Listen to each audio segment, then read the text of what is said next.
I think literally my favorite part of all this is that chat is just like debating all of the reasons for why I am not at work today. Instead of just waiting until I am actually capable of answering. To be fair, I could have answered in chat messages. Look, I'm sorry, but I don't think AO3 has a dark mode. I wish it did. I think you can make like a custom one. It does. Well, then nobody's told me how to fucking do it. Change your theme. Okay.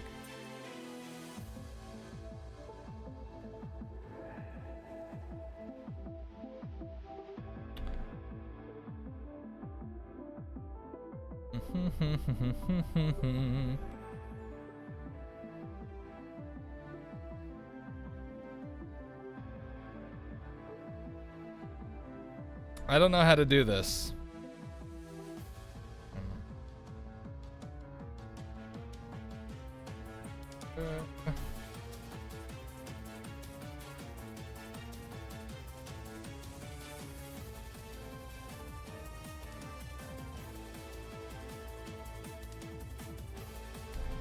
I got no idea how to do it.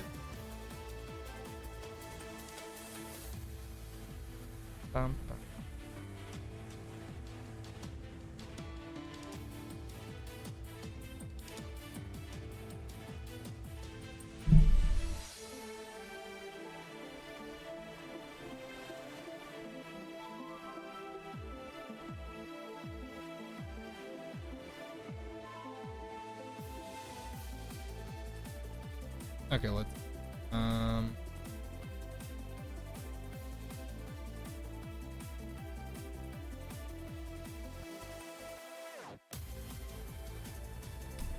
find it? I don't think so, but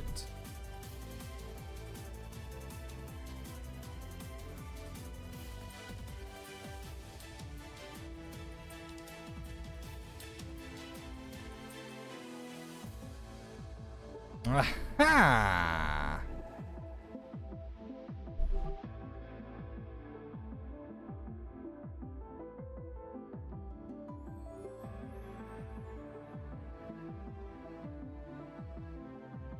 Oh, thank goodness, Zephyr, you are a fucking lifesaver. Whew, boy, that has been killing me. Do you know how hard it is to read in the middle of the freaking night with that white ass screen just blinding you at all moments? Yeah, I just went and Googled it. I was like, alright, fuck it. Oh, I gotta pull this down.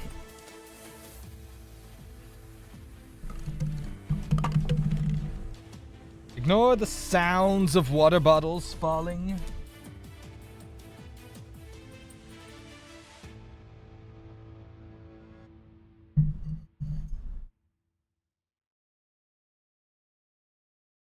Yes, hydration. Hydration is important, people.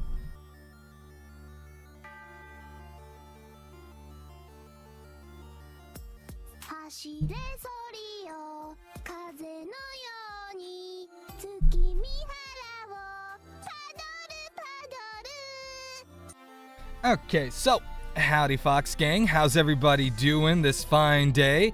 Okay, so my chat has been blasting, trying to figure out why I'm going live on a Thursday morning when I would normally be at work. Zephyr actually got it correct. Work got called off for today because of something my boss had to go to. So congratulations, Zephyr. You get an imaginary cookie that doesn't actually exist. Which, technically speaking, I was supposed to have this day off anyways, because my boss had told another coworker that we were supposed to have a long weekend for this week. Like, we were supposed to have Wednesday, Thursday, and Friday off work. which sounded fishy to me because this is a small, like, individually owned company and we only make money when we go to work. So really, from the very beginning, I kind of thought this was iffy, but I planned a whole week for this, just in case we would actually have that, full week off. I was like, okay, well, I want to at least be prepared, but we didn't get it, which really kind of sucks. Threw off everything I had planned, but I already saw this coming. On the bright side, we've had a lot of partial days where I probably could have, like, all this week, and I probably could have been streaming, but I've been using up most of those days to just kind of catch up on some rest that I haven't been getting, because this job just fucking sucks. Like, my right arm is now covered in burn scars. Why? Because instead of my boss deciding, oh, hey, you know, this piece of equipment is now dangerous, we're still using it. So, like, my right arm has, like, 5 different burn marks just from yesterday. I currently have my arm wrapped because it was oozing. Okay, sorry, nobody wants to hear that. Nobody wants to hear that.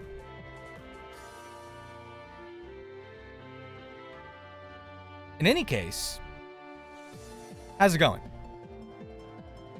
Ew.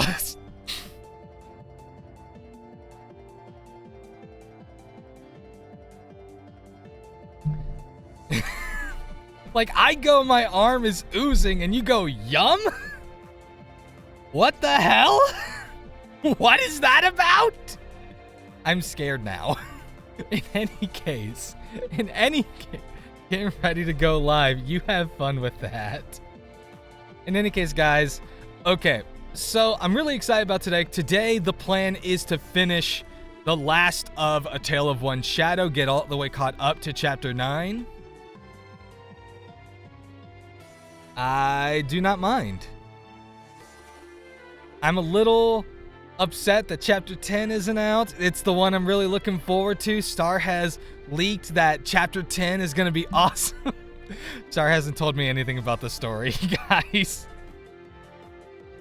I'm just over here poking fun, okay? I swear, I'm just over here having fun with it. I'm sorry. Look, you know what? It took 2 years for Star to get Chapter 9 out. What's another 3 or 4 years for that 10th chapter, right, guys? Star's gonna murder me by the end of this. And you know what?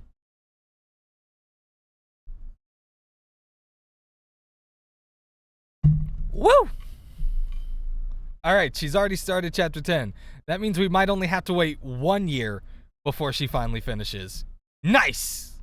It's already an upgrade from the last one.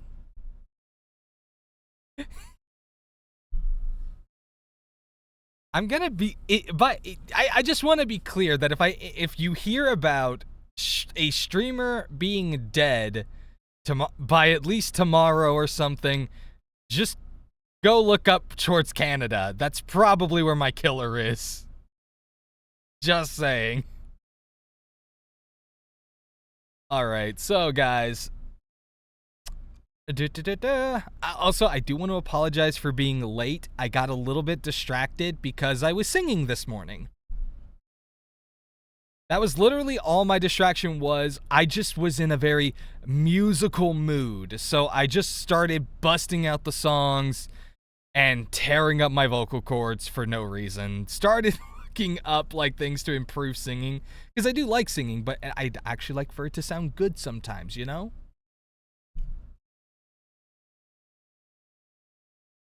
Plus, a lot of vocal training for singing can translate very well to vocal training for other career paths, like even if it's just talking, like reading audiobooks, voice acting for anime, stuff like that. So seemed like a pretty good idea to do. Dude, I was listening back to my VOD from the other day, and I'm just like, was anyone actually entertained by this? Because I have a hard time judging word placement or thinking, does this sound like a natural passage? Like, if I say, the smell of burning food invaded Dante's nostrils as he strode down the hallway to his and his brother's shared apartment, does that sound robotic? To be fair, I think in this instance, I was trying to sound robotic because I was making a point. But to me, I have a hard time figuring out, like, okay, does this sound natural, as if somebody is telling a story or just casually talking, or does it sound robotic, as if somebody is just reading, like, a script off of a page? I have no idea. But in any case, now that we've already started reading, let's go ahead and dive into the rest of the story. I welcome you to A Tale of One Shadow, Chapter 5, Heartful Cry. By the way, the link is a pinned message at the top of chat, so you can click that and read along whenever you would like. Okay? Good.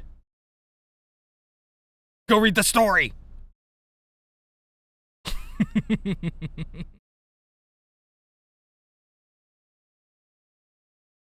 Not you, Star. You wrote that damn thing. Why would you need to...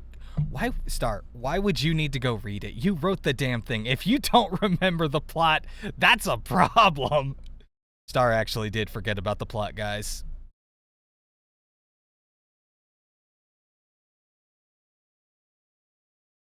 I'm throwing her under the bus.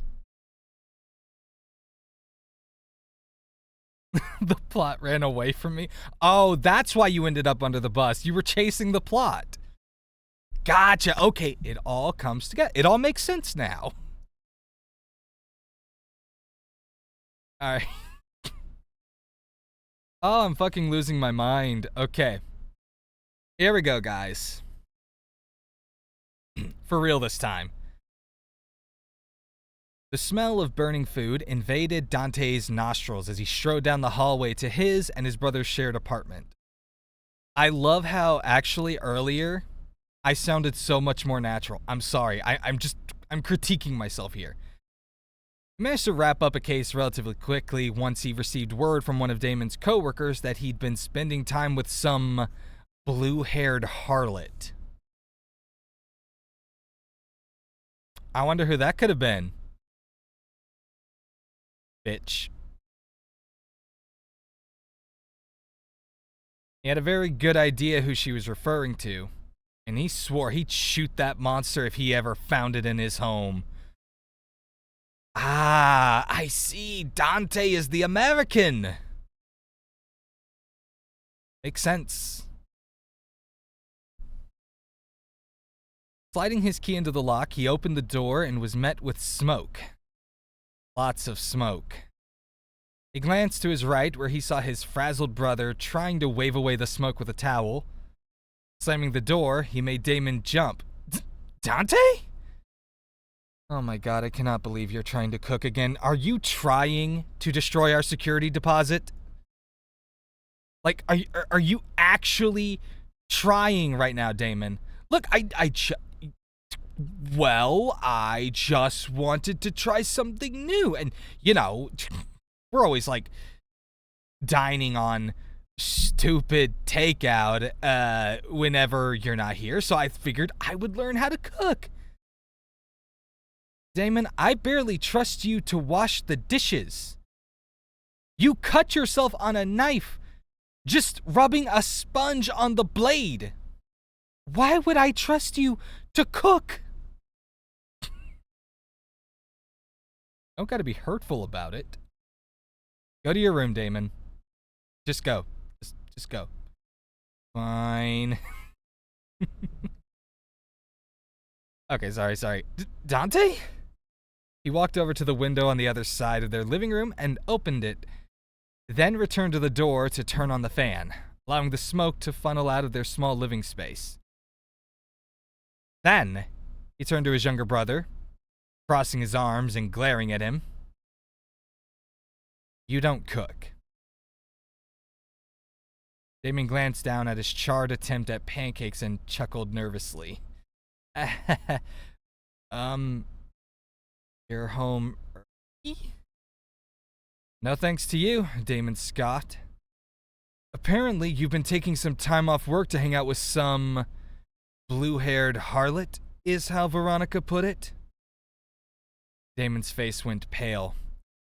He'd planned to get her out of there before Dante got home, and he definitely wasn't expecting Veronica to tattle on him to his brother. See, not only is she a bitch, she's a snitch, and you know what they say about snitches. They get stitches. He fidgeted uncomfortably under his brother's gaze. Tell that he was hiding something. I don't know what you're talking about. Dante's scowl deepened as he spun on his heels and started walking towards Damon's room. Dante, wait! Hey, Angora Rabbit, how's it going? Dante's scowl deepened as he spun on his heels. Oh, literally just read that line. Okay. His pleas fell on deaf ears as he quickened his pace toward Damon's room. Damon scampered towards him and tackled his brother just as Dante opened the door to his room. Both men fell to the ground in the doorway, which startled the young woman sitting on the bed. Kage eyeballed them, both in confusion, briefly wondering why she was seeing double before recognizing the second man as he stared up at her with hatred burning in his sea-green eyes. He pushed Damon off of him and got to his feet, pulling his pistol off his belt and pointing it directly at her. She didn't react, mostly just patting Doug, who sat on her shoulders, hissing loudly at the sudden intruder. Damon scrambled to his feet, putting himself between Kage and Dante. Get out of the way, Damon! No. Damon Rose? Damon flinched at the use of his full name, but refused to back down. You should include a middle name there.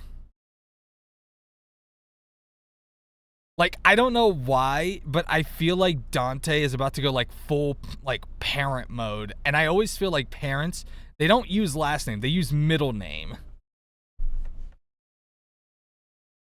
I'm obviously not going to shout my middle name, but it would be like, okay, let's give Damon an artificial middle name. It would be like Damon Theodore. Damon Theodore Rose. Ugh! Parents must have hated him. Damon flinched at the use of his full name, but refused to back down. She's not who you think she is. It almost killed you, Damon. And I've moved past it. You need to let this go, Dante. It's tearing you apart. Oh, you've moved past it? Nope, don't know where I was going with that. Trying to ad-lib, but I lost the plot here, just like Star did. Dante snarled before pushing his brother out of the way to get to the monster sitting on the bed. Except she was gone, with nothing but an open window left behind. Get fucked, Dante! Ha ha ha! Alright. Kage somberly plodded down the streets of Ikara. People moved out of her way once they noticed the angry boa constrictor resting on her shoulders. She didn't pay any attention to that, though. She was too focused on her encounter with Dante. She wasn't expecting to see him so soon, much less pull a gun on her. She should have been expecting it, really. After all, she'd fully intended on killing him that fateful day. It's only natural for him to return the favor. She subconsciously patted Doug to calm him down and to ease her mind. It made sense that Damon approached her. He was very kind, despite being a scaredy cat by nature. He managed to overcome his fear and seek her out, showing her a world she would have never seen otherwise. She's grateful to him, even if she believes she doesn't deserve any of it. Dante, on the other hand, was cold and calculated. Really? Cold and calculated.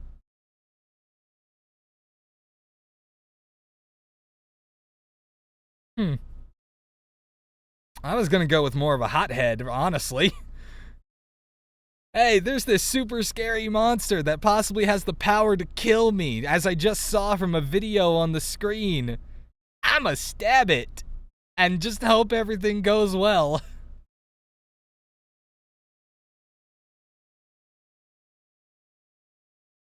What did you say about going live while you're about to go work out? That I should absolutely do it so you have something to listen to. Even though you're not going to listen to me, you're going to be listening to, like, all of your favorite Hololive girls.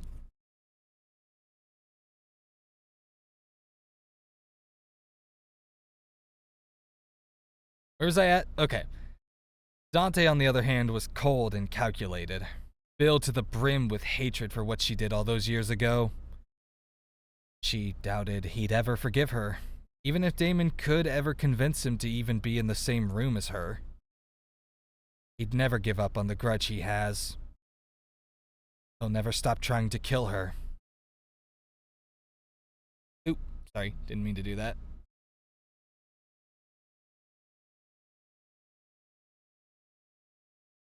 I hate... Hold on.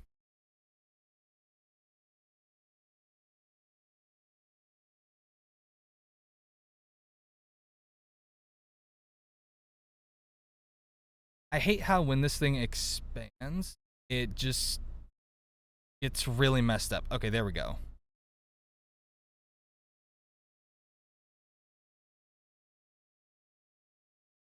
Now, where is I at?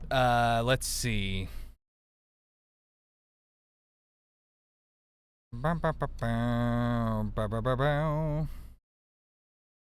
Kage was dragged out of her thoughts by a sudden chill running up her spine that caused her to stop dead in her tracks. She could feel a harsh gaze piercing through her, but when she whirled around to look, she didn't notice anything out of the ordinary. She sucked in a deep breath to calm her racing heart as she scanned the crowd.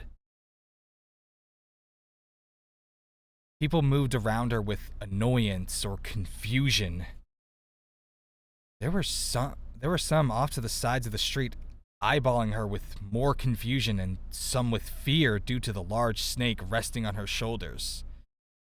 Some even eyed her with curiosity, but she couldn't locate the source of the malice she was feeling. Anxiety formed in the pit of her stomach as she noticed a flash of silver disappear into a nearby alleyway, taking its malicious gaze with it.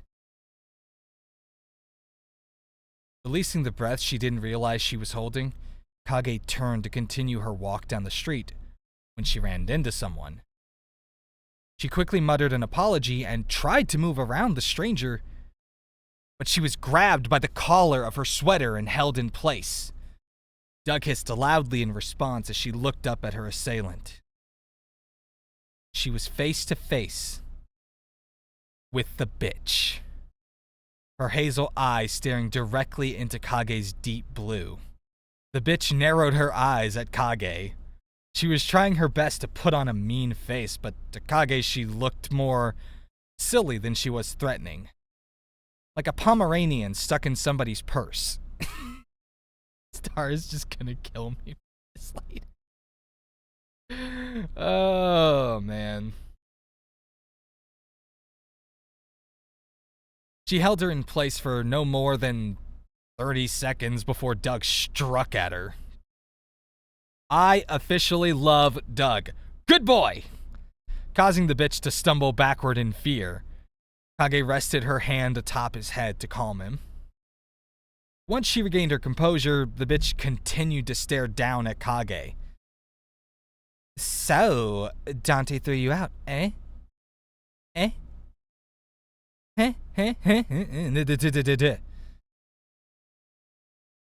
Kage was stunned for a second before regaining her composure. She refused to give this bitch the reaction she was looking for. Good thing, too. She looked away, waving her hand dramatically as she spoke. From the way he talked, it sounded like you're pretty dangerous. Kage clenched her fists. Can't have someone like you running around with my dame. Her sentence was cut off by Kage's fist, plummeting into her cheekbone. She stumbled backwards as she lost her balance, falling straight onto her back. She looked up at Kage, holding her swollen cheek. Kage's eyes were slit in a similar fashion to the snake resting on her shoulders. Can we insert like a gif of like the Mau Mau slap, like, just right there after that, just so people have, like, an image of what to work with. I'm kidding, but it would be funny.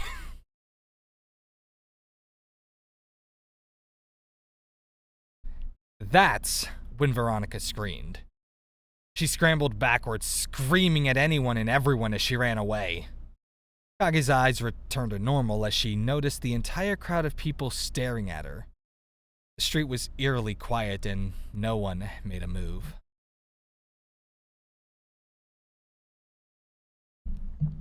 Except Kage. Everyone watched with bated breath as she fled the scene. No one made a move to stop her. They only moved to get out of her way. She found herself running toward Damon's apartment rather than the exit to the city. She realized she couldn't return there either. When she reached a relatively empty street, she found herself a dark, empty alleyway where she could sit and calm herself. She only ended up crying. Damon immediately made a dash for the door. Dante rushed after him, snatching his wrist to hold him in place. And where do you think you were... Blah, blah, blah, blah, blah. And where do you think you're going? I'm going out to find Kage. Are you a fucking idiot? Damon glanced over at his brother, who was fuming with rage. Dante was usually calm and collected. I have not seen that once in this entire book. Just saying. Hearing him swear was a shock to Damon. He was so sure Dante didn't even know how to swear. Oh, he's a goody two-shoe. I'm not buying it. It's a good thing this book is free. He shook Dante's hand off his wrist. Yeah, I guess I am. Dante squeezed the bridge of his nose, trying his best to compose himself. Damon, I won't ask you again. Stay away. Stop telling me what to do. You're not Dad, Dante. He almost regretted saying it as soon as the words left his mouth. But in his frustration, he continued, ever since the incident, you've held this grudge against her. I get it. She hurt me, but I'm over it. So please, if you don't want to end up like him, please, Dante, let it go. Damon's words hung heavy in the air. Hi, Star Squad! Dante's hands fell to his sides as he contemplated his brother's words. Was he really like his father? But all he ever wanted to do was keep his brother safe. Even if that meant coddling him, even if that meant eliminating the only thing in the entire world that hurt him physically. Dante, you've got a...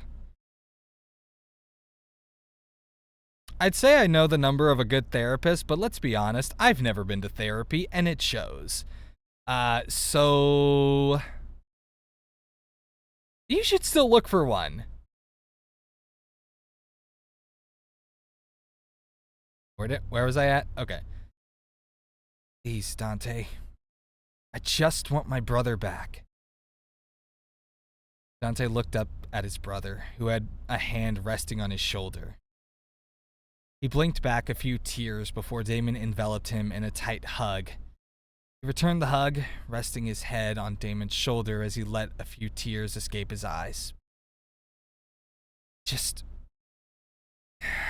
He let out a heavy... Ow! I bit my tongue. I bit my tongue on that one. Ow. I blame Star. He let out a heavy sigh. Just wanted to keep you safe. I know. There was a brief pause. Love you, Damon. Love you too, Dante. I just can't get the emotions for this one. Because it's like, it's a heavy charged scene. And it's like, how do I fit the emotions for this scene into the words?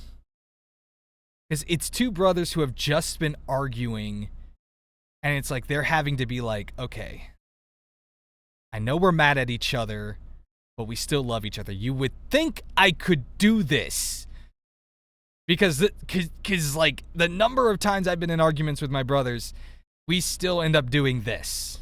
You would think I could do this.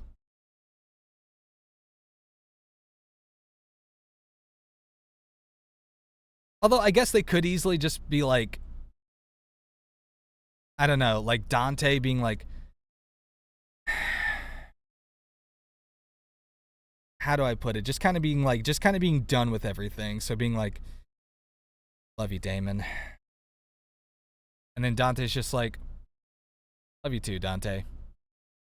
Walks out of the door, doesn't look back. Fuck that guy.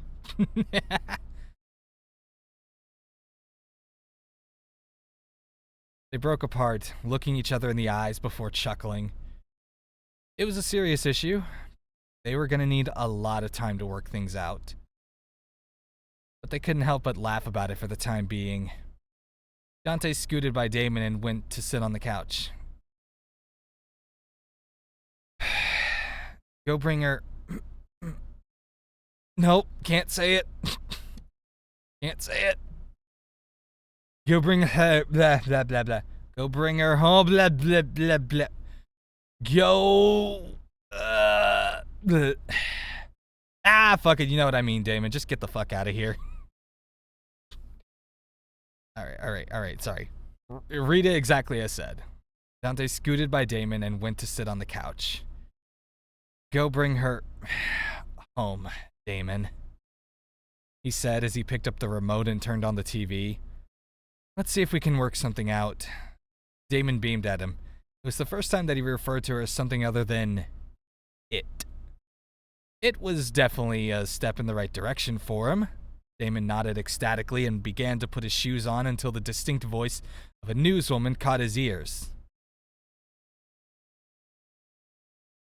Citizens are advised to stay... Oh, wait, newswoman.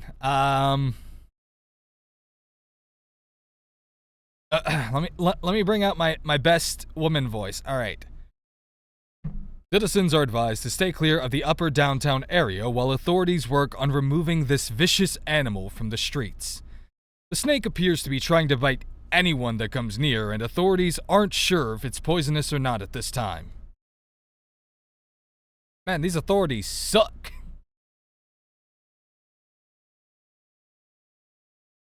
Damon glanced at the TV to see what the ruckus was about and froze. On screen was Kage's beloved pet. Friend, she most likely saw him as. Doug. He was curled up and hissing at the camera crew for getting too close. But Kage was nowhere to be seen. Dante noticed his brother's pale face and made to change the channel. Oh, sorry. I know you have a fear. I know you have a fear of snakes. Found a grammatical error here, Star.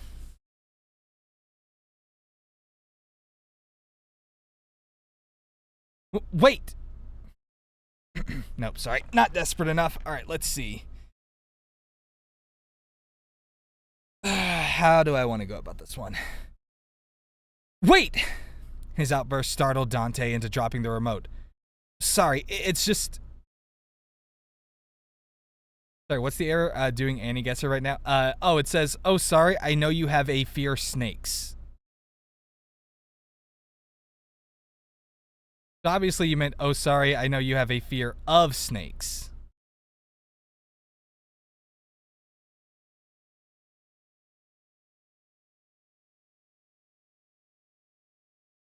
Okay, that was on purpose. I don't believe that that was an accident.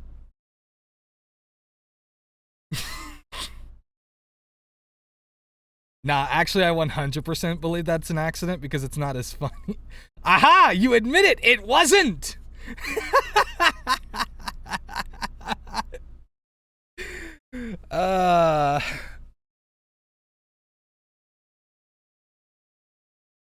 Moving on.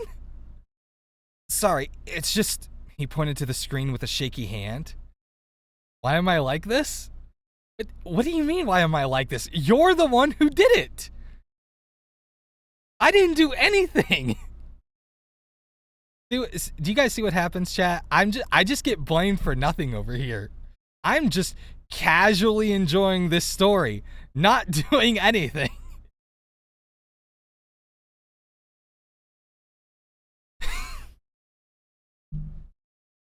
All right, let's see. Where was I at? Sorry, it's just... He pointed to the screen with a shaky hand. That's Kage's. A feeling of dread suddenly filled his stomach. A million thoughts ran through his mind. It's her pet. She always has him with her. Why isn't she there with him? Why did she leave him? Where did she go? In an absolute panic, Damon rushed to get his shoes on before bolting out the door. He didn't bother to wait for the elevator, instead opting to run down 7 flights of stairs. He bounded out the apartment door and down the street to the location mentioned on the news. Thankfully, it wasn't too far. When he arrived, the area was crawling with police officers. The small entrance to the alleyway was barricaded by cars, all with their siren lights on. Doug was probably scared out of his mind, just like Damon was. Slowly, he approached the cars. Hey, you can't be here. But that's my... He was cut off by screaming. Everyone seemed to rush to get out of the way, screaming as they watched something slowly moving in Damon's general direction. Even the officer that approached him jumped out of the way when Doug's face appeared from under the nearest car. Swallowing hard, Damon knelt down to Doug's level as he slowly approached. He held his hand out to Doug and, to his surprise, he didn't hiss. Just continued his ascent to Damon's shaky hand. Everyone watched with bated breath as Doug rested his head in the palm of Damon's hand. He sucked in a deep breath, willing his racing heart to calm down, because this was Kage's dearest friend, and there was nothing to be afraid of. Right? He managed to find it in himself to pick up the large snake, much to the astonishment of everyone watching. Doug was rather heavy, and he wasn't sure how Kage was able to lift him so easily, much less carry him on her shoulders all the time. All right, Damon, off to the gym with you. He looked down at the creature, its unblinking eyes staring back up at him.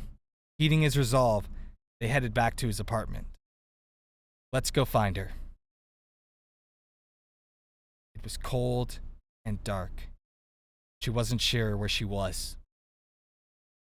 She sat up and tried to rub her throbbing head, but her hands were held down, bound by chains. She barely got a chance to inspect her restraints when the door to her pitch-black chamber flew open, filling the room with the blinding light that stung her eyes. A familiar silhouette stood in the doorway, arms crossed while icy blue eyes glared down at her. Kage didn't even have a chance to gasp. You're finally awake.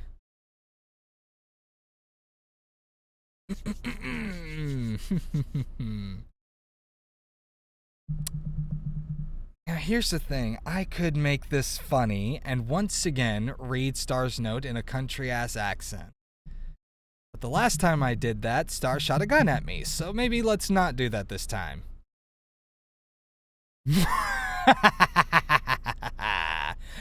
Anyways, you can thank Twitch user ClassicFig for yelling at me to write this for 4 whole months.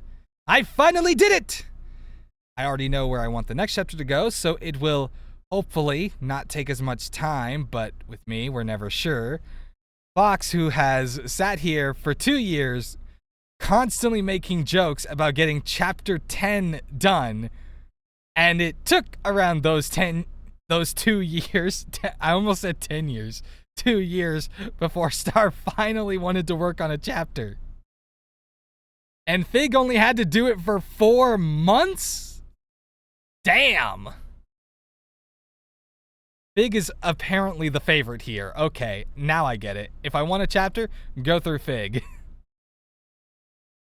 Got feedback? Want to yell at me to write the next chapter? Well, you can over on my Twitch channel, https twitch.tv/Starly120. Or you guys could go check out twitch.tv/FGRolls. Just saying.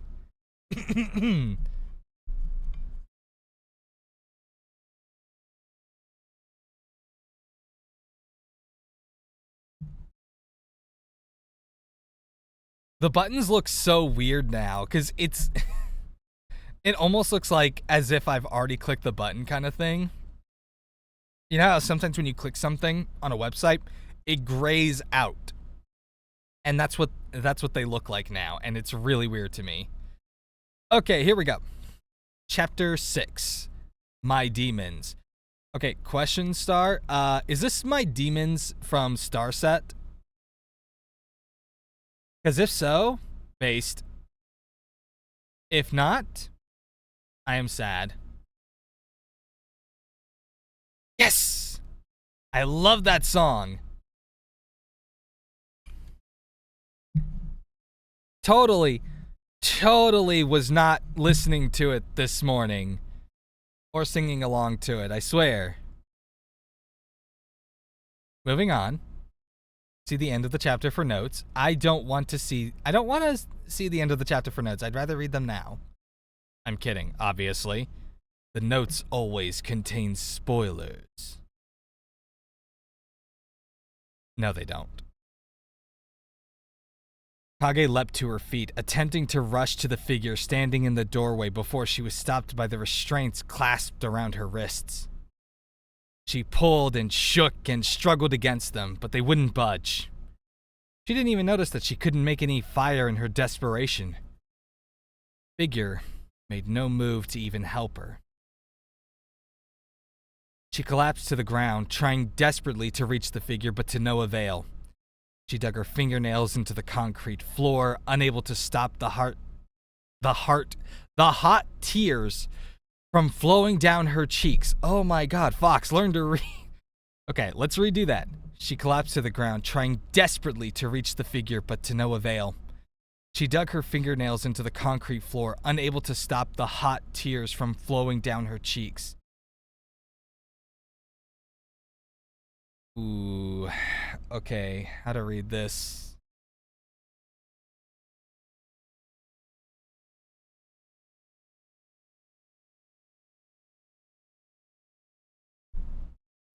I'm trying to generate sadness, but it's just I know who she's talking to, and I just can't generate any sadness of this character potentially being dead.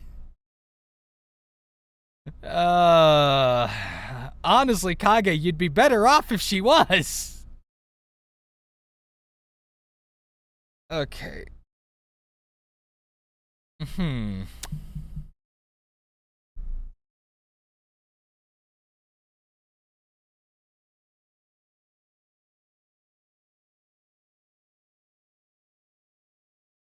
How to read this? Right. I'll just go for it. Oh, okay. I keep saying go for it. All right. Mother? You're alive! Nope, that was awful, but I'm moving on, okay? I just can't. The light in the room flickered on to reveal a woman standing in the doorway. Her icy stare still burning into Kage, like looking in a chilling mirror. Looked almost exactly the same, except her mother's features were a lot sharper, and the sinister smirk smeared across her face made her look almost disturbing. Of course. You really think he could have killed me? Please. She let out a slight chuckle at the confusion that crossed her daughter's features, that eventually led to full-blown howling.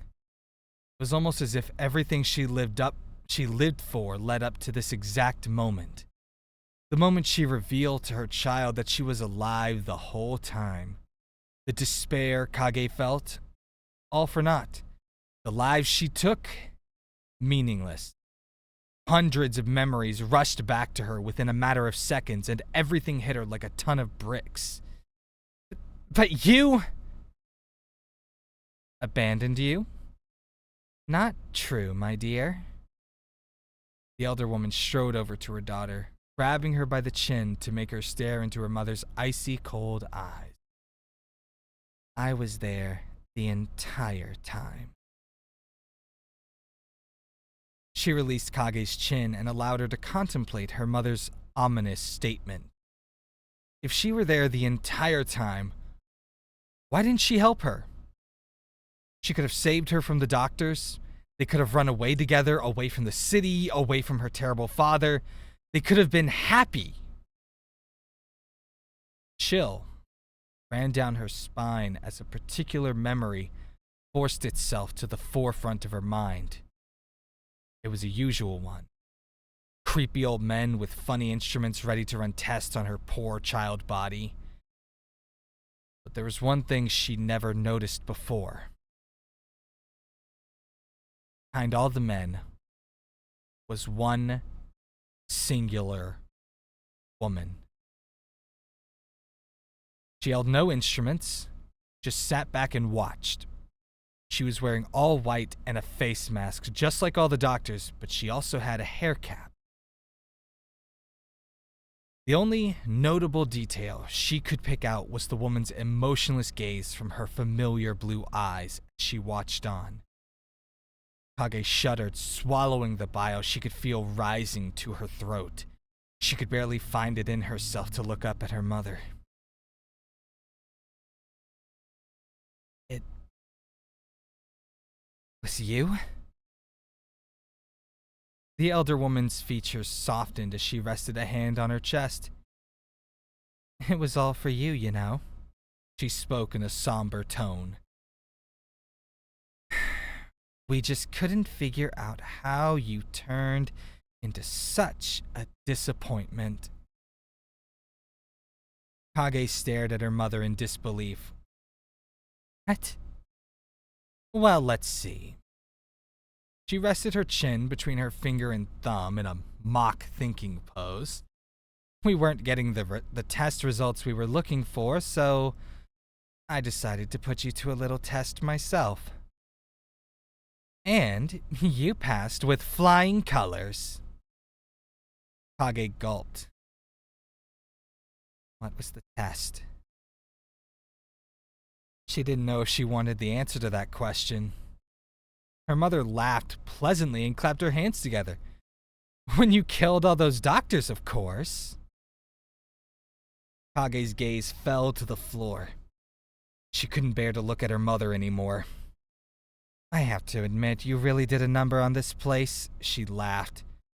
It took me forever to find replacements.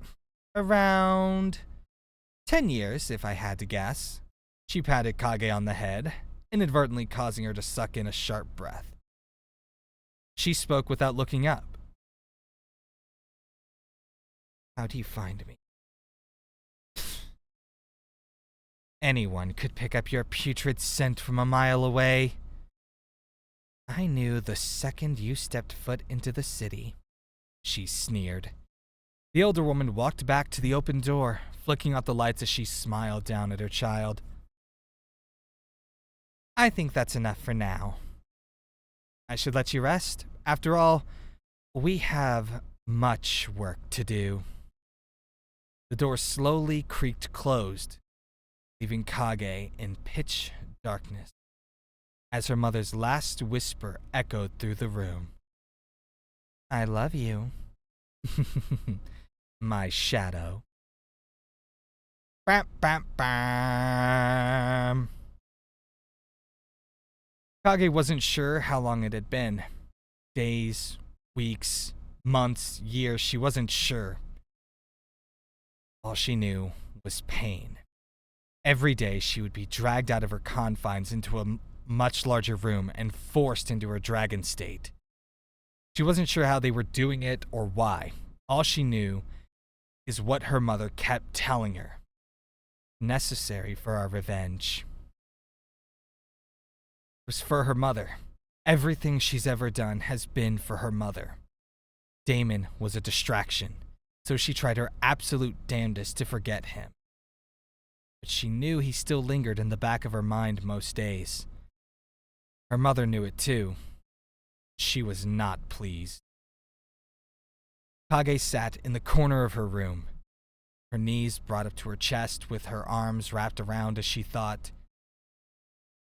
There wasn't much to do stuck in a pitch-black room all day and night, so she spent a lot of her time thinking.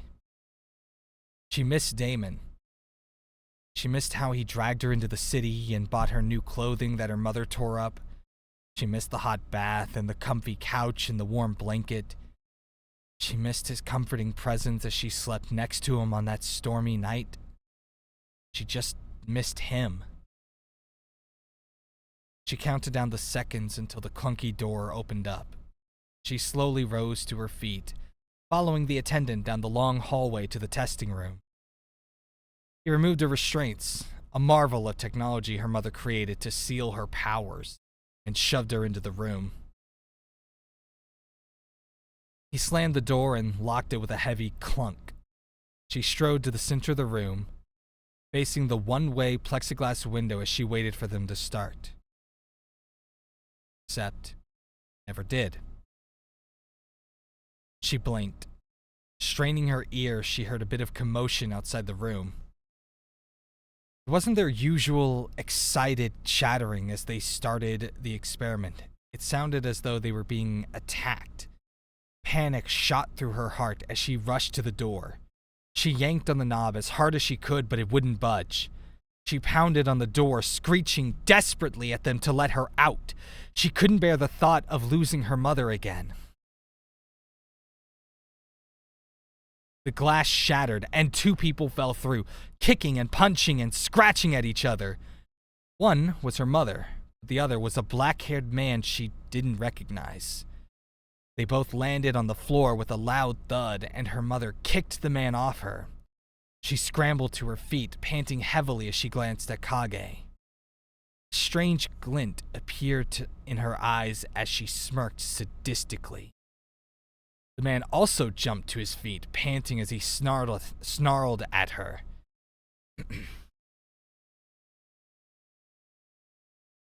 Let's see.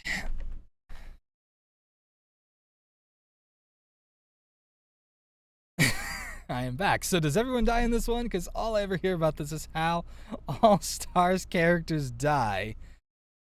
It's really more of a meme. Nobody has really died yet. But give it some time.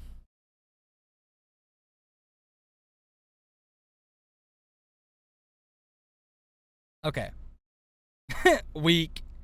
The man also jumped to his feet, panting as he snarled at her. Ash! Wiping some blood from the corner of her mouth, she condescendingly spat back. Nice to see you again too, Artorias. He flinched harshly. She chuckled darkly at his reaction. She knew he hated that name. She reached into her pocket and pulled out what looked like a small, flat remote. She looked over at Kage, her sinister grin growing greater. Now's your time, my dear. A dull, metallic sound rung throughout her head, piercing her brain as it caused her body to convulse harshly. Even when she knew it was coming, it didn't make it any less annoying or painful. She gripped the sides of her head, claws digging into her skull as her transformation started. Feeling of her skin flipping inside out to reveal scales along her arm, face, and sides. The feeling of her flesh tearing as her wings broke free from the confines of her skin. Most of all, the feeling of not being able to feel anything while she went on her rampage. She roared, shooting towards the man called Artorias. He raised his arm to block her direct attempt at his face, only managing to graze his cheek. His onyx eyes widened in surprise as he stared down at the girl in front of him. She looked so much like Ash it was uncanny. Kage pulled her arm back and swung at his face using the other arm. He managed to catch her fist, but she still managed to push him back ever so slightly. Hissing, she lunged at him, knocking the wind out of him as she tackled him to the floor. She raised the clawed hand to start tearing at his face when he kneed her in the groin. She doubled over in pain, rolling off him and clutching her abdomen. He in turn crawled over her back, gripping the base of her left wing and ripping it right out of her shoulder blade. The gruesome scream that filled the room made him wince before he tore the other one out. Blood shot out of her shoulder blades like a fountain, staining his dark, tattered cloak. The wings crumbled to dust as soon as they hit the floor. Kage lay in place under him, moving, still breathing, much to Artorias' relief, even if it was short, shallow pants. He stood, turning back to Ash, who wore a mildly disappointed expression. Well, she tried her best, but in the end, it just wasn't good enough. He narrowed his eyes. Who is she, Ash? Oh my, you don't know my sweet baby girl, Kage Stone? She's only my greatest disappointment. Cut the crap, Ash, he growled. You and I both know that's impossible. Au contraire, mon chéri. She wiggled her finger at him as a mischievous grin spread across her lips. You and I both know it's not. His eyes widened. There's no way. She's just lying, like she always does. Ash couldn't hold back the obnoxious laugh that escaped her lips. Oh my, dost my eyes deceive me? Something the almighty king of Dracor doesn't know? He gritted his teeth as her unholy cackling continued. She managed to start through fits of laughter. How's little Jadelyn doing? I do hope you've been taking good care of her and all. Artorias was on her in an instant, pinning her to the wall behind her with his forearm pressed up against her throat. You leave her out of this! He spat. She coughed, staring him directly in the eyes, taunting him until her dying breath. Temper. She tried her best to laugh as he pressed harder against her neck. I guess it's to be expected when one lives as long as you have, Ashura. She let out a small squeak as he pressed harder, completely closing off her airway. He was prepared to end this once and for all.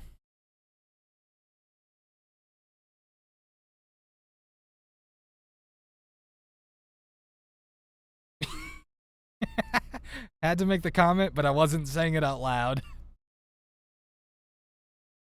There was a distinct sound of tearing flesh as she fell to the floor, coughing and wheezing. He looked down and found a clawed hand sticking out of his chest. He coughed, covering his mouth to stop the blood from sputtering out.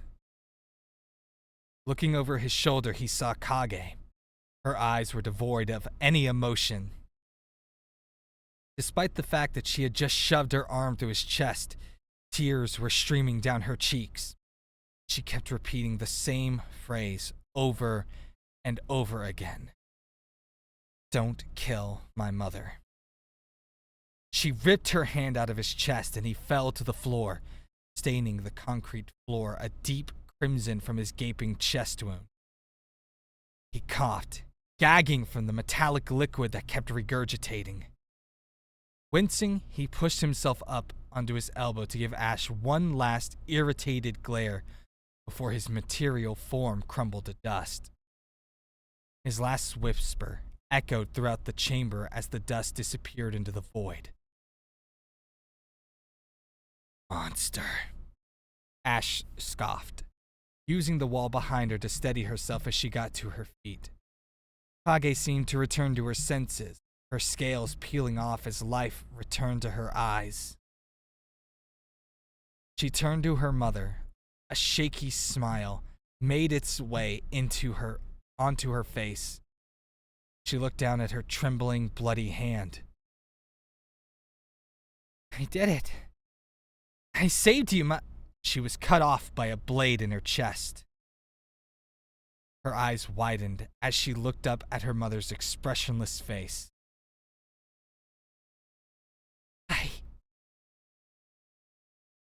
She choked out, unable to stop the blood from spurting out of her mouth.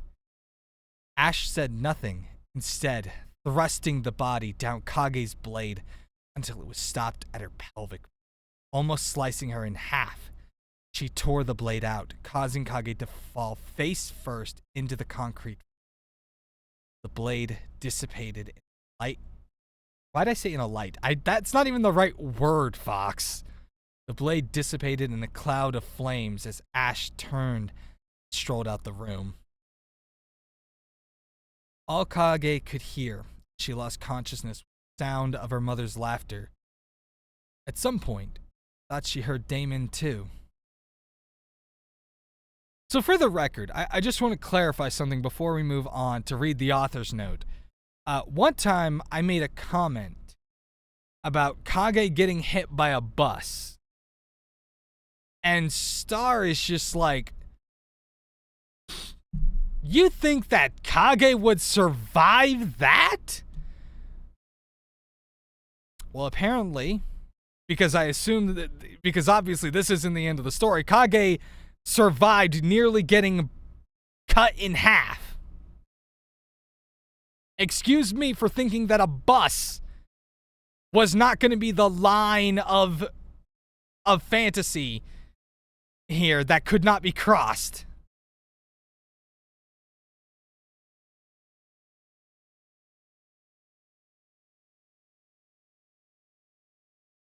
No, I think your direct words were, she's not Stitch. It was either you or Aiden. One of you two. Probably Aiden, now that I think about it.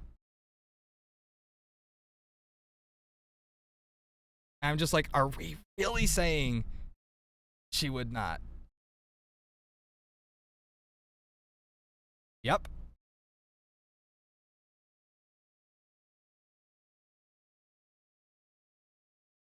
All right, onward we go to the next chapter, Still Alive. Even though probably most of your characters wish they weren't. Because if they'd survive, it's just more torture.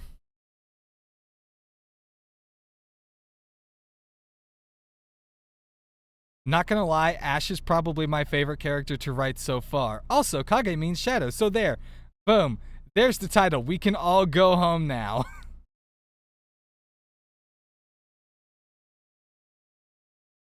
Correction. Ash was Star's favorite until everybody started thirsting over her. I don't get it either. I get that a lot of people like crazy, but Ash is a little too much. To be fair, I also feel like most people who thirst over her do it just because we specifically know it gets on Star's nerve.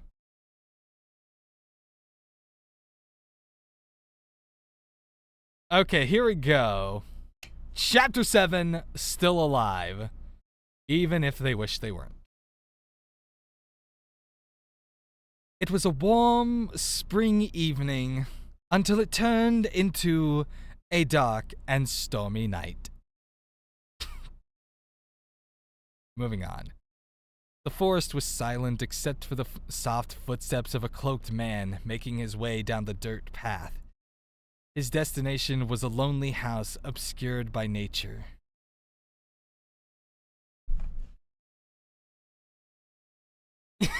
Had two people already tell you that your game text isn't reflective of what they're hearing?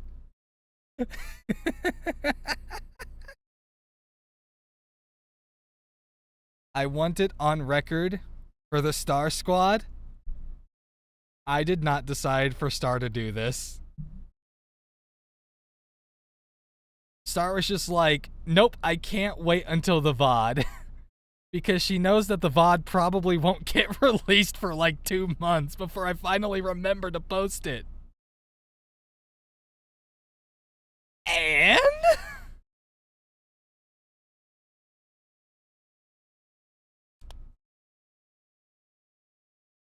moving on. Let me fix my audio a little bit. I've been having this weird trouble where it's just like, I don't know. His destination was a lonely house obscured. Why would I not be here to react to someone reading my piece at work? You could react later!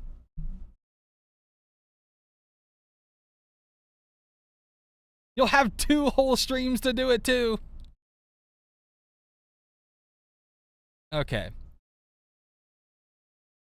The forest was silent except for the soft footsteps of a cloaked man making his way down the dirt path, as opposed to the concrete path or the path made of leaves and twigs. His destination was a lonely house obscured by nature, hidden from the rest of the world. His purpose?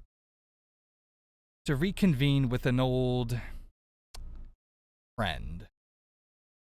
The thought of her made his chest ache.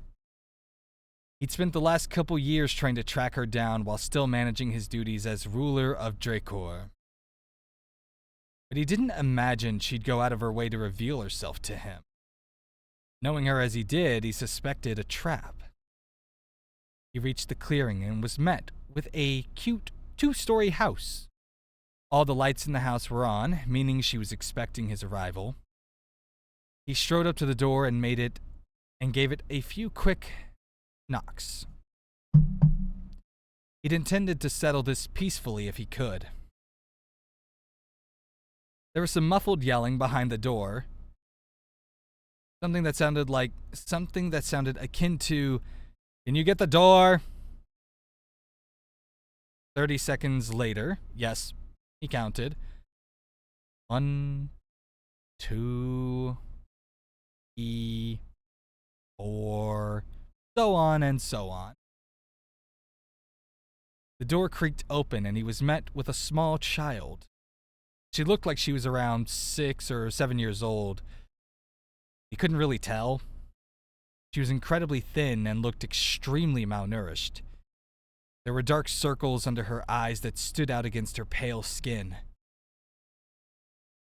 Once he finished his business with her, he'd take the child away for some proper care. His features softened as he kneeled down so he was eye level with the young child. She reminded him of his own daughter. They had the same beautiful blue eyes. He smiled gently as she half hid herself behind the door. Hey there, sweetheart. I'm looking for someone named Ash Stone. Is she here? She perked up, nodding as she bounded off to go find the person in question. Another 30 seconds, he counted. 1, 2, 7, 8, 27, 28, 29, 30. Oh, there she is. Okay.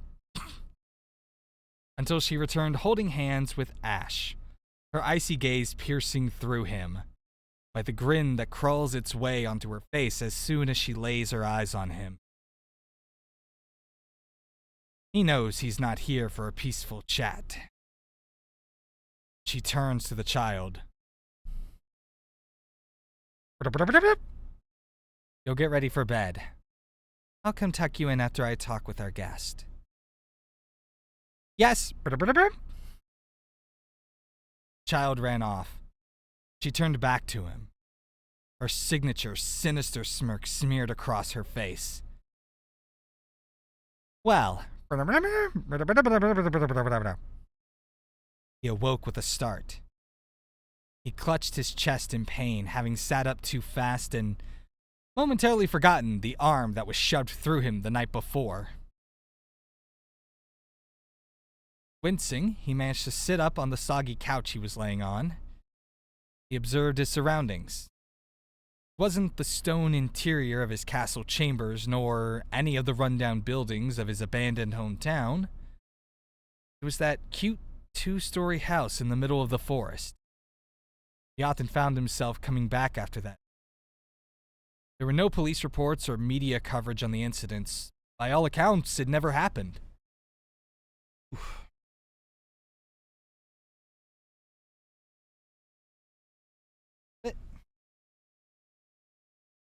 Yeah, this makes me feel very claustrophobic, but it does also. No, it doesn't.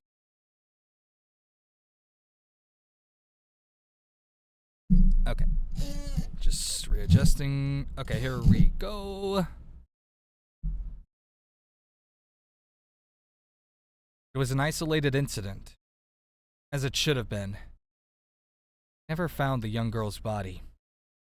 He wasn't sure if Ash disposed of it, but he hoped she was at peace. He hated himself for getting a child caught in the middle of their battle. At least until last night. The house was the closest place where he could rest and recover from his injuries. As soon as his body hit the soggy, dirty couch, he began to sob. It felt like a small weight was lifted off his shoulders. He already had a millennium of sins to atone for, and after what Ash insinuated the night before, he had a strong feeling about why this one particular child stuck within the depths of his mind for 15 years. He stood in front of a broken, full-body mirror, removing his shirt to inspect the damage. While the wound had mostly healed, there was still a massive scab on his chest, about the size of a closed fist. It still hurt like hell, but pain was just another part of living for him. He heaved a sigh, throwing his shirt back on. He had to find Ash, but after last night's scuffle, she most likely went back into hiding. He had no doubt that she would sick Kage on him again if given the chance. He stepped out into the cool morning air, stretching as he heaved a heavy sigh. He decided to do one last search before heading back to the capital. He closed his eyes and took a deep breath through the nose. Concentrating on picking up Ash's scent, he ended up picking up on a familiar scent from the night before. Curious, he decided to follow it. The first thing she felt was the cold, rocky terrain against her back as she lay flat on the ground. Her eyes fluttered open only to be met with a dark gray sky. So it is now a dark and stormy night. I'm kidding. The air was stale and hardly breathable. There was hardly any natural lighting, unable to break through the angry storm clouds. She managed to sit up and observe her surroundings. It was a vast yet bleak valley. The flat plains she was laying in were surrounded by tall mountains, almost like she was being trapped. There was no plant life or any indication animals had been there in a long time. She had no idea where she was, or how she even got there. She tried to recall the last thing she did, but was drawing a complete blank. The only thing that she could bring to the forefront of her mind was one simple name. Kage Stone. Was that her name? Was that someone important to her? She couldn't quite remember. She started lightly knocking on her head as if doing so would bring some sort of memory back. It didn't work. Heaving a sigh of frustration, she decided to stand up and look around. Everything looked the same at first glance, but maybe she'd be able to find some sort of clue. You never know unless you try, right? She looked, but found nothing of interest. The mountains were too steep to climb, and the only thing around her were rocks. Big rocks, small rocks, medium-sized rocks, rocks that look like shit. Rocks, rocks, and more rocks. All the same. Even the sky was the same shade of gray. She ended up kicking a rock in frustration. And then a rock came rolling beside her, as if someone had just kicked it towards her. She spun around and was met with a girl. The girl was about the same height as her, with deep blue eyes and dirty matted blue hair. She had loose bandages around her chest and torn black shorts, but what surprised her the most was the wounds on the girl's body. She was bloodied and bruised all over her face and neck, with some severe, nasty bruising on her rib cage. There was a small hole in her right shoulder and a long, deep cut down the center of her body. She was extremely pale, except for the redness on her arms and legs that looked like a bad rash or sunburn. The dark circles under her eyes and her incredibly thin stature showed that she was incredibly malnourished. She opened her mouth to ask if the girl needed help, but no sound came out. It was as if she forgot how to speak. The girl chuckled at her. "Man, you're pathetic." She was taken aback. The girl continued, "You keep up this innocent facade, and for what? For people to like you? For him to like you?" The girl spat the words at her. "The past 20 years have been torture for us, and you know it. Yet, you still keep going." Her head began pounding the more the girl continued to scream at her. It felt like memories were coming back to her, slowly, painfully.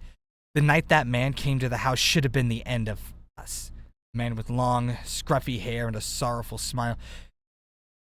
Yet, you managed to escape, and look where that got us. The doctors with instruments made specifically for dissecting her. You alerted our existence to outsiders, 2 young boys with auburn hair, only to cause even more sorrow, a young face drenched in crimson. You hid yourself away for 10 years, and for what? You just became an ugly reminder. His smiling face, littered with the scars she gave him, a burden. His thoughtful expression when teaching her how to speak, a disturbance. His uneasy expression when she showed him the snake, an annoyance. His laughter when they poked fun at his coworker's perfume choice, a pest. His racing heart when she laid beside him on that stormy night, a curse. Star Squad is calling for stoned Kage. Why? His face twisted in anguish when he found her bleeding out on the concrete floor of an old warehouse. Uncontrollable tears streaming down his face without end. He called out to her and kept calling out to her until she showed any signs of life. He yelled, begged, pleaded with her not to leave him. Or maybe he was telling his brother to call an ambulance. She couldn't hear with all the ringing in her ears. She remembers giving his hand a reassuring squeeze, or at least trying to, before fully losing consciousness.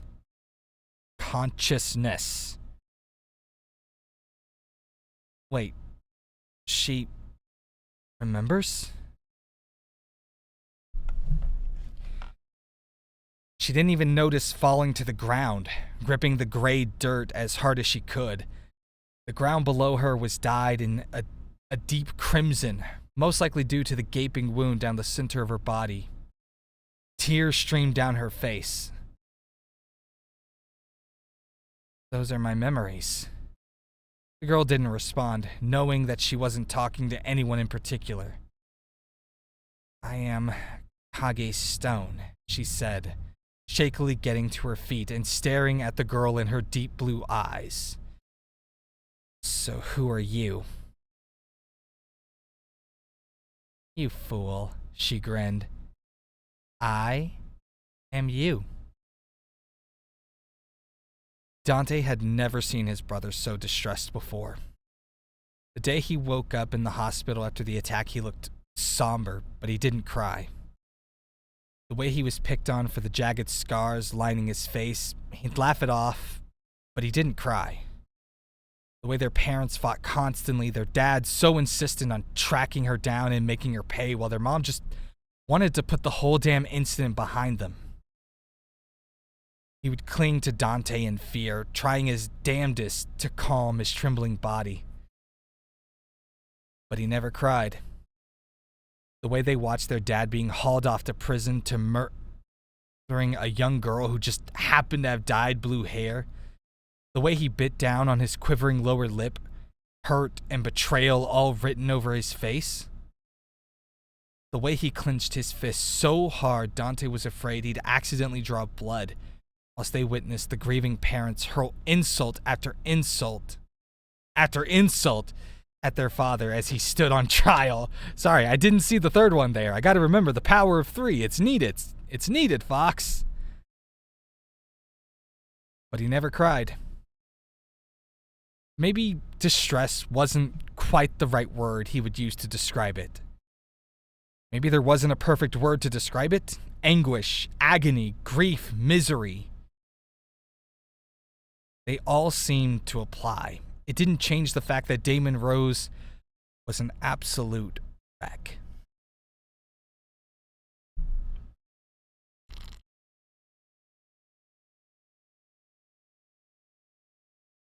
It had been 10 long years since Dante saw his brother shed a single tear. He'd chosen to become a detective and keep her out of their lives for that one purpose. He'd only ever wanted to keep his brother safe. So it took him by surprise when he actively went out of his way to save her. Again. Sure, he promised Damon he'd try to work on his resentful feelings towards her, but he also promised that those changes wouldn't come immediately. A decade's worth of hatred won't simply disappear in an instant. The way that Damon collapsed to the floor in a never-ending pool of her blood, crying out her name and shaking her in desperate yet feeble attempt to wake her despite the gaping wound down the center of her body. The way his never-ending tears and uncontrollable sobs stabbed at Dante's hardened heart. He was about ready to pull his brother off of her, already convinced that he was wasting his time, energy, and breath on someone who was already gone. Until she moved. It was subtle, but she lightly squeezed Damon's hand. Damon froze. Dante froze. He whipped out his phone before Damon even turned around. And now they were at the hospital, waiting for any news regarding her condition. There were quite a lot of people, despite it being almost 3 in the morning. Some were snoozing away, some anxiously awaiting news like the 2 men were. There were a couple of emergencies that came in, and even a woman who went into labor in the lobby.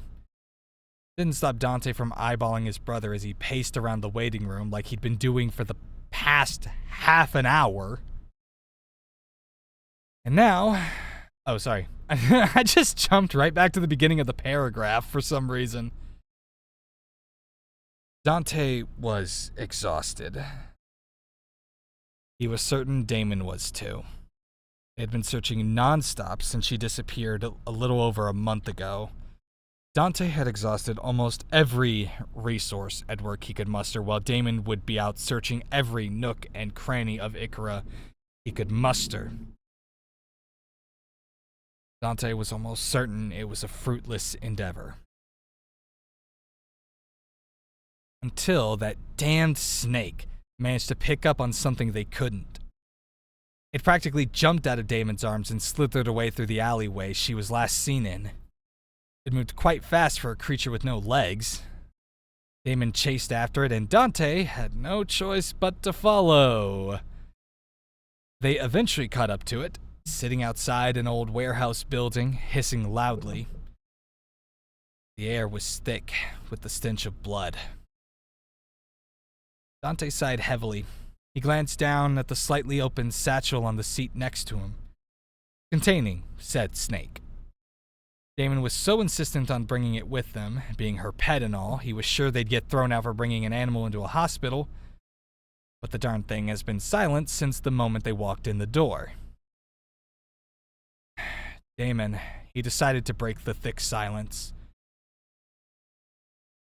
Damon practically jumped out of his skin. It seems he was also lost in his own thoughts. Why don't you come sit down? I doubt your anxious pacing is doing any good for anyone else here.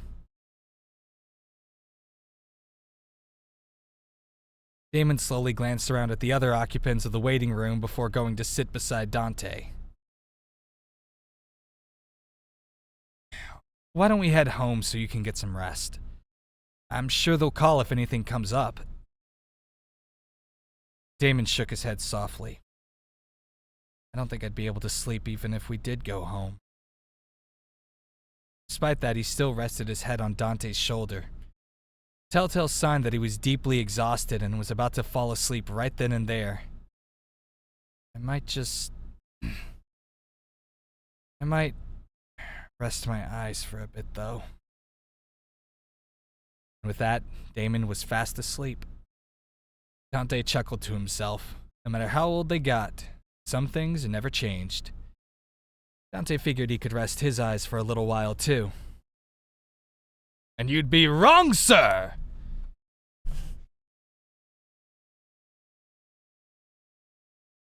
Excuse me. Damon's eyes fluttered open. He was met by an excruciatingly brighter waiting room and a doctor standing in front of them. He sat up immediately, rubbing the sleep out of his eyes and probably waking Dante as well. Damon and Dante rose, I presume. Yeah, that's us. I have some news on the girl you brought in. His breath hitched in his throat. By this point, Dante was completely awake as well. Well, let's start off with some good news. She's alive. We were able to completely seal the wound. Damon let out a sigh of relief. Felt like a huge weight had been lifted off his shoulders until... The bad news is she lost a lot of blood. And due to some complications, we can't quite figure out her blood type. We don't want to risk giving her the wrong type and having her body destroy itself. So, unfortunately, we're not sure how long she'll be able to live for at this moment. But I doubt it'll be for long.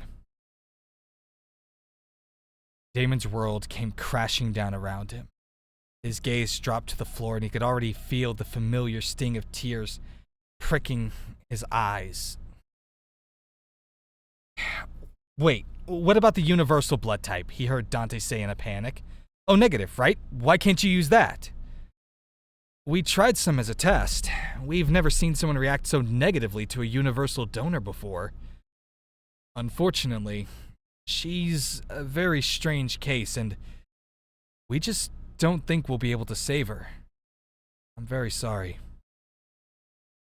Dante's clenched fists fell to his side as he heaved a frustrated sigh. Were all their efforts really in vain? Was it really going to end like this? Please. Damon's voice choked out, trying to ignore the tears running freely down his face as he looked up at the doctor.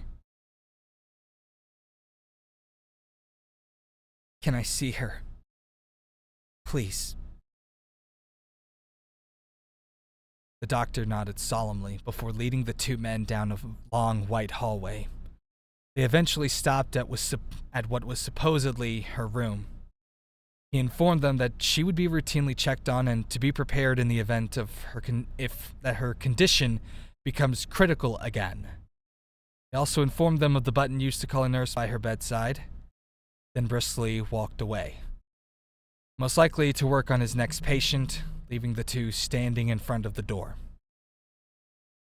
Damon reached for the door with a sweaty, shaky hand. He found himself hesitating. Besides the night before, he hadn't seen her in weeks. He still had no idea why she disappeared in the first place. Did she just not want to see him anymore? Did Dante scare her off? But then why leave Doug behind? And how did she end up in that warehouse with those wounds? He had too many questions, and he doubted he would get any answers anytime soon. He felt Dante's hand wrap around his other hand, giving him a reassuring squeeze. Damon swallowed hard, finally finding his courage to open the door and step into the room. They were met with the strong smell of disinfectant and hand sanitizer. It made him want to gag, but it only served as a temporary distraction from the girl on the hospital bed. She was so pale. So deathly pale. Unbearably thin, too. She was hooked up to a multitude of machines, most likely the only thing keeping her alive. Her breathing was shallow. Despite the breathing tube sticking out of her mouth, the heart rate monitors displayed her rapid heartbeat at 120 BPM. A far cry from what it was when they found her, but still not good. She measured 150 BPM on the ambulance ride over. She looked so fragile. He'd never seen her like that before. She was always so strong and curious and brave and funny and cool and interesting and snarky and fearsome and beautiful and alive. He found himself pulling up a chair to sit at her bedside. He reached out, his shaky hands grabbing hers. She was so cold. He rested his head on her hand, unable to stop the tears from escaping from his heavy eyes. Please, he hiccuped. Don't leave me. Not yet. Dante found himself unable to watch, so he slipped out of the room.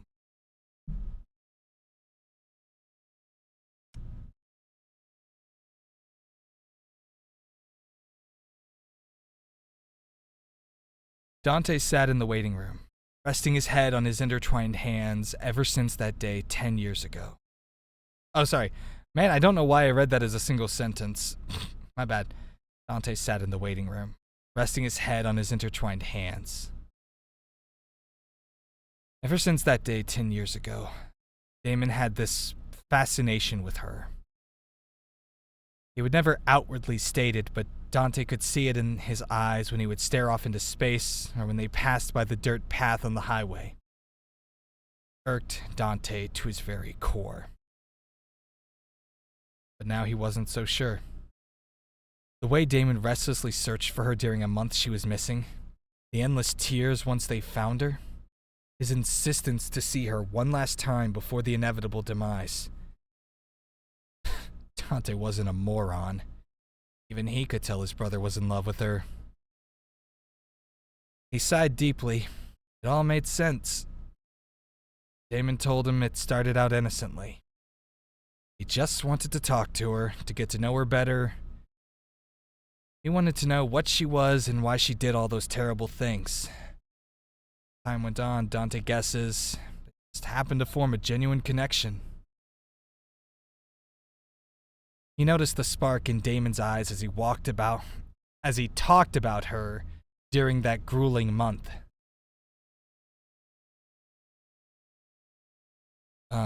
Excuse me.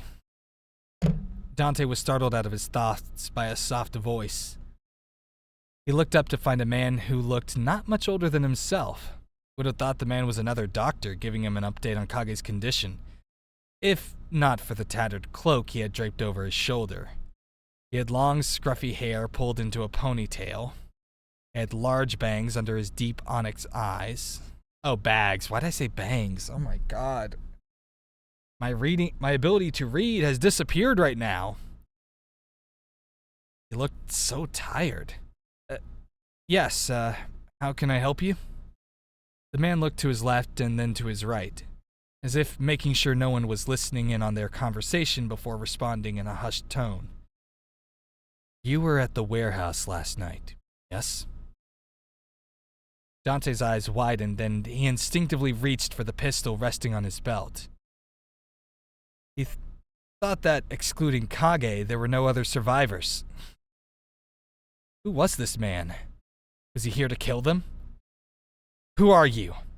He managed to spit out, gripping the handle of his gun for comfort. The man sighed. Look. I'm just looking for Kage Stone. If she's here, can you please escort me to her? Da-da-da-da-da. Dante gritted his teeth. No way in hell. Not while not that. My God, I'm mixing up their pronunciations. I was gonna be like Dante and Damen. What the fuck is going on with me right now? Okay. Who are you? He asked again, a little more forceful this time. He slumped his shoulders, letting an annoyed sigh escape his lips. He seemed to mull over his options for a few seconds before giving in. Ashura Knox. He looked around them again before adding in a whisper. You might be more familiar with the name Artorius Valencia, though. Dante narrowed his eyes. Artorius Valencia? As in King Artorius Valencia? It was hard to believe the renowned ruler of Dracor would pay an unannounced visit to their humble merchant city, much less be looking for Kage of all people. He tried to hold back a scoff. Impersonating royalty is a crime, sir. Dante stood up, staring the man dead in his eyes. He sort of wished he brought his handcuffs with him. The man blinked, confused. Heaving yet another long sigh. I can't believe I gotta deal with this idiot. He reached into his cloak, pulling out what looked like a medallion and handing it to Dante. Dante took a long look at the medallion. It was heavy for such a small thing, made of pure gold with a decal of a dragon breathing fire on the front. He flipped it over and his stomach dropped. The name Artorius Valencia was inscribed on the back, along with the number 1199. Or 1199, whichever you want to say it with. Dante slowly looked back up at him. Oh God, that's King Artorius, and I just threatened to arrest him. Yeah, you did. Take that, fucker. He thought his heart was going to stop right then and there. Artorius' hand flew up to cover his mouth. Please don't shout. No one needs to know I'm here, please. Dante swallowed hard. Nodding under the man's hand, he slowly removed his hand from Dante's face, retrieving his medallion and clipping it back on the underside of his cloak. So, how can I help you? Ashura is fine. He gulped. Even though Ashura's face remained neutral, that didn't stop Dante from almost peeing his pants out of fear. He did just threaten the ruler of their land, albeit accidentally. He wondered if he was doing it on purpose. So, you know where Kage's stone is? Yes, sir! He saluted to the man on pure instinct, his face flushing with embarrassment as he did so. Follow me! They walked down the hallway in silence. Ashura was looking nowhere in particular, but Dante was looking anywhere but at Ashura. If Ashura noticed he was sweating buckets, he certainly didn't mention it. Way to make a good first impression on the king, idiot. Yeah, you are. He was so lost in his nerves that they almost passed her room, with Ashura being the one to stop him. How he knew that was her room, Dante was almost afraid to ask. Ashura swung the door open, startling poor Damon, who was still sitting at her bedside. In his panic, Dante completely forgot about Damon being there. Damon eyed the man suspiciously as he approached her bed. Dante skirted around the room to him before he could say anything he would regret. Who is that? No, wait, it should be more like, who is that? He whispered to his brother, the sadness still present in his tired voice. Oh, nope, I still didn't read it right. Oh well. Dante scratched the back of his head nervously, which in turn made Damon nervous. That's... King Artorius? Ashura, if you wouldn't mind. His calm voice rang out, startling the two boys and almost making Dante jump right out of his skin.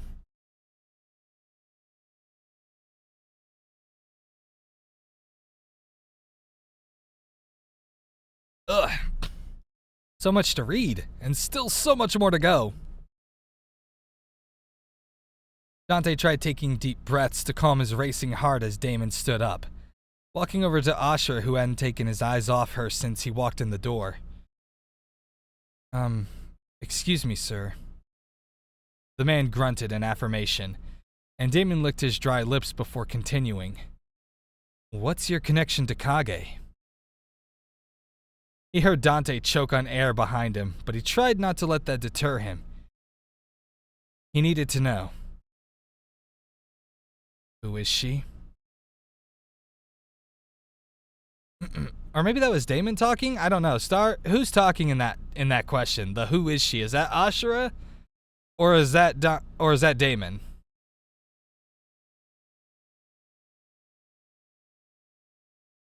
Okay. Who is she? Ashura sucked in a deep breath and then released it, allowing himself to relax just a little. I don't have any conclusive evidence yet, he started, finally peeling his eyes off her to look at Damon for the first time since entering the room. But I think she might be my daughter. Bum bum bum bum. Oh, right, author's note. Starry always gets mad at me because I skip the author's notes. Okay, couple of actual notes here. First off, a huge shout out goes to that loser FGRolls over on Twitch for reading this out on stream and giving me feedback. I don't know what makes him think he has the right to say anything about my story when this loser can't even get off his ass and write his own damn story. Get to the writing workshop, you fucking piece of shit. Yep, this is everything Star just said about me. Alright, I'll read what she actually said. First off, a huge shout out goes to FGRolls over on Twitch for reading this out on stream and giving me feedback. You are an actual legend. Aw. That lasted for all of 3 days before Star finally started talking to me and realized that I am an absolute loser. Seriously, I love how you speculate about what was going to happen next, and some of your commentary made me laugh out loud for reals. I hope you enjoyed this one because you motivated me to finish it. Okay, second off, yes, my man Ashura has 2 different names. Artorias is his ruler title for spoiler reasons, and Ashura is his casual name for more spoiler reasons. You're free to call him under whichever title you prefer, but just know he prefers to go by Ashura. Definitely not my preference or anything. Nope, not at all. Artorias? Hey Star, is that a Fate reference? Lastly, I'm going through some pretty big changes in my life right now, so I don't know how much motivation I'm going to have for writing for a bit. I'm going to do my best, though. I now have fans I don't want to disappoint. Thanks for reading. It means the absolute world to me.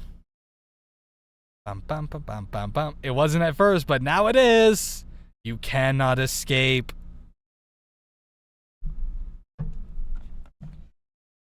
Okay, here we go, guys. Chapter 8. Broken Arrows. Ooh, we have actual notes at the beginning of the chapter today. Okay. Trigger warning. Non-consensual kissing. Graphic depictions of being burned alive. A couple lines that might not be safe if you are suffering from depression. They may not even be that bad, but I'm just trying to be safe here. At the same time, there's one line in here that I wish I heard back when I was 14 and struggling with mental health, so take that as you will. Ah, yes, it's this chapter. Kage sat in the middle of the bleak valley, her back pressed up against the other version of herself as they sat in complete silence. I spy with my little eye. It's a rock. How did you know? Because that's all that's here, you stupid. There's nothing but rocks. That's not true. There's the sky. But you always point at the rocks. Well, that's because you keep pointing at the sky. I'm trying to have a good game of I Spy. There's nothing else here.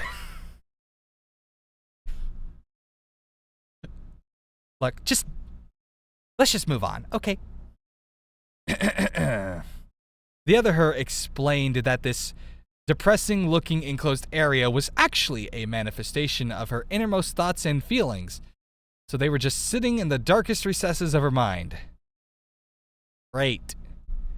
Unfortunately, the other her wasn't able to give her any information about her physical self, only knowing what Kage knew herself. The other her referred to herself as her subconscious. But that was a really big word, and frankly, she didn't like it very much, so she opted to calling her shadow instead. It was easier to remember, and she vaguely recalled her mother calling her the same thing. Her shadow leaned back, squishing her while she stretched obnoxiously. Man, this is boring. She picked up a rock off the ground, tossing it in the air and catching it absent-mindedly. I liked it better when we were hanging around with Damon. This place wasn't so lifeless. Kage leaned back in retaliation, causing her shadow to miss her catch and the rock to bounce off her forehead instead. Rubbing her forehead, her shadow elbowed her in the ribs. Hey, what the hell was that for? Kage didn't respond. She didn't particularly need to. Her shadow just always seemed to know what she was thinking or the words that were about to come out of her mouth. It made sense. Her shadow was her whatever.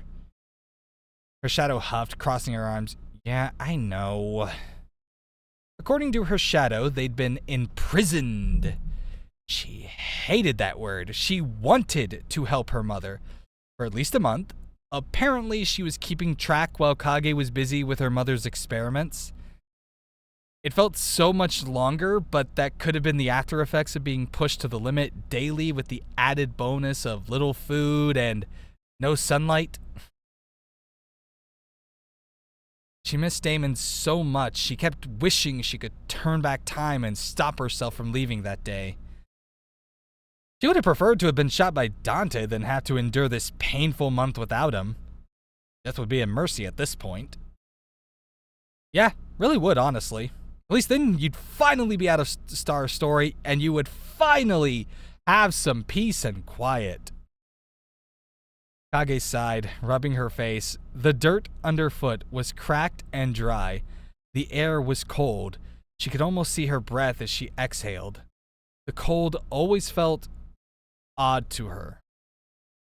She was surrounded by warmth her whole life, whether it was from her mother when she was younger or her own high body temperature. She shuddered. As if on cue, a sudden wave of heat washed over them. Both their heads snapped up toward the source of the maddening heat, and Kage jumped to her feet on instinct. Her shadow slowly rose to her feet to stand beside her as something from behind the bleak mountain. As something appeared from behind the bleak mountains. Man, my eyes just skipped over a whole word there. It was big and blue. A massive scaly creature. It climbed down the mountains, rocks and dust and debris following in its wake. It finally reached the flat ground, towering over the both of them as it stared down menacingly. It unfolded and stretched its purple wings to the gray sky. It was a dragon. Wasn't the same one she saw before, but a dragon nonetheless. She wasn't sure how it got here, but she did know one thing. It wasn't here for a tea party or a friendly chat. It was here to kill them. Kage looked into its eyes and froze. Her shadow stiffened up beside her, understanding her thoughts immediately. That familiar, icy gaze. Oh. Fuck. Damon sat by Kage's bedside, resting his head on his arms as he listened to the rhythmic sound of the heart rate monitor echo through the silent room. A lot had happened over the past few days, and Damon was still trying to process it all. King Artorias, or Ashura as he preferred to be called, donated some of his blood, which ended up matching hers perfectly. The doctors were astounded, but it pretty much confirmed his suspicion that she was, in fact, his own daughter. Her condition had stabilized almost immediately. All that was left was for her to wake up. Damon and Dante had gone back home to get some much-needed rest. Damon hadn't gotten much sleep during the time she was missing, but that night he slept like a baby. He was ecstatic to see her again, to hear her voice, to see the life shine in her eyes again. And so he could apologize for not stopping Dante and for not finding her sooner. Things never truly go according to plan. When they came back the next morning, the doctors informed them that she had developed a sudden tumor in her brain overnight. It was unsafe to operate on her while she was unconscious, so there was nothing they could do until she woke up. If she did at all. Damon's heart dropped. It felt like his world came crashing down around him all over again. He couldn't even imagine how Ashura was feeling. Couldn't even bear to look at the man as Ashura excused himself from the room. He hasn't been back since. It's been a week since she was admitted. 5 days since the tumor appeared. Except for routine trips back to the apartment for minimal rest and meals, Damon refused to leave her side. There was a small knock on the door that startled Damon out of his thoughts. He wasn't expecting to hear a knock of all things. If it was a doctor or Dante, they would have come right in. Could have been Ashura, but he figured if Ashura came back, he would also come in without knocking. The knocking came again, a little more forceful this time. Damon sluggishly got up from his chair, stretching to crack his stiff back before opening the door. It wasn't Ashura like he'd hoped, but rather the bitch, holding a small bouquet of flowers. Damon! She beamed up at him. The confusion must have been evident on his face because she started giggling to herself after a few seconds of stunned silence. Well, are you gonna let me in or what? He tried to smile, but couldn't find the energy to even try as he moved out of the way, allowing her to strut into the hospital room like it was a fashion show runway. Why? What are you doing here, bitch? Well, she clicked her tongue as she dumped the vase of fresh flowers that a nurse brought in that morning out an open window and stuck her own bouquet in its place. That's not a very nice way to address a friend you haven't seen in well over a month, is it, Damon? Well, we're not exactly friends, so... Crossing her arms, she huffed. Dante told me your friend here got into a car accident. Poor thing. I rushed over here as soon as I could.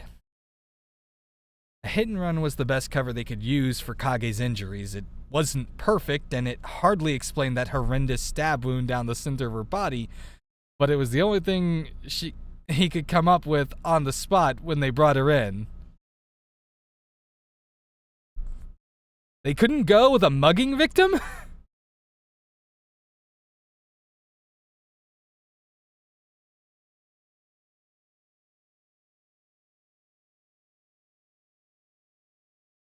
Car accident was literally the best these people could come up with.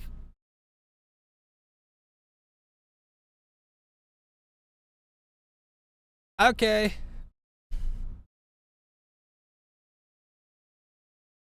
Although, to be fair, car accident, it was the best the author could come up with, I guess. I mean, car accident isn't the worst idea, because it just depends on how severe of a car accident. I mean, I've seen some pretty messed up car accidents, and the injuries from those can be brutal. Like, my mom got into a car accident once, and like, she had a gash, like, all down her leg. So, yeah, honestly speaking, it could work.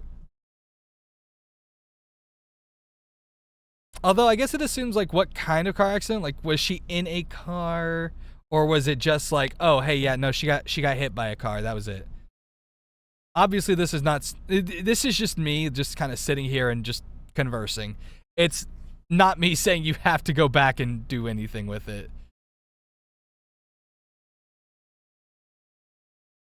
Okay, moving on.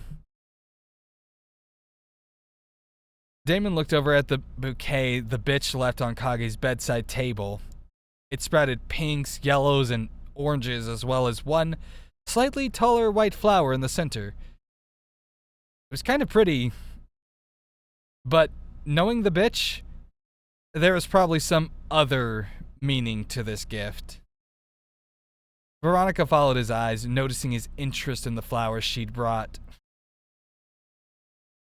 It's a bouquet of geraniums, foxglove, meadowsweet, yellow carnations, and orange lilies.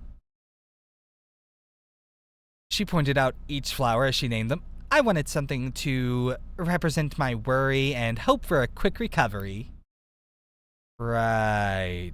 Damon wasn't an expert on flowers, but something about that seemed off. The bouquet was so striking and seemed almost hateful. Veronica wasn't going to give him any time to contemplate as she strode over to him, her breasts bouncing with every exaggerated step she took. Wow, you really had to write that out, didn't you? Okay. Damon, want to come out with me today? Huh? Well... She hooked her hands behind her back, pressing her upper arms against her chest to accentuate her breasts as she leaned in towards him, a light pink dusting her cheeks. We haven't hung out in a while, at least not since she came to town. His eyes drifted towards Kage for a moment. If the bitch noticed, she didn't say anything. I'm almost surprised you haven't commented on the fact that I refused to say her name. But I also think you're just over there cackling like an idiot every time. Wait, did I do that in the first reading as well? I feel like I did. Damn it, now I gotta go see if I did, because it's funny that it's still back. Oh, man. I was hoping we could catch a movie. Maybe a bite to eat and then a walk through the park. She grabbed his hand expectantly. Please, Damon. Damon sighed. He knew that the bitch had a crush on him since they met in high school. She was always very open about it and was always constantly trying to get his attention. His friends were always baffled that he wouldn't go out with her, and in all honesty, she was just never his type. He had tried dating in high school, but he never could find anyone that he clicked with. Starting to wonder if he was gay. Maybe a little bit. Or if he was just holding out hope that he'd someday meet that blue-haired girl that sat in the back of his mind again. He took a long look at the bitch. She was wearing a tight pink crop top that showed way too much cleavage. She also sported denim shorts that barely even covered her thighs. Damon would hardly even consider them shorts. She wore fancy-heeled sandals that showed off her sparkly pink toenails. Her long fingernails were colored the same. How long are we talking for the fingernails? Are we talking like those really, really long fingernails that come off like a whole inch of the finger? Because gods, I hate those. I get most people like them for fashion and fun, but me, I am just like, no. I just think they're creepy looking. Like, they look like the kind of nails that you would basically wear as like a part of a witch's costume or something. Her long fingernails were colored the same. Her long blonde hair was pulled into a ponytail that also showed off the star-shaped earrings hanging from her earlobes. Her plump lips, which were sticking out in a pout as she waited for his answer, were a glossy red. She was definitely a beautiful woman, and any guy would be lucky to have her. Damon just wasn't one of those guys. But he figured he may as well entertain her offer, at least to take his mind off Kage for one day. It might be good for his mental state. No. Okay, no, Damon. Like, the main thing that I would have to say here against Damon at this one exact moment is that if he was going to agree to it, he definitely needs to say it's like, all right, friendly hangout. No, I understand that he's going through it. I'm just saying, bad idea to agree to just go out with someone you know has a crush on you. Bad idea. Like, if you're going to, establish the friendly boundaries first. I'm not dissing Damon and saying he's not going through shit. He's going through a lot right now. But this was a mistake on his part.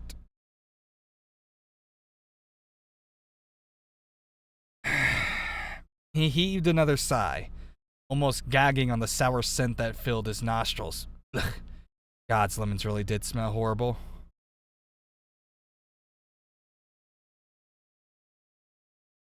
I wasn't even reading that off the story.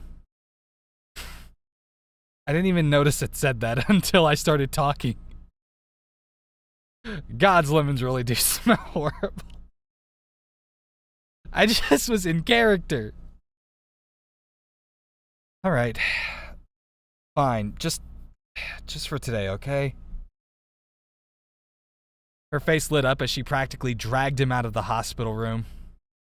He caught one more glimpse of Kage's unconscious form before the door closed behind him and felt his heart drop. He was already regretting his decision. You should! It was already mid-afternoon, so they went directly to the movie theater. Theater.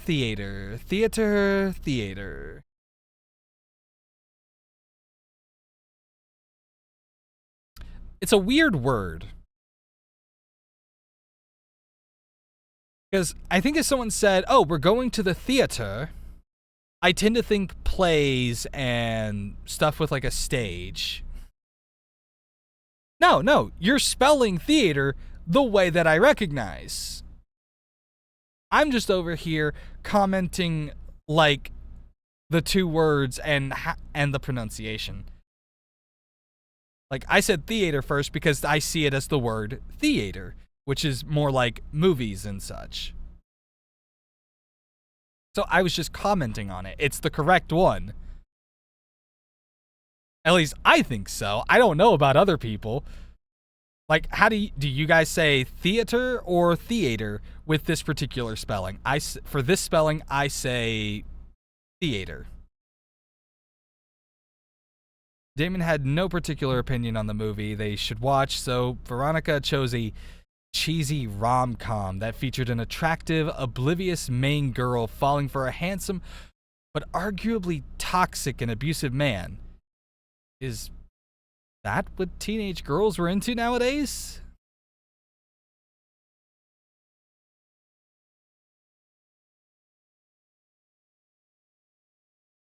Damon could only wonder. Veronica seemed to enjoy it, which only made him worry more. I mean, even if this was... I still just find it weird that... I don't know. I'm just sitting here as like, that's really the movie choice you want to go for?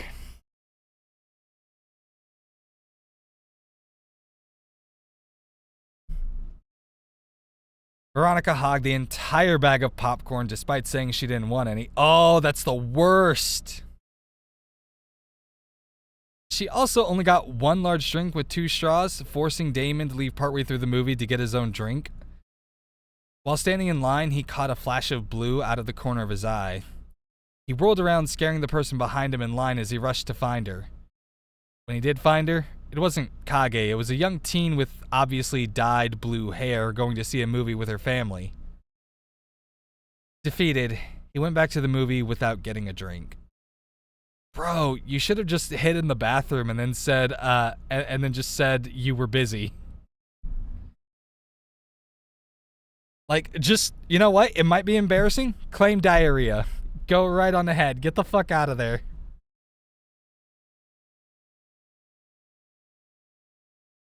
He felt a hand on... Okay, hold on. Where was I? He returned to the two main leads confessing their love to each other, which made his heart drop even further. He found himself squeezing his eyes shut as they kissed in the rain, which led into the obligatory sex scene montage. Her image popped into his mind. Ayo? Ayo? We get to the obligatory sex scene, and that triggers her to enter your mind. Okay, bro. No, it's just the timing of it. I didn't notice this the last time I read this. Star, you gave an interesting moment for him to suddenly remember she existed. Oh my god. I realize that we're just going with the sudden... Like, just sudden thing. Like, Lord knows I will be just looking at something and I will think of something completely unrelated. Like, what was it that we were doing yesterday? And all of a sudden, I'm like, man, I want to rewatch The Wolf Children. No, I don't.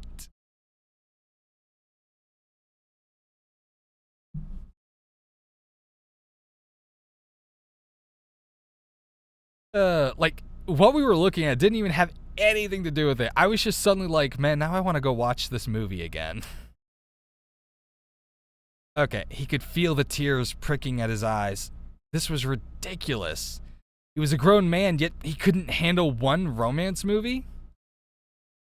He felt a hand on his and his eyes snapped open. He turned, and for a split second, he saw her deep blue eyes before they faded back into the bitch's hazel. She looked concerned, which actually surprised him. He gave her a weak smile and went back to watching the movie, which thankfully had no more sex scenes.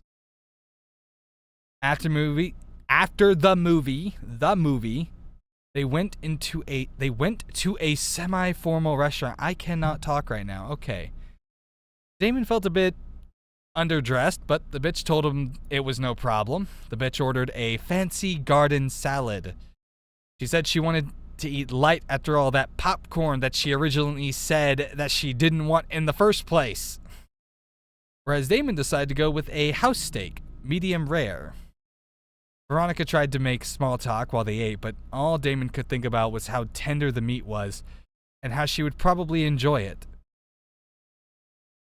After they ate and the bitch graciously paid the bill, Damon almost cried at how much that steak cost. Yeah, don't go eating. Don't. Do not go to a fancy restaurant and expect to be paying cheaply, my friends. If you want to pay cheap, the best you're getting is a soup. They went for a walk in the park at the center of the city. The sun had already set, so the only light illuminating their path were the street lamps, bugs dancing in the light they provided. They walked in silence, with Damon having to stop once to respond to a text from Dante. Oh, I almost said her name. My bad. The bitch eventually led him to a bench where they sat in more silence. Yo, Bench made a cameo? Awesome! Too bad it's to this. She stared at the stars, whereas Damon stared at the concrete pathing beneath his feet. He felt bad. He agreed to go on a date to take his mind off his dying friend, yet it only served to worsen his mood and probably ruin the whole thing for the bitch. Heaving a sigh, he lifted his head to apologize, but she spoke before he could.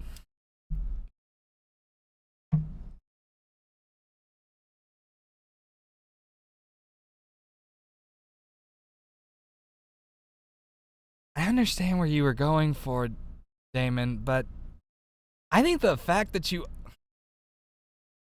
I just think that the fact that he knows that this was intended to be a date is just kind of bad on his part here. Like, obviously, I think the bitch is obviously in the wrong, because if it's pretty obvious the dude is not into you, back off.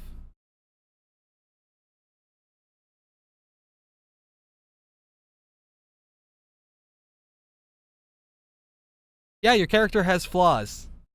How dare he not be perfect? I'm just commenting. Because I realize this is just something that people don't think about.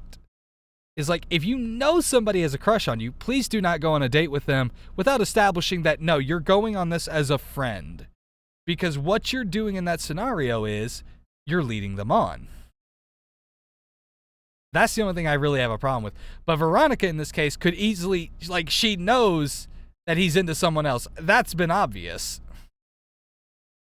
So she could have backed off, but she's still choosing not to. So she's setting herself up for failure here. I'm just stating.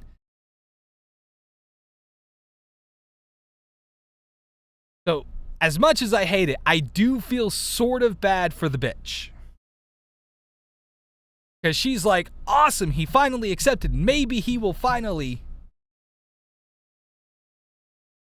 No, I think you should keep it as is. I personally think that it should stay as is. Because I wonder how many people are actually going to take note of this. But also, if you don't imagine that line, like, in there already, then I wouldn't worry about it. Because it's perfectly fine for your character to have flaws. This might be a moment that a lot of people don't pick up on. And it might be just a moment that, you know, says something about Damon's character where it's like, sometimes he just does stupid stuff when he's worried. Like, he doesn't always think what he's about to do through, which we've completely seen as a regular part of this story. So it's within his character to just do something this fucking stupid. Yeah, exactly. He probably was not thinking about it. And I think that that's fine.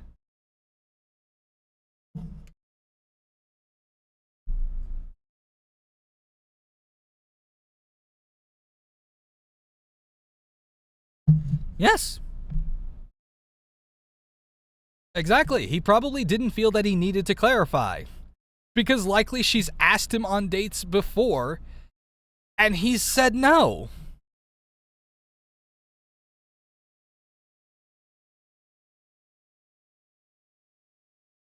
Like, we have the context. She's had a crush on him for a while, so we know she's probably asked him out on dates before. This just happens to be the first one he said yes to.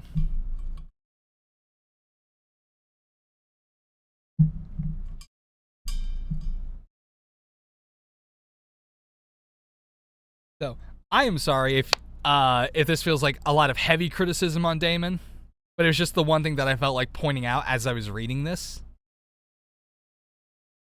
Because I was like, this wasn't... Because to me, I was like, okay, this is actually pretty interesting to take note of the distinct flaws of the individual character. Because I've been picking on Dante since, like, day one. Where I'm like... Because we keep describing him as this cold, calculated character, and yet Dante is legitimately a hothead who just immediately goes for violence as soon as he thinks that it needs to be applied, which seems to be almost immediately. So I've just been picking on him. So I'm like, okay, I gotta pick on Damon a little bit here. I'm also gonna, obviously, I'm going to pick on Veronica always. Oh, sorry, I didn't say her name correctly. I'm always going to pick on the bitch. And Kage gets enough torture already from what you do to her, so I can leave her alone most of the time. Most of the time.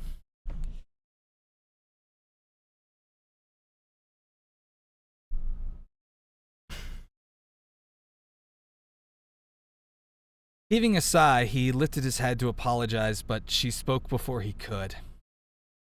You know, Damon, she started, not looking away from the stars. You've always had this look when you're thinking.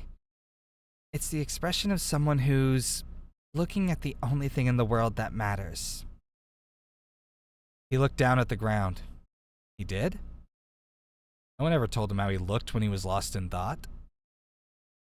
Dante would irritably glare at him, but never said anything about it. Maybe that's why I fell for you so hard, she laughed breathlessly.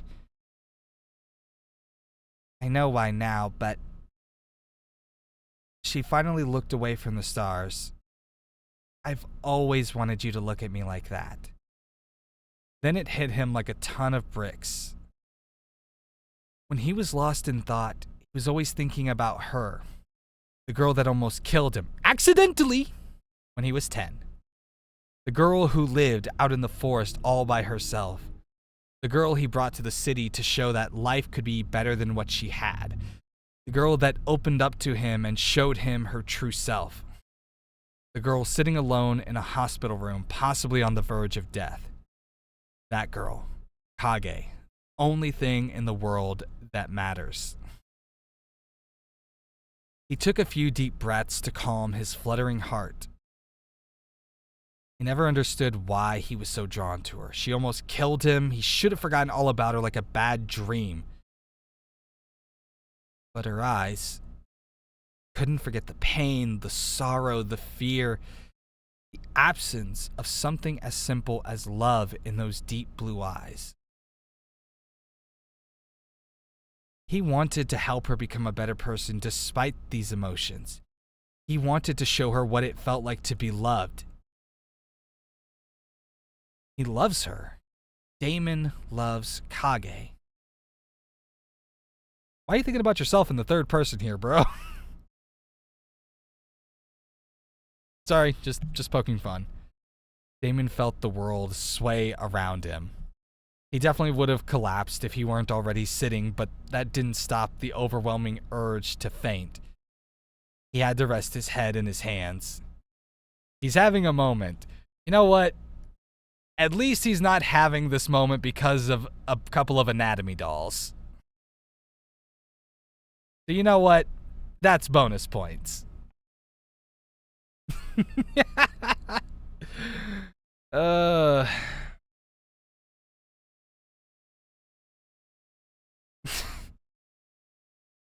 That was just the most ridiculous scene.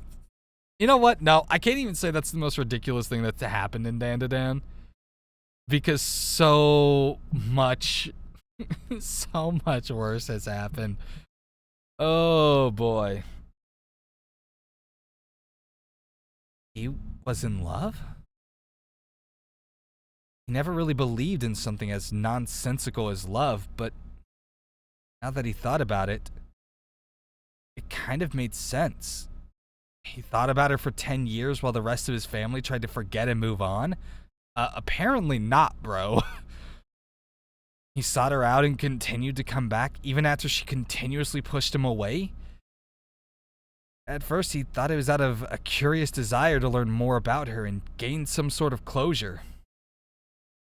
But as the days went on and he got to know her more, he started genuinely enjoying her company.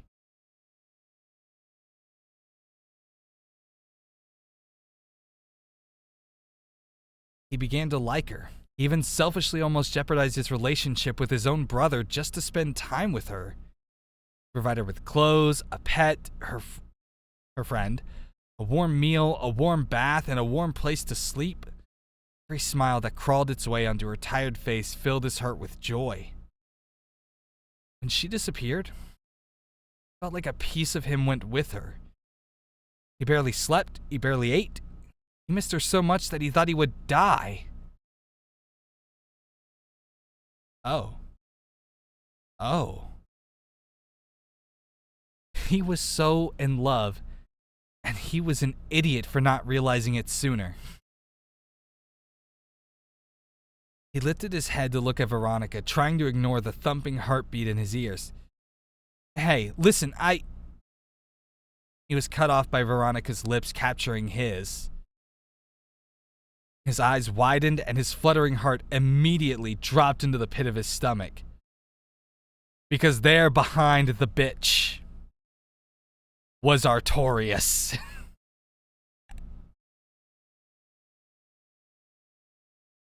This is not what it looks like, bro.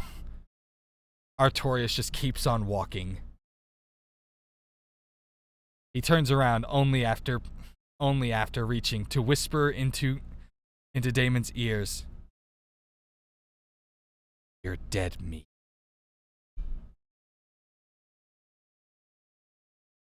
And then walks away.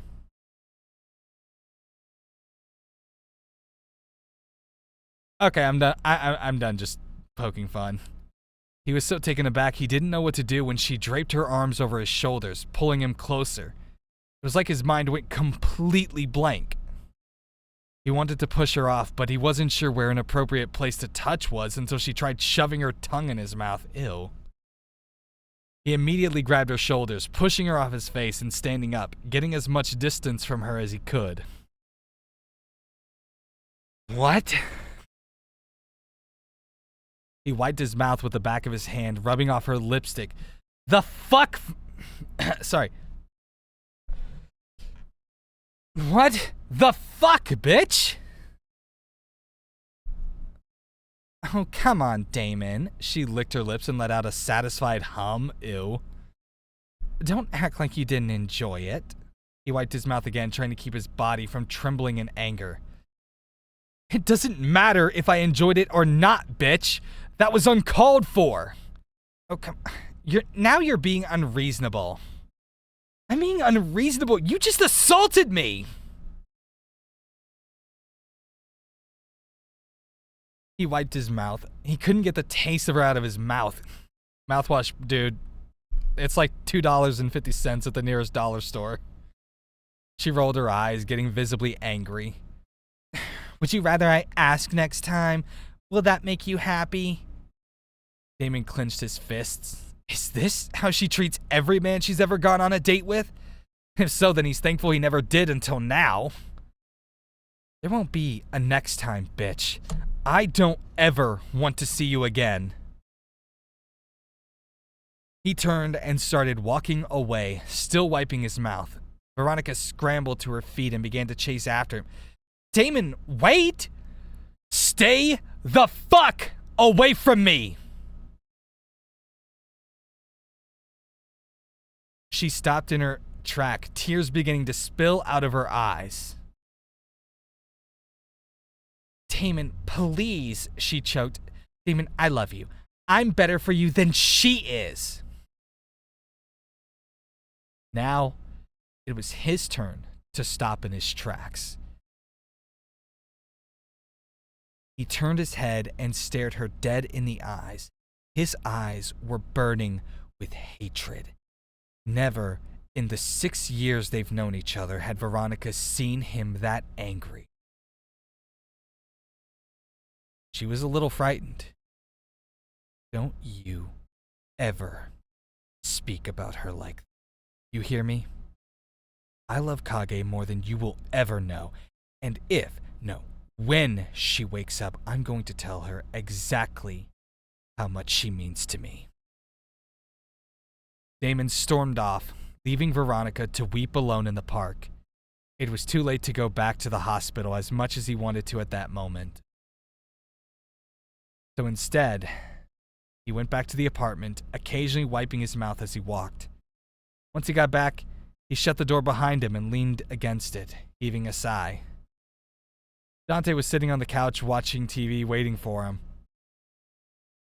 Well, I'd ask you how the date went, but I think I can see right here on the TV. Somebody uploaded it to YouTube.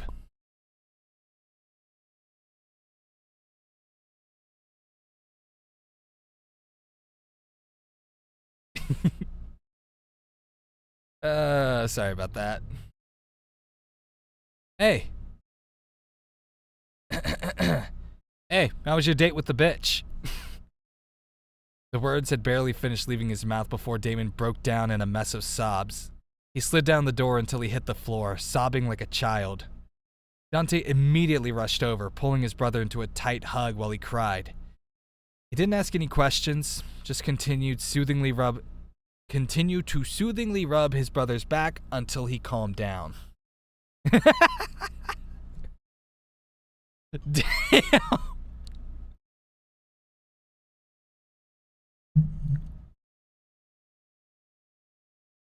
Okay. Good news or bad news? He managed to choke out through sniffles and hiccups. Bad news always goes first. The bitch kissed me. Yeah, that's true. It really is. Did you kiss back? Damon shook his head. Dante winced. He knew the bitch always had a thing for his brother, but he never imagined her to force herself on him. He made a mental note to make sure she never comes near Damon again.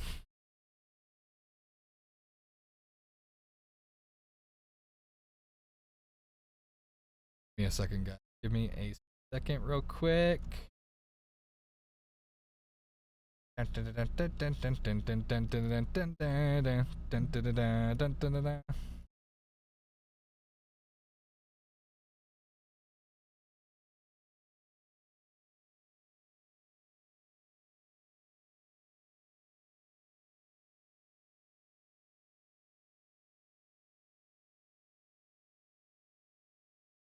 I can open.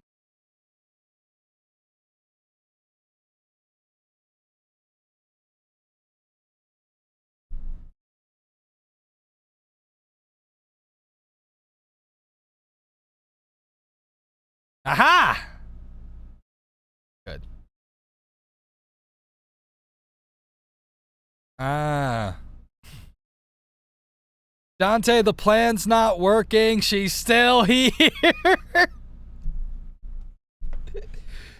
Look, dude, I could only make it to where she just can't be in the same premise. Sadly, she can continue to stalk him through windows. Yeah, the second he said that, I just thought of this image.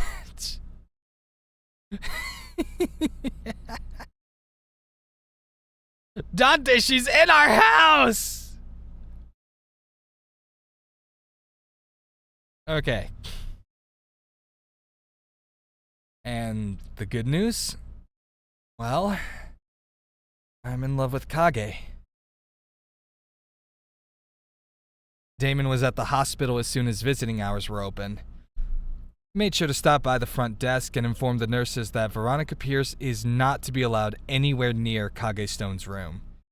He made sure to provide a picture. When they got that taken care of, he made his way to her room with a fresh bouquet of red roses, tulips, and I cannot pronounce that last one. Peonies?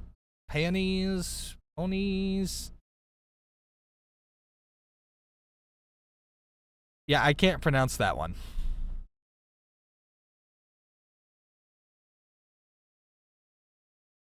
Moving on.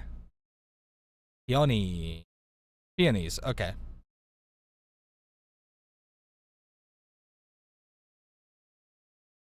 The first thing he did when he entered the room was bump Veronica's bouquet into the trash, replacing it with his own. He would have felt bad if he didn't just find out that the bouquet she brought was just her way of saying, fuck you. He figured she had everything yesterday all planned out and was even so confident that she'd win him over by the end of the day. What a fool. Yeah, what a fool. Damon clearly has a type, and it is blue-haired dragon girls that are slightly, if not completely, feral.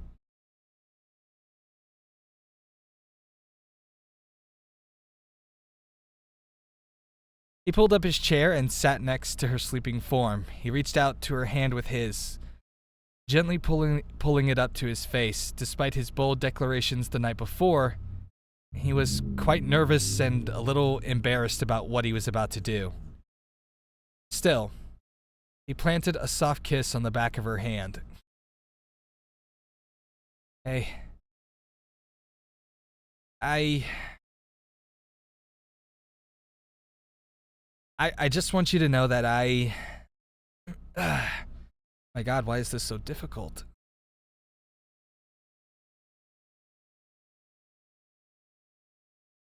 Okay, let's try this again. Hey, I just want you to know that I love you. Oh my God, why is this so difficult? It wasn't this difficult in the original script. Fuck it, that asshole Fox is ad-libbing again. Shh. Ah, I hate this guy. Okay. No, I'm getting into character, Star.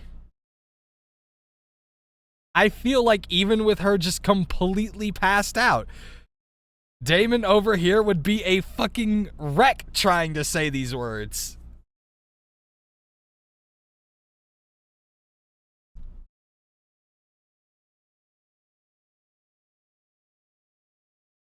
Okay. I think Star just got onto Fox for trying to ad-lib the script here, so maybe now I can say it. Hey. I just want you to know that love you. So please, wake up soon, okay? He murmured into her calloused skin before moving her hand back to her side. She didn't move. Her eyes didn't flutter open like he would have hoped they would. But he swore the heart rate monitor sped up for a split second.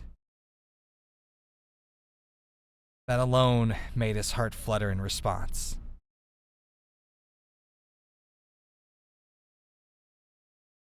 So, what exactly did you just say to my kid? Oh, holy shit, what are you doing here, Mr. Your Majesty, Ashura? Hey, let me just slide. I'm going to the bathroom, bye. I just think it would be funny if, like, Damon just went in, made that confession, did not even notice that Ashura was there. Oh, God. You know what? Fuck it. I'm putting that in an AU. That'll be a one-shot idea that I'm never gonna actually write. I have more stories that I will never actually get around to writing than anything else. I know. I saw the soft clicking of the door. I'm just making funnies. Typical Asher coming through the window. Alright, let's see. The soft clicking of the door closing broke him out of his trance. He looked towards the door and saw Ashura standing there. There was a long silence between them until Damon realized what he just did. His face went as red as his hair as he stood up, tripping over his chair in his attempt to stumble away from Kage's bedside. Ashura watched, and although he didn't show it, he was mildly amused. You're mad. I mean, Mr. Knox, Ashura held out his hand. First time since Damon saw him, for what felt like a century, Ashura cracked a smile. He quickly strode over to Damon and wrapped him in a tight hug. Confused, Damon reluctantly wrapped his arms around the ruler of their land. For everything she's been through. Everything I couldn't save her from. Glad she has someone like you in her life, who loves her for who she is. He released Damon from the hug, looking him dead in the eyes. And if you ever hurt her, I'm going to kill you. Nobody will ever find the body, because I will reduce it all to ash. Do you understand me? So promise me that you'll always be there by her side.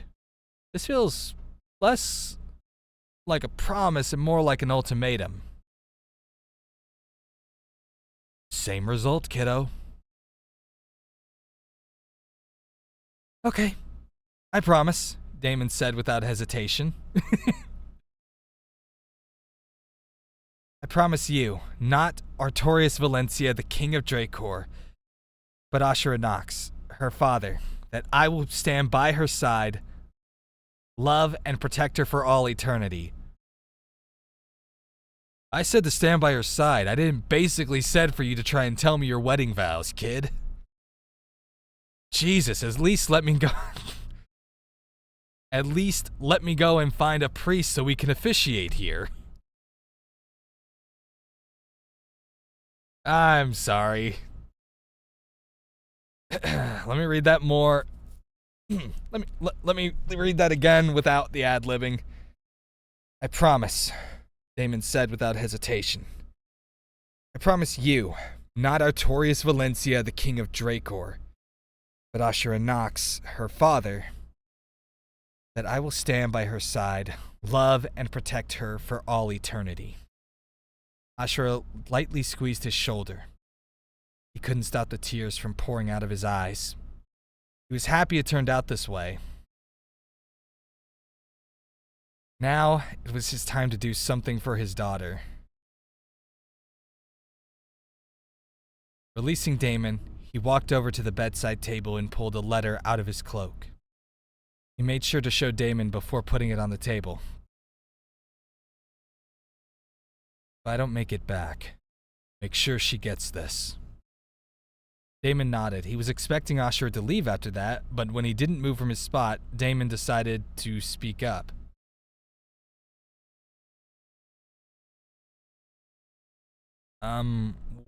Where are you going, sir? Ashura looked at Damon, then down at Kage. Yeah, you know, you would think that dragons would not be Christians, given their horrible relationship with them. I mean, there was St. George. And of course, we can't forget St. Martha. Yeah.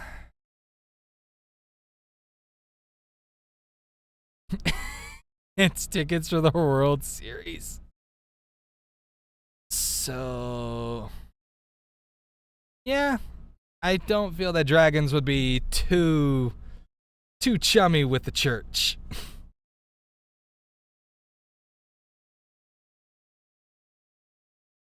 Well, I kind of figured that. Ashura looked at Damon, then down at Kage, then back at Damon, then back down at Kage, then back up to Damon, then down to Kage, then back at Damon, then back to Kage. He seemed to be mulling something over before he spoke again. I get the feeling her mother is behind the tumor. So, I'm going in there to find out. Going in where? Ashura rested a hand on Kage's forehead, eyeing her solemnly. Her mind. You can do that? Yes, I can.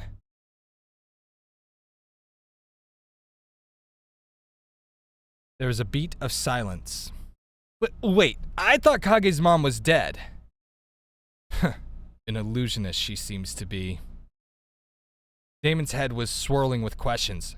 First he learns that her dad was alive this whole time, and now her mom too? What's next? A long-lost sister?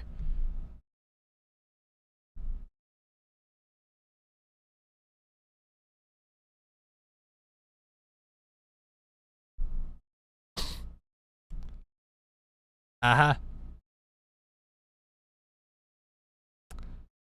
Her family keeps getting more mysterious by the day. I must go now. The longer Ash stays in there, the worse off Kage will be. Author teeing away over here. Yeah, reader just being like, uh-huh. Just giving the author the side eye. Wow. Now, obviously, she must not have... She obviously doesn't have a long-lost sister, right? Damon nodded, standing back to give the man space to do whatever he needs to do. Ashura placed his palms on Kage's forehead, closing his eyes and taking a deep breath. Wind began to spiral around his feet, flapping his cloak and hair as it grew stronger. Sir, we do not allow magic people to just suddenly create tornadoes in the hospital. What? I'm sorry, I can't hear you over the wind. I'm just, entering my child's head. Don't worry about it. This seems like a massive invasion of privacy. It'll save her life. Get over it. Besides, I'm king. Who do you have that's gonna prosecute me? A very good point. You do what you're doing, okay, sir? Goodbye.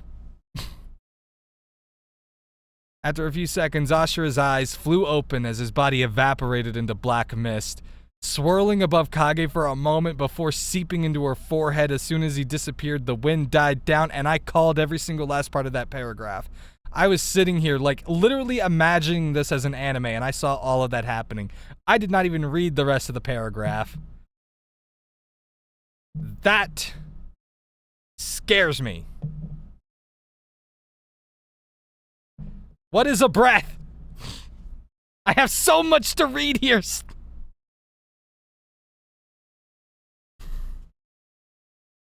Damon pulled his chair back up beside her, holding her hand as he prayed for Ashura's success. Kage leapt backwards, narrowly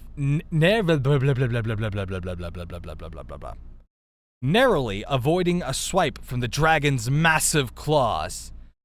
They'd been on the defensive since it appeared, just barely managing to dodge its slashes and occasional plume of flames that shot from its mouth. They would occasionally get their own hits off, but it didn't seem to affect the beast at all. While their defensive strategy seemed to work for a little while, Kage was getting exhausted. She could tell her shadow was too. It was only a matter of time before they ran out of energy. Water.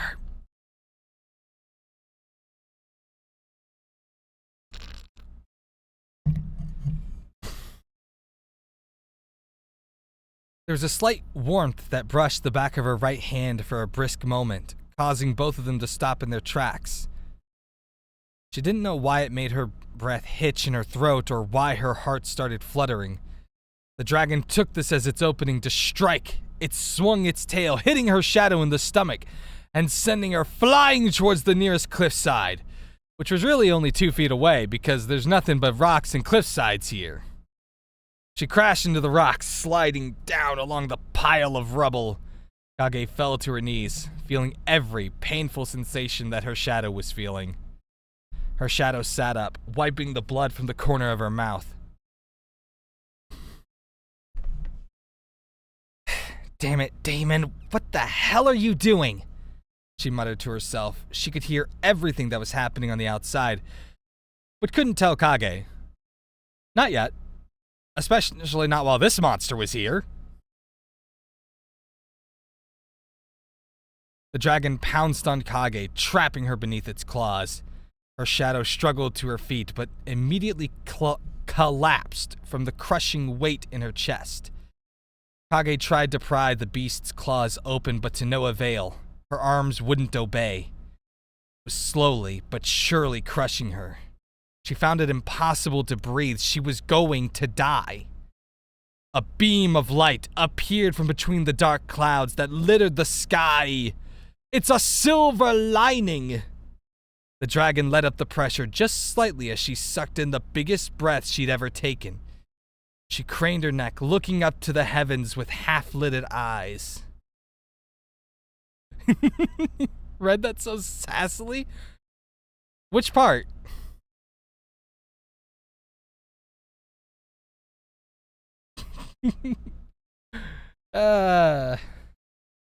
The part when I said a silver lining.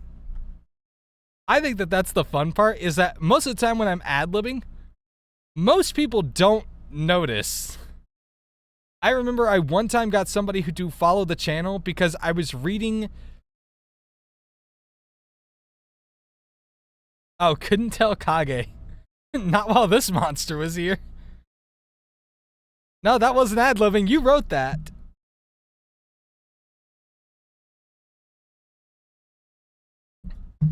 But yeah, no, I remember a time I was voicing Romani from FGO at the time, and he was like, I've got an important question.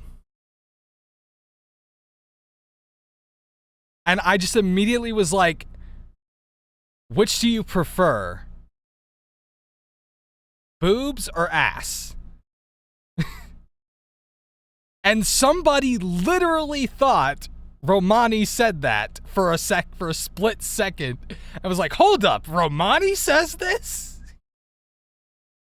And then followed when they were like, oh no, you were ad-libbing, and that was great. And I fucking love it. I didn't gaslight you. I gaslit nobody. I read what you wrote. I just probably didn't read it the way you probably would have wanted to be read. You probably would have wanted it read more like, but couldn't tell Kage, not yet. Especially not while this monster was here. Or like, this monster was here. The dragon... Oh wait, Someone was falling from the beam of light. They made it about halfway to the ground before lightning sprung out from their body in every direction. They began to contort, growing and bulging in a sphere of black mist until what emerged was no longer human. So the reason I read it the way that I did is that I was reading it more from the perspective of the shadow, and the shadow is like, this is great, but totally not the time, Damon. So I went for a little more sass. Rather than just being like, blatantly just saying everything that was happening kind of thing. So I was like, okay, well, this is the shadow, so Shadow is probably not too happy with Damon right now. Very distracting.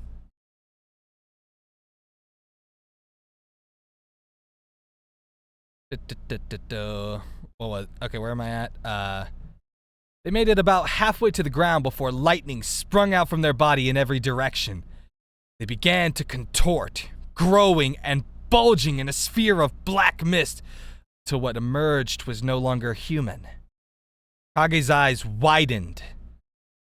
It was another dragon. Black as night, long like a serpent with a glowing red stripe down its spine that matched its eyes. Its wide wings and large claws made her subconsciously cower in fear. Its eyes scanned the landscape, eventually landing on the dragon, pinning her to the ground.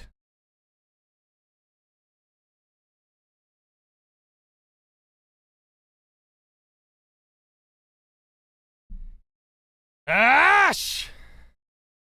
It roared, a male voice booming from its throat.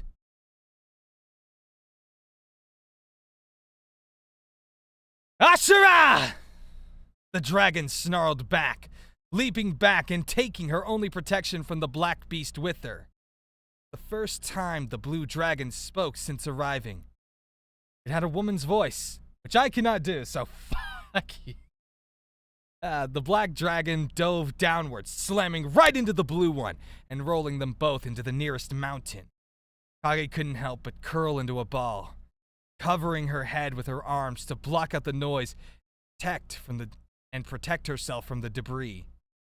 She couldn't stop the tears from leaking out of her clenched eyelids. Her shadow found the opportunity to limp over to her, clutching her abdomen as she walked. She collapsed next to Kage's trembling form, shaking her slightly. Get up, we have to get somewhere safer.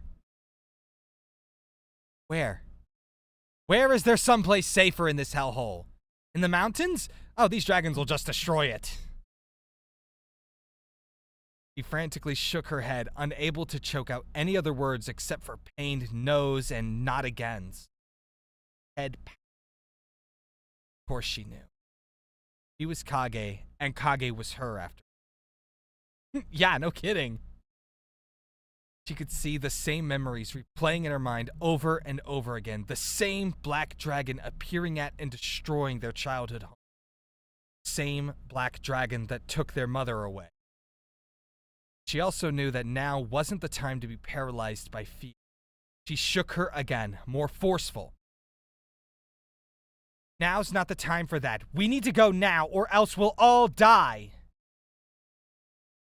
That really be so bad? Everything around them. You could barely hear the roaring and screaming and crumbling cliff walls fight between them. She could only stare down at the girl before her that she shared a mind and body with. She wasn't lying when she said life had been torture for them. However, unlike Kage herself, she wasn't capable of having her own unique thoughts. All of her thoughts, feelings, words, everything belonged to Kage in one way or another. The surface, she's given up hope. She believes she'd be better off dead. The facts that her shadow is trying to pull her out of the direct line of fire shows that deep down she still wants to live. She just needs a little push to give her the determination she needs. Slowly, she leaned down, pressing her forehead to Kage's. Her body didn't stop trembling until she poured the words she needed to hear directly into her.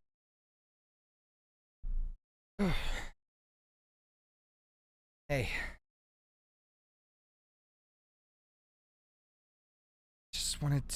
I just want you to know that.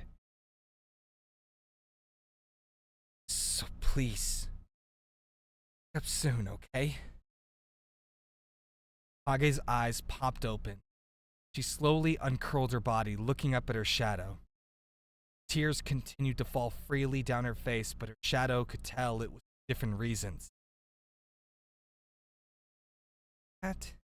She nodded, taking Kage's right hand and rubbing the back of it softly. Right after he kissed you, right? Kage's face flushed. She had no idea what to say or even think, so her shadow said it for her.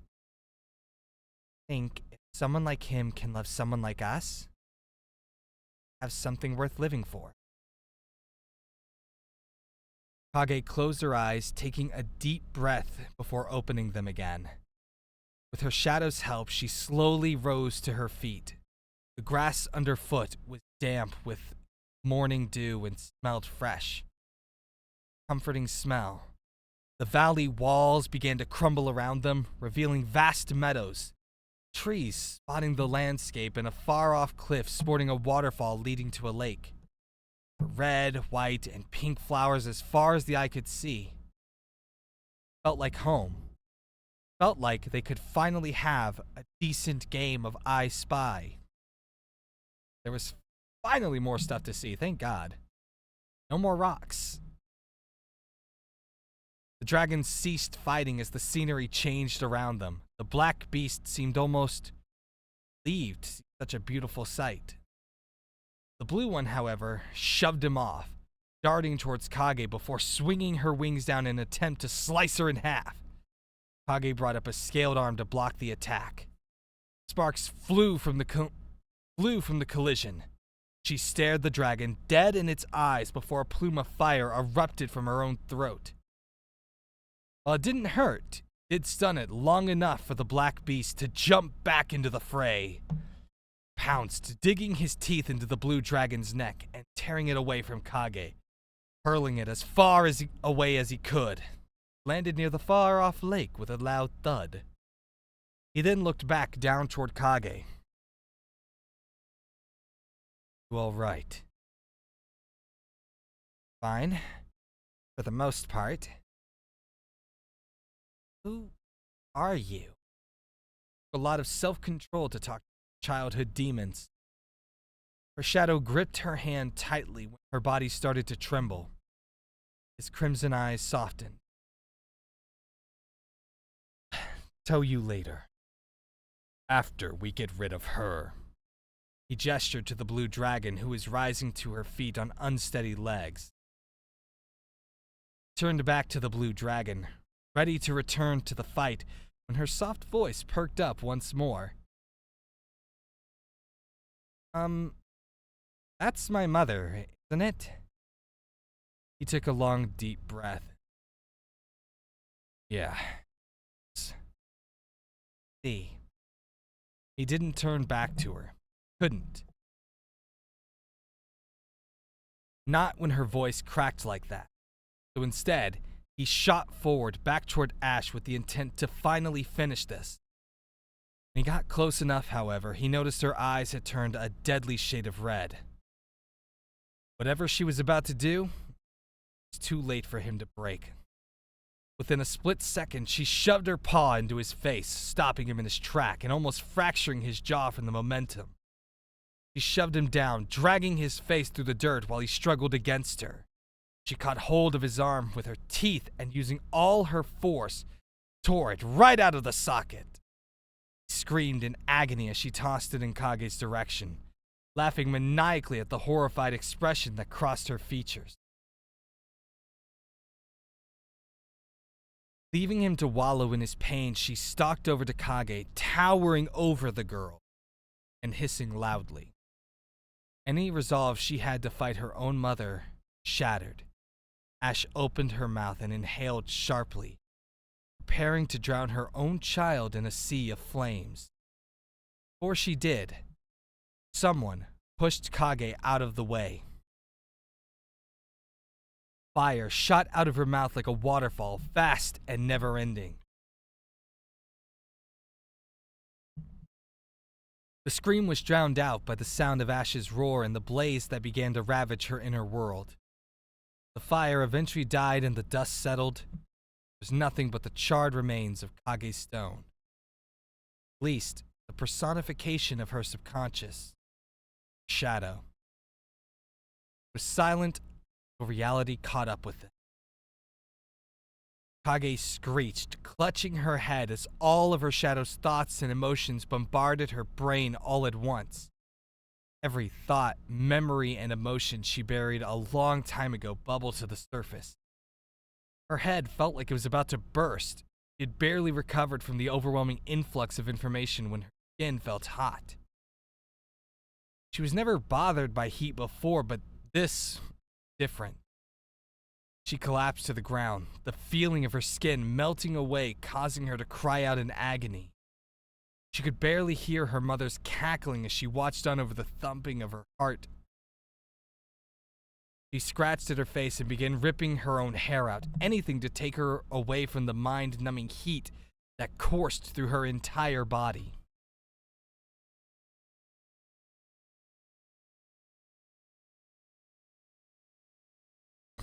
The heat spread to her organs. She could feel all her vital organs melting away from the extreme heat.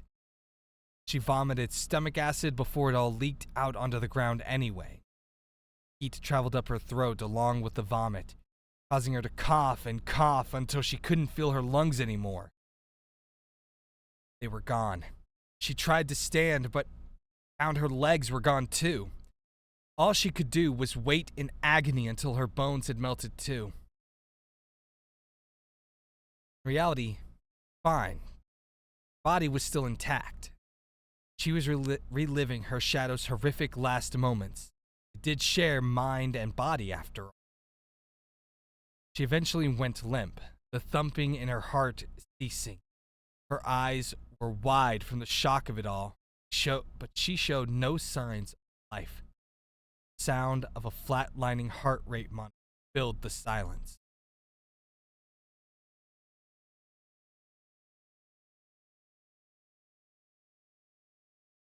Ashura managed to push himself up out of the dirt despite his missing arm.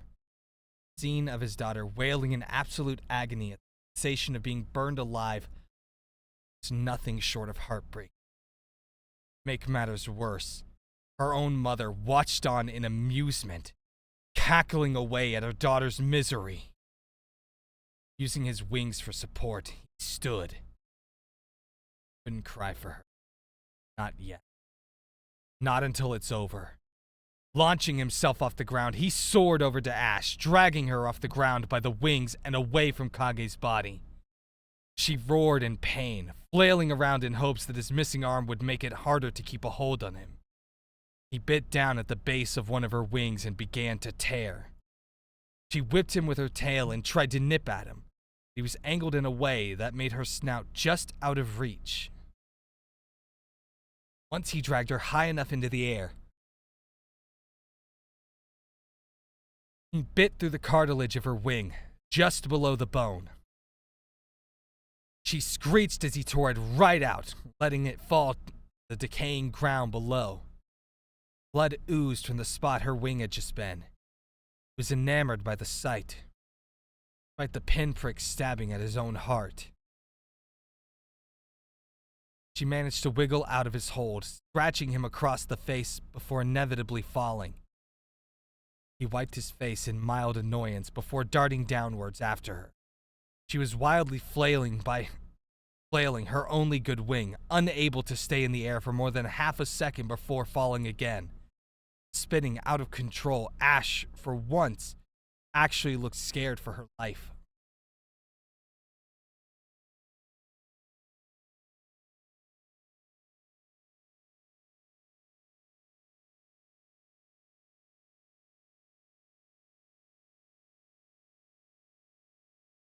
Ashura, save me, please! He narrowed his eyes at her. Wasn't like her to beg for her life. The Ash he knew would make others beg for their lives by her mere presence alone. You know what will happen to you if you don't! She was using that against him? Surely she knew his disregard for his own miserable existence. Said nothing, opting to somersault mid-air, preparing to strike her with his tail. Her eyes widened. His tail came down, launching her toward the ground with the force of 1,000 suns. There was a shockwave strong enough to tear a tree from its roots. He watched as she crashed into the ground below, creating a crater in the earth, her dragon-esque body. He softly landed next to her, disappointingly noticing.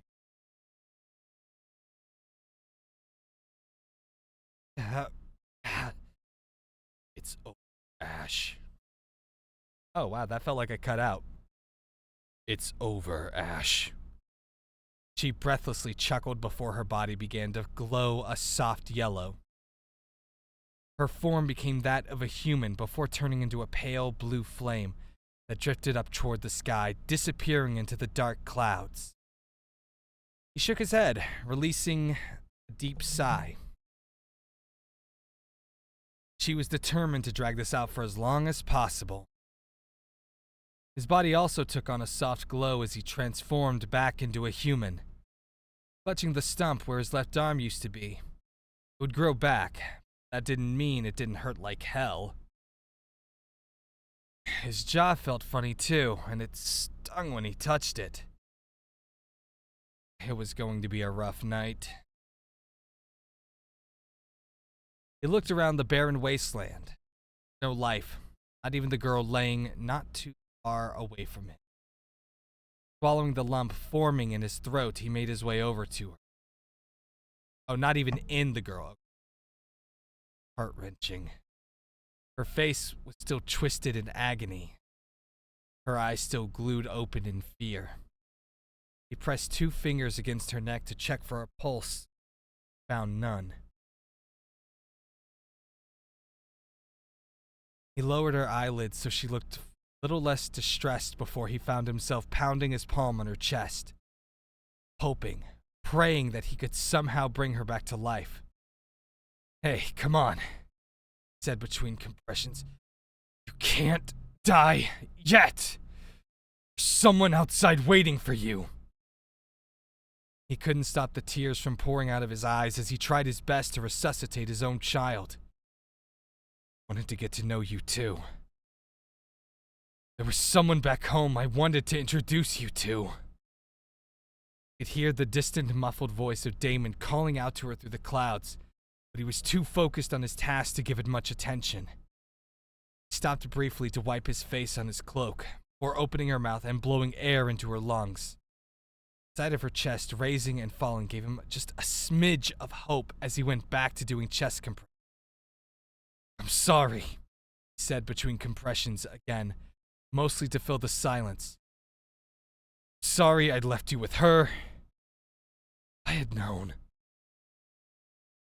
He stopped to choke back a sob. If I had known that you were my little girl, would have gotten you out of there sooner. He stopped to give her another 2 breaths. It hurt. It hurt so much. Couldn't keep this up, and he knew it. Still didn't stop him from doing 1 more set of compressions. It amounted to nothing in the end. She didn't move. He slid his arm under her back and lifted her up to hold her tightly to his chest. Hard to hug her limp body with only 1 arm. He made do. He rested his head on the crook of her neck He sobbed quietly. Ashura had a lot of death during his long life. He was almost certain death followed him wherever he went until he met Ash. Death is the reason he is the way he is now, and he hates it so much. He still vividly recalls the very first life he ever took, and the second, and the third, and the 5th, and the 10th, and the 20th, and the 50th, and the 100th. He still remembers. And he will continue to remember until the end of time. He will carry them with him as his punishment for his sins. The last time he cried over a death was his mother. Well, stepmother, technically. Even when he found out about his real mother, he didn't cry. He couldn't. Not when he already had so many other deaths to cry over. But this was different. This was his own flesh and blood, his child. No parent should ever have to outlive their child, and yet, here he was, cradling his 20-year-old daughter who had barely begun to live. She had her whole life ahead of her. She had someone who loved her waiting for her to wake up. He hated this so much. It makes him wish he had never been born. Kage, I'm sorry I failed you. You didn't fail me, Dad. His eyes shot open and he lifted his head, almost dropping her in the process. Wow, way to go, Dad. Way to go. That hurt. She was staring back up at him through half-lidded eyes and gave him a half-hearted smile.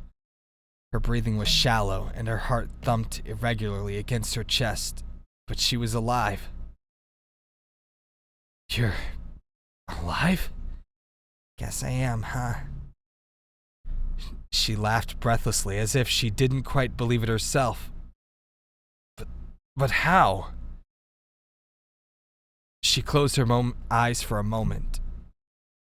And he was almost scared he lost her again until she scrunched her face and jerked slightly.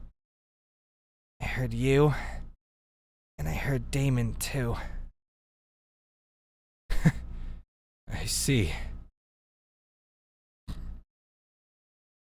I remember what my shadow said too. Yeah? What'd she say? Her smile widened, if only for a moment.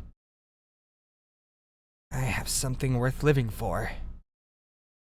He couldn't hold back anymore. He pulled her closer to his chest as he cried again. He felt so relieved. She didn't move. She probably didn't have the strength to. But as long as he could feel her heart and hear her breathe, he knew she was alive, and that's all that mattered to him in that moment. Hey, Dad? Yes? She didn't open her eyes. The smile disappeared from her face as well. I'm kinda tired. You should get some rest then. She nodded slowly, already on the verge of sleep. Will I see you again? Her voice was barely above a whisper at this point. She nodded, even though he nodded, even though he knew she couldn't see him. Yes, of course. She visibly relaxed. Oh, okay. I'll see you then. Her body began to glow a soft shade of yellow. She slowly dissipated into small orbs that floated gently up to the sky, clearing away the dark clouds and bringing back the beautiful mental landscape of grass, trees, meadows, and waterfalls. He wiped his tears away before standing and taking in the surrounding scenery, a pink flower appeared before his eyes. He turned to find a girl who looked exactly like the one who just disappeared, holding out the flower to him. She grinned at him.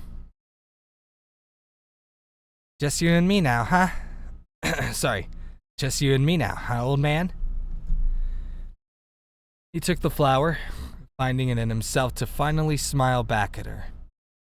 She'll be just fine. Yeah, for a little while.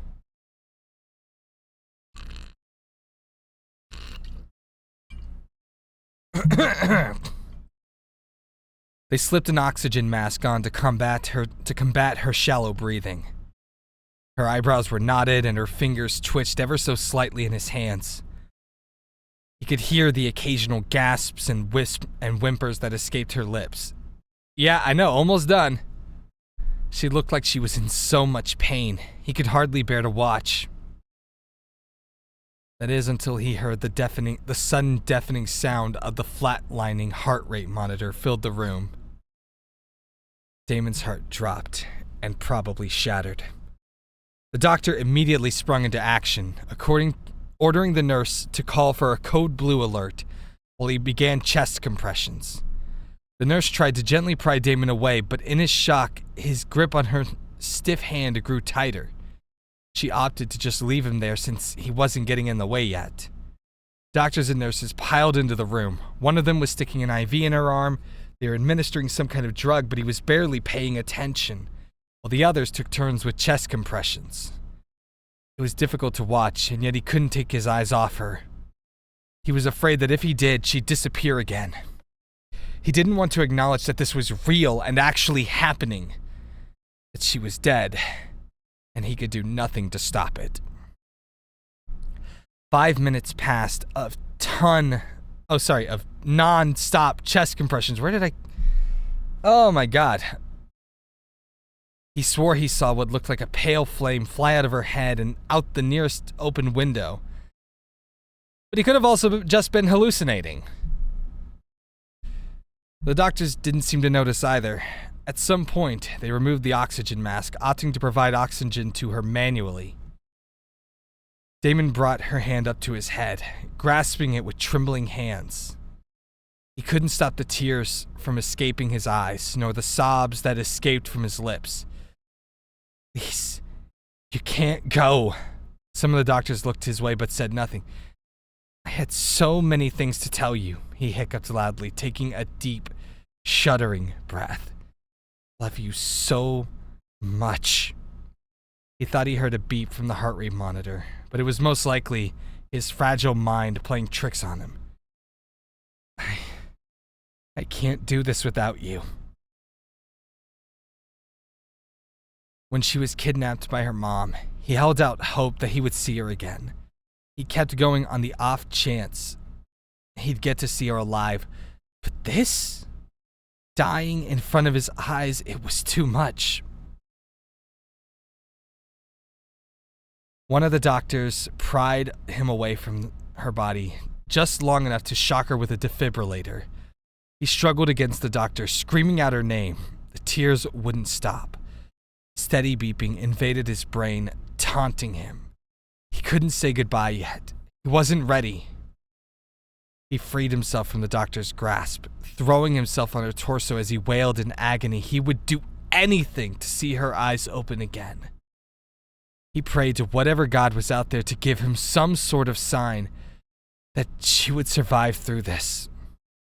Thump, thump, thump, thump. Some of the doctors and nurses began to pile out of the room. He figured they were giving up. Thump, thump, thump, thump. Damon felt a hand on his head. He tightened his hold on her. He wasn't ready yet. He wasn't ready. Thump, thump, thump, thump. He felt a thumb softly brush the scars on his hairline. His breath hitched in his throat. He forced himself to lift his head off her chest, not noticing the steady rise and fall. Thump, thump, thump, thump. Blue met onyx. Thump, thump. She gave him a half-hearted smile. He rubbed his eyes, convinced his mind was playing tricks on him. But she was still there, staring back at him through tired eyes. Thump thump.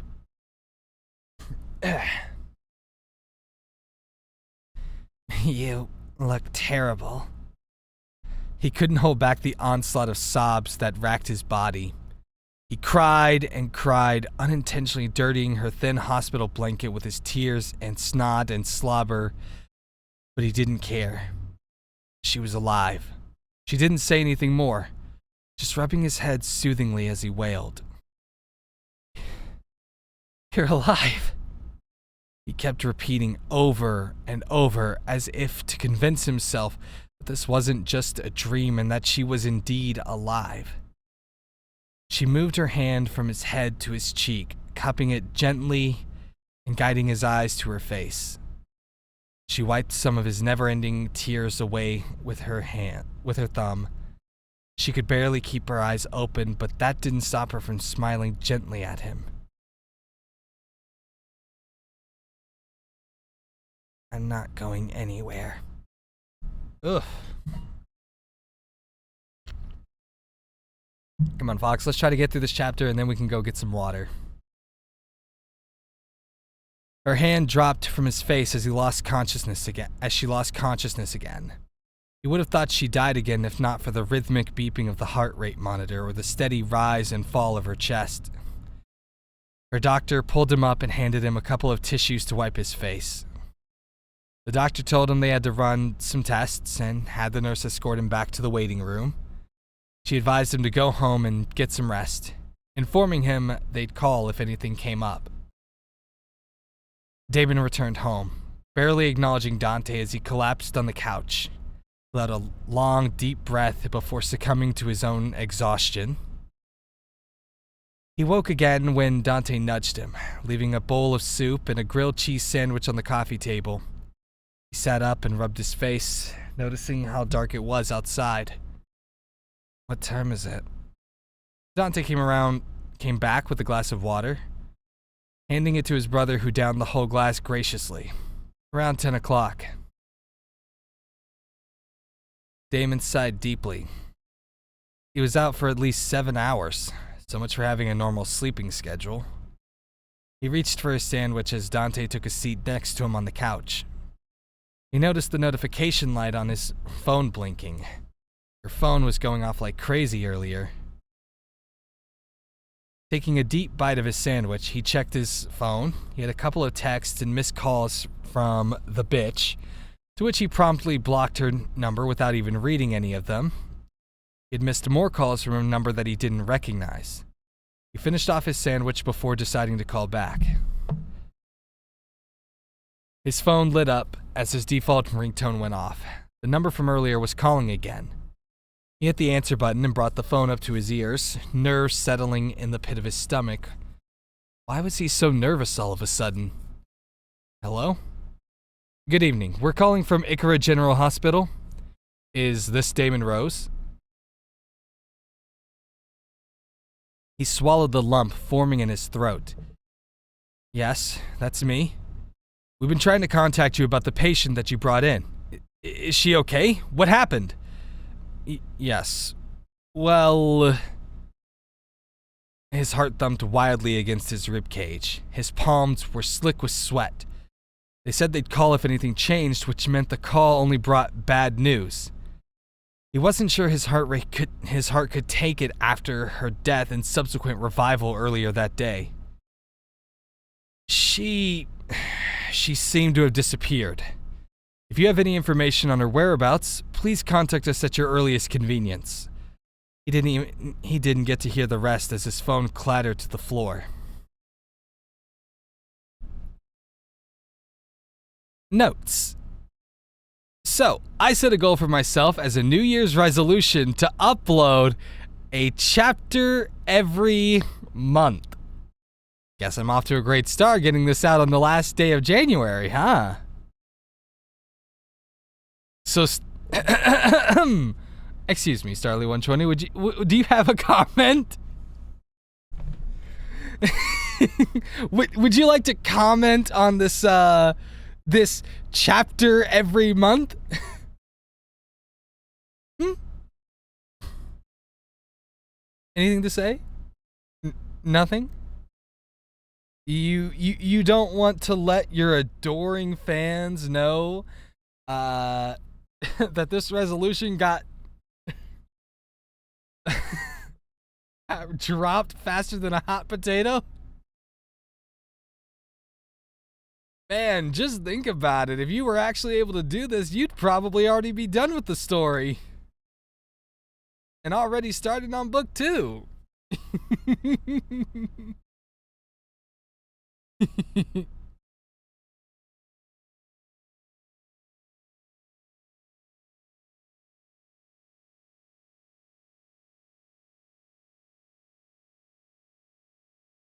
Okay, a couple of things I want to say here.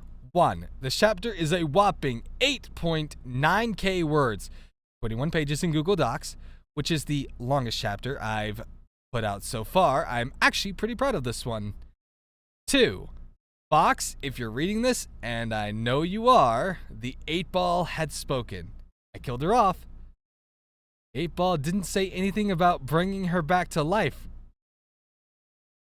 Number 3. I tried to be as medically accurate as possible during the resurrection. Seriously didn't know that defibrillators were only used to correct irregular heartbeats. The more you know. Here's hoping I can keep this momentum going and actually get Chapter 9 out before the end of February. As always, if you have any comments, questions, or feedback, please, I am starving for feedback. You can leave it here or yell at me personally over on my Twitch channel. Thanks as always. Well, you missed the February deadline for Chapter 9 there. But don't worry, it's only been... what, 2 years, 5 months? No big deal.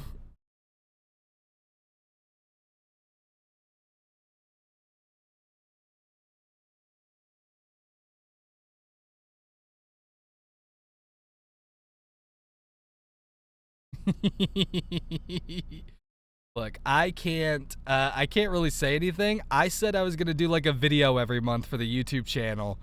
I don't even remember the last time I posted a video. Like, I've been posting to the VOD channel, as much as I could, or as soon as I'm really able to sit down and start uploading. I do want to state I've got some ideas in mind that might lead to the main channel getting relaunched, so that's something I'm really excited about. But it requires me to actually get some work done on those aspects. But that is beside the point. Either way, let's go. We've got Chapter 9. We've got Chapter 9. It's time to read. Oh, look at that. A note right up top. All right, you bastards, it's been 2 years. You can stop badgering me now. I don't know. I feel like we got to badger you again. We got to get Chapter 10 going. Badgering you apparently worked when Fig did it, and that got like what, Chapter 5? So we need to badger you more so that way you'll keep writing. Actually, badgering didn't work at all because 2 years of badgering didn't get us anything.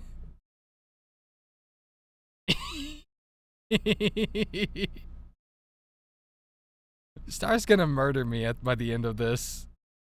Okay, but before we do that, we're gonna go on the BRB screen real quick. We're gonna take a quick break because I need to go get some water, or else I am not gonna make it through this chapter.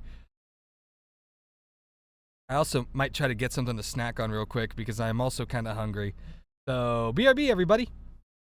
Okay, and we're back, and my frames are dropping! Woohoo! Yeah, let's go! Let's do this! Maybe the stream just doesn't want me to finish. Maybe stream is saying, you know what, Fox? You should end today and then not actually read the 9th chapter. Nobody will ever know.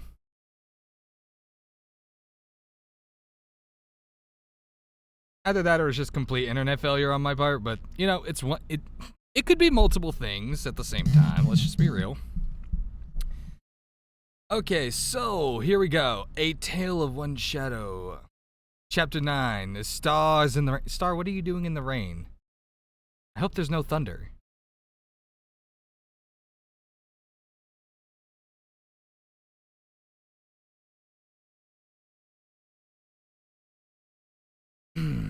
Notes.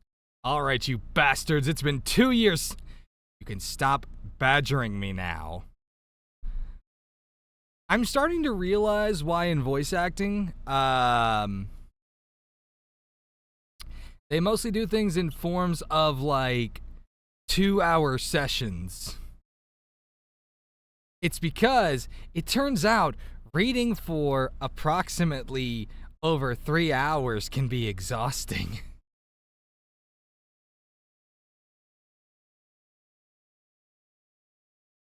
Because holy shit, did you hear the difference of when I read the author's note before I left and when I read it right now? Actually, I do think they do longer sessions, but typically I do think they do prefer to just kind of bring you in for like a 2-hour session. Maybe give you a break, I don't know. I'm not a voice actor. Okay, here we go. Let's actually get through this. Hold on. I want to see how long this chapter is.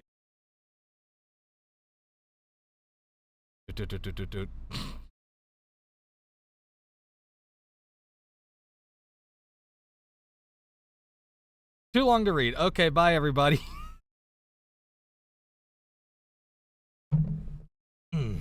Okay, let's not drop a knife on my foot. Thank you very much.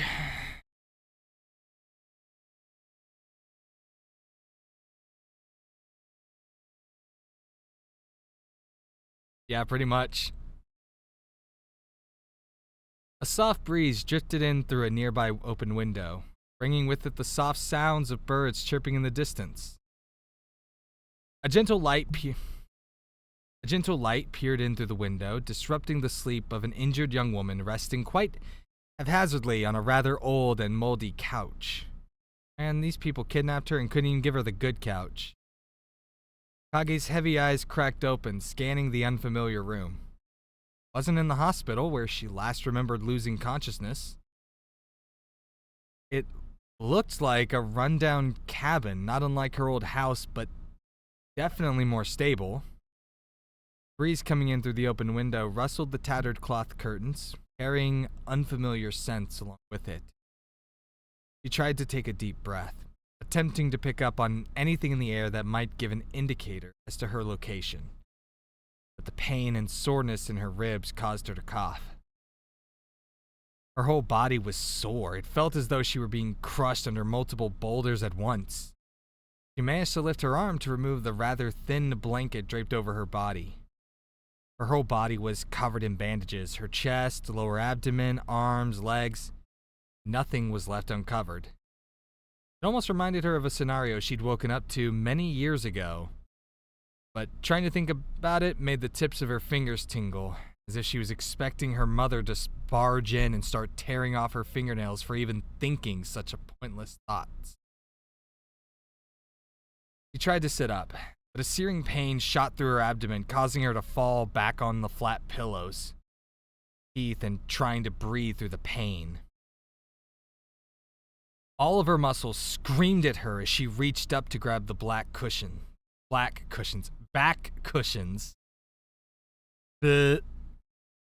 clutching onto them for dear life. I mean, hey, for all we know, the moldy couch is black. I don't know. Clutching onto them for dear life. Her breaths came out low and raspy, but eventually, after what felt like an eternity, the pain subsided. Just then, she heard voices from outside the room. None of them sounded familiar. Her heart subconsciously began to race, an overwhelming urge to flee taking hold of her. The door clicked open, quiet voices filling the room, and she couldn't resist the urge. In one swift motion, Kage managed to get to her feet and tried running to the open window, only to find herself face first in the floorboards. Good job, Kage. The chatter from her visitors ceased, replaced by her pained moans as she lay face down on the floor. She could hear one of them carefully approach her, and she couldn't help but let a few tears escape her eyes. Whether it was from the pain or fear, she wasn't sure at that moment. She felt a soft hand on her back and flinched slightly.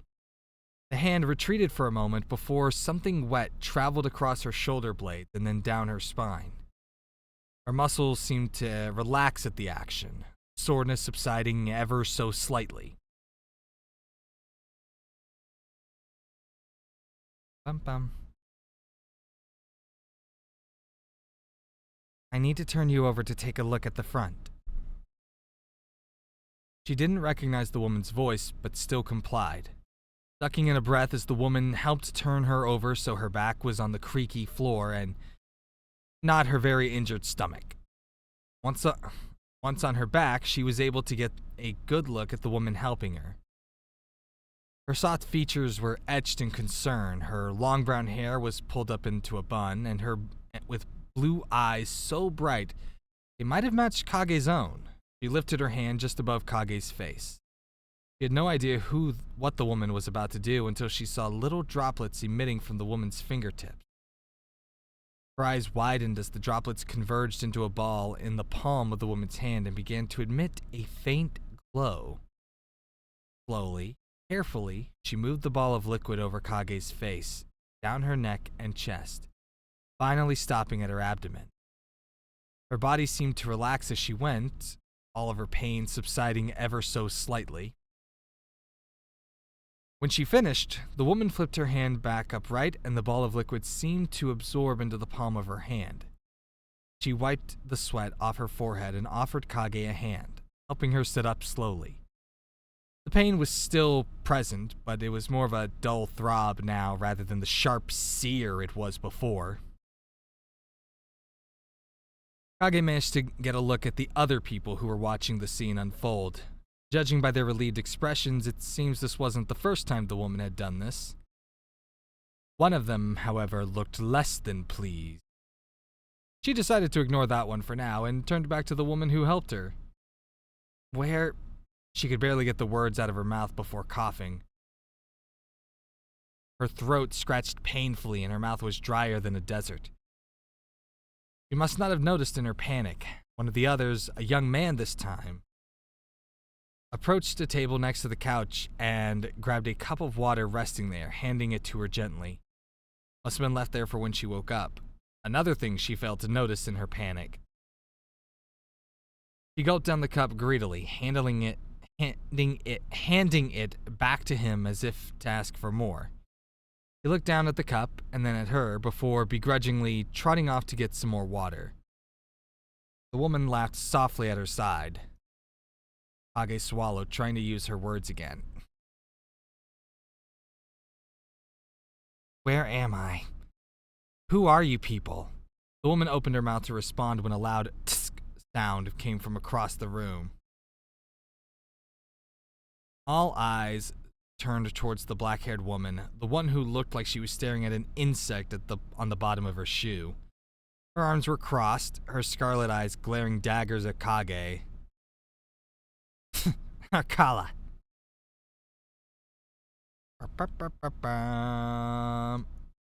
Begone, bot.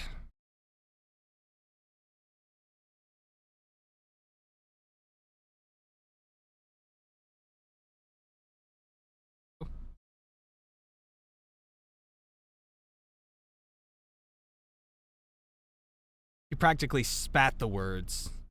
Kage's eyes drifted to the floor as she tried to think. Didn't sound like a word she'd heard before. She hadn't been to many places in her short life, and most of it was spent just trying to survive to the next day. She silently shook her head. The woman scoffed. Go figure. The wielder of fire is the dumbest one here.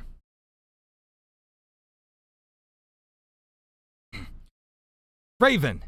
The black-haired woman stalked out of the room just as the man came back with a cup of water. The woman beside Kage calling after her, but to no avail. The man's shoulders sagged, sighing as he handed Kage the cup again. Apparently, this was a regular occurrence with the black-haired woman. Kage's eyes were wide, staring at the spot where the black-haired woman was just standing. The man was eyeing her in confusion, trying to get her attention by putting the cup of water in her line of sight. Kage blinked slowly as if coming out of a trance and looked up at the man. What did she just say? The woman beside her grabbed her hand and started rubbing soothing circles on the back using her thumb. Don't listen to Raven. I'm sure your dragon did everything they could. Kage turned to the woman, tilting her head and blinking even slower. Dragon? What are they talking about? The woman's soothing movement stopped, and she too stared at Kage with wide eyes. The room was so quiet that a pin drop would sound like a clap of thunder. The others stared at the woman with bated breath, waiting to see what would happen. The dragon who gave you her power? Kage closed her eyes, eyebrows knitted together in concentration. She had only met 2 dragons in her life. The first was the black dragon that attacked her childhood home, who she later discovered was her father. But as far as she knew, she had already had her abilities at that point. They were very weak, but she clearly remembered the first time she accidentally used her fire, startled by a small animal scuttering about in her peripheral vision. Her mother had gotten a glint.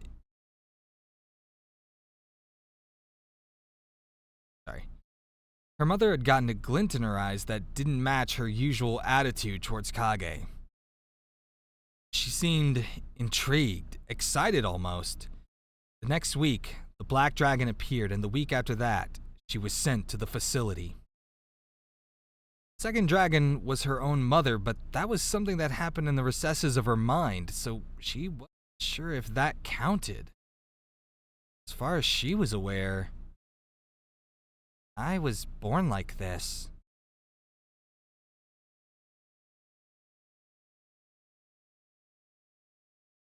Arkala, as it turns out, is a village where humans and dragons resided over 800 years ago, according to the others. The humans, however, were granted special powers by the dragons, allowing them to live as human and dragon at the same time. They were referred to as the Draconians, which is what the group of 5 took to calling themselves in honor of the tribe. The village itself was nestled in between mountains and surrounded by forest. The mountains sported caves of different sizes and depths, most likely where the dragons took up residence. Despite its completely sheltered location, the village was completely in ruins. The dragons who gave the others their powers told them all roughly the same story. They foolishly let an outsider into the village who ended up festering enough resentment to steal the power, and by extension, the life of the Dragon King. The power turned him into a beast who went on a rampage, slaughtering the entire village of humans and dragons alike, including his own adoptive mother, the one who brought him into the village in the first place. The only ones who managed to escape were the 6 pure dragons. However, the pure fire dragon ended up sacrificing himself to let his mate escape instead. The pure dragons went into hiding, entering a temporary comatose state so they didn't die immediately.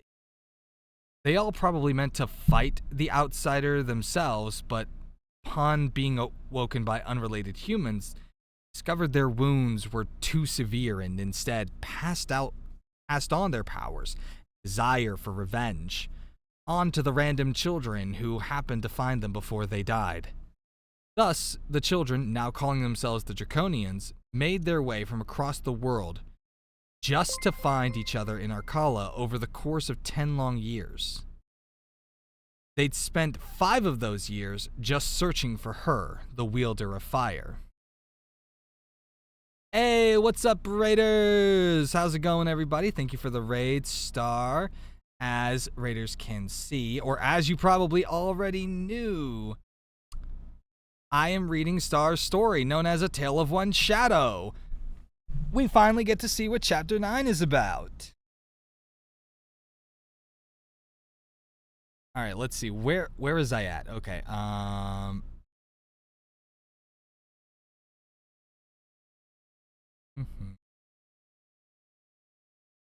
Couldn't even read. Star left you and didn't even feed chat? Oh, Star. You didn't feed your chat. if you're going to, you need to be a responsible streamer star. Disappointed. All right.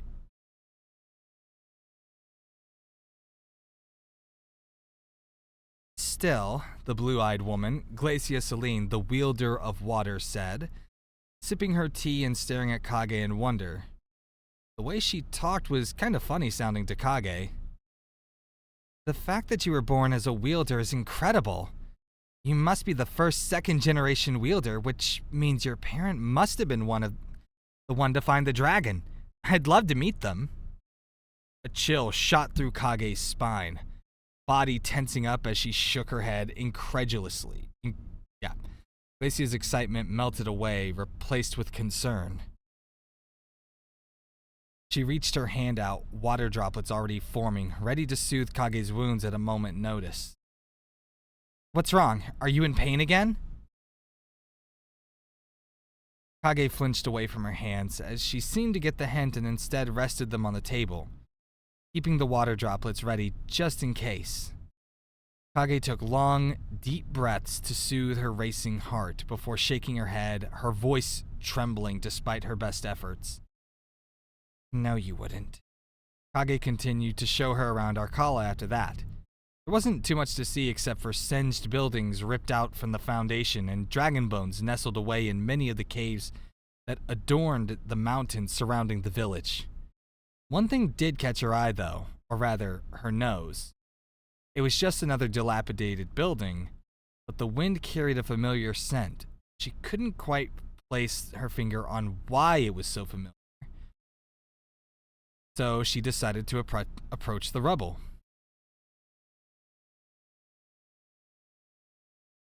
There wasn't much to it, just piles of singed wood and unearthed stone. There was, however, buried under some wood, but just uncovered enough to catch the light of the afternoon sun, a metal hatch. Curious, she started moving the planks around to gain access to the hatch, ignoring the throb in her abdomen from the movement. Hey, what are you doing? She could hear Glacia calling out from behind her, but that didn't stop her from removing the final board to gain access to the hatch. Glacia grabbed her arm just as she was about to grab it. Kage unconsciously tensed up, her head whipping around to glare at Glacia, a low growl escaping her throat. Glacia immediately released her arm, trembling as she took a few steps away. Kage closed her eyes, taking long, deep breaths to calm down before turning back to the hatch. Sorry. Smelled familiar. Glacia, curious, cautiously approached Kage again and sniffed the air. Smells like rotting wood to me. Kage reached out again and opened the hatch. Underneath was a set of stone stairs leading underground. Kage and Glacia looked to each other for a brief moment before deciding to go down, Kage leading the way with a small blue flame dancing in the palm of her hand as a light. At the bottom of the stairs was a short hallway that led to the wooden door. Kage reached out a hand to open it, but could feel Glacia's uncertain gaze on her. Are you sure it's safe? She turned her head to see Glacia fidgeting in place. She turned back, shrugging her shoulders as she grabbed the loop knob. The metal was cool under her fingertip. No idea.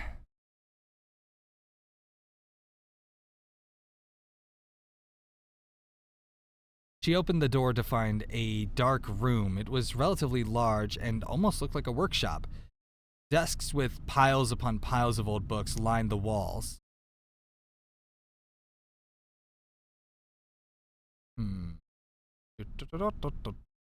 Was I at? A wooden chair knocked over by the largest desk underneath a blocked window. Kage approached one of the desks and picked up a candle holder with a relatively tall candle still resting in it. She lit the candle with her own fire, handing it off to Glacia, who was still eyeing the room cautiously. The room reeked of dust. Every corner of the room was filled with it, almost completely overpowering the vaguely familiar scent she came down here chasing. She traced a line in the dust on the books as she passed by, finally stopping at the largest desk. Picking up the fallen chair and tucking it in, on the desk was a tattered piece of white cloth, red streaks littering the strip, as if someone was trying to write on it. The scent was strongest by the cloth. Kage wasn't confident in her ability to read, but even she could make out the large and thin shaky letters. Save my son, Artorias. She stared at the message, unsure of what to think. She felt Glacia's presence over her shoulder. Her brows knitted in concentration as she read the message on the cloth. Artorias? Like King Artorias? Glacia questioned aloud to herself, stepping away from Kage and bringing her finger up to her chin in thought. But that wouldn't make any sense. Kage stepped away from the cloth, rummaging around to see if there were any clues left behind in the many books scattered about. Why does that name sound familiar? She thought absently, as she plucked a random book off the shelf. If she wasn't confident in her reading skills before, she definitely felt even less confident about opening a book to what seemed like a different language to her. She squinted, flipping through the pages to see if she could recognize any of the words before giving up and turning back to Glacia. Hey, can you read this? I'm not very good at it. Glacia, broken out of her thoughts, took the book from Kage and began to flip through it. Her eyebrows furrowed in confusion for a moment before recognition dawned on her face. This is Draconian. Kage hummed in response. She glanced back at this cloth, her mind racing. Cloth with a message written in the common language. Materials filled with Draconian text. The name Artorias, which happened to be the name of their king. A familiar scent. She turned to Glacia, who was still flipping through the book.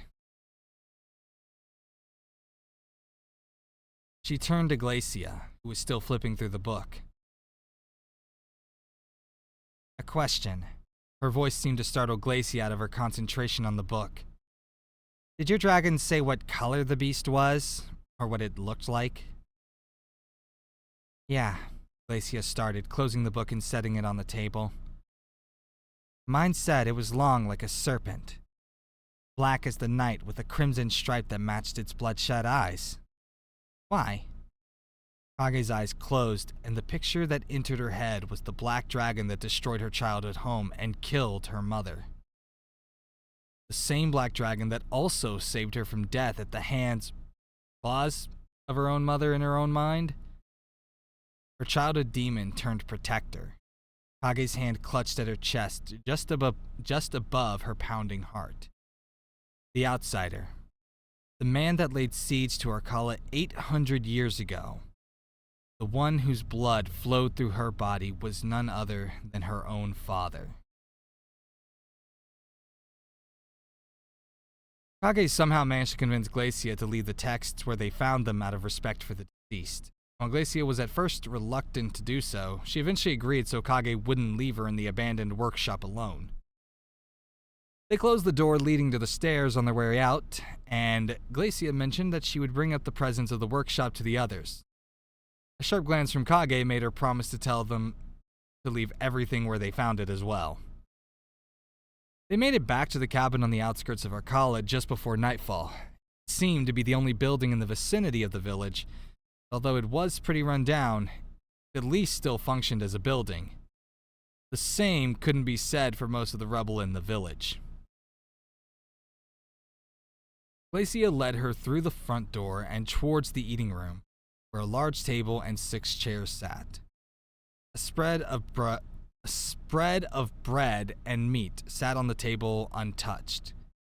They were probably waiting for their safe return before eating. 4 of the 6 chairs were currently occupied by the other Draconians, who smiled warmly as they walked in. All except one. Glacia took her place beside Jura Turbis, the wielder of Earth. Man with chocolate skin, scruffy mahogany hair, and eyes so green they reminded Kage of fresh grass. The way he smiled at Glacia as she sat beside him, a light red dusting his cheeks as she smiled back, sent a twinge of pain through Kage's heart. She was forgetting something. Beside them was a white-haired girl, a whole head shorter than Kage. Her snow-white locks were pulled into twin tails, freckles danced across her nose and cheeks. She stared at Kage nervously through her soft gray eyes. Youngest of the group, a mere 5 years younger than the rest of the Draconians. Her name was Eris Zephyros, the wielder of air. According to everyone else, she couldn't talk. On the other side of the table sat Raven Nightingale, the wielder of shadow. Head resting in her palm with her elbow planted firmly in the table. She also had dark skin with jet black hair covering one of her scarlet eyes that glared at Kage as if she were the most disgusting thing on the planet. You could practically hear Raven's teeth grinding against each other in frustration. Last but not least, seated beside Raven of his own volition, was Lucas Lambence, the wielder of light. He was tall and lanky with soft brown hair that matched his chocolate-colored eyes. He seemed completely smitten with Raven, often following her around and spending time with her. To Raven's credit, he seems to be the only one of the group she tolerates the most. A match made in heaven. They were holding hands under the table. Another sight that stabbed Kage's heart with pinpricks.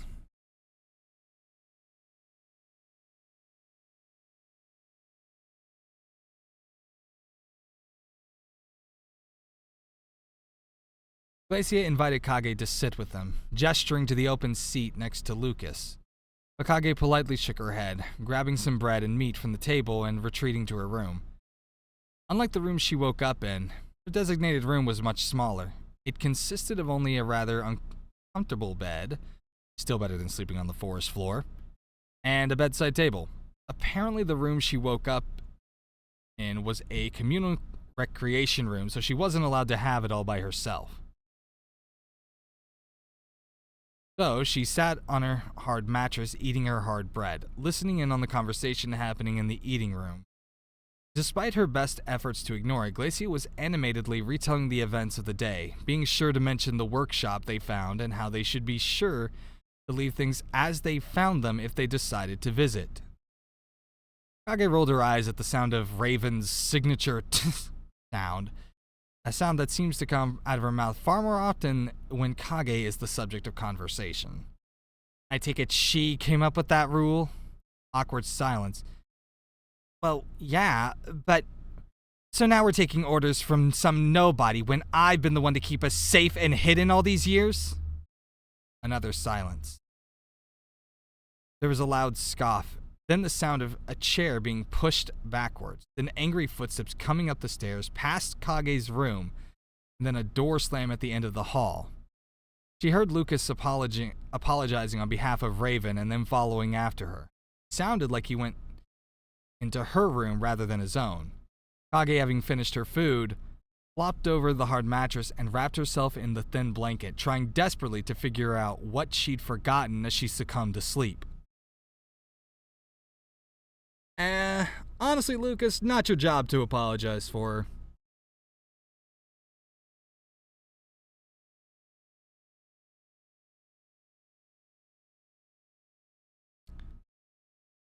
Let's see, the next morning they were all summoned by none other than Raven to a field of trampled yellowing grass on the basis of training. Since we finally found the wielder of fire, it's time to get her caught up in all the training she's missed. Kage yawned loudly, which only made Raven scowl at her. The other Draconians glanced at each other in concern before Glacia finally spoke up. Raven, I know you want to track down the Black Death as soon as possible, but Kage's wounds haven't fully healed yet. Pushing her so soon could... It's fine. Kage spoke up, taking a step towards Raven, who looked like she was about to blow a gasket at Glacia. The last thing she wanted was for Glacia to get yelled at on her account. Raven's arms crossed, a smug smile making its way onto her face. The other Draconians glanced amongst themselves, nervously before stepping back to the edge of the yellowing grass to give the girl some space. We usually start with hand-to-hand, no powers, Kage hummed in response. But that didn't deter Raven's smug attitude. I'll even be nice and let you have the first hit. The words had barely finished leaving her mouth. Kage was on her in an instant, twisting her body, raising her leg, and smashing her heel into Raven's cheekbone before the woman's thoughts had any chance of catching up to what was happening. Raven flew backwards, landing flat on her back on the dying grass. She stared up at the cloudless sky, wondering for just a moment what on earth had just happened. There was a tang of iron on her tongue. Are we done here?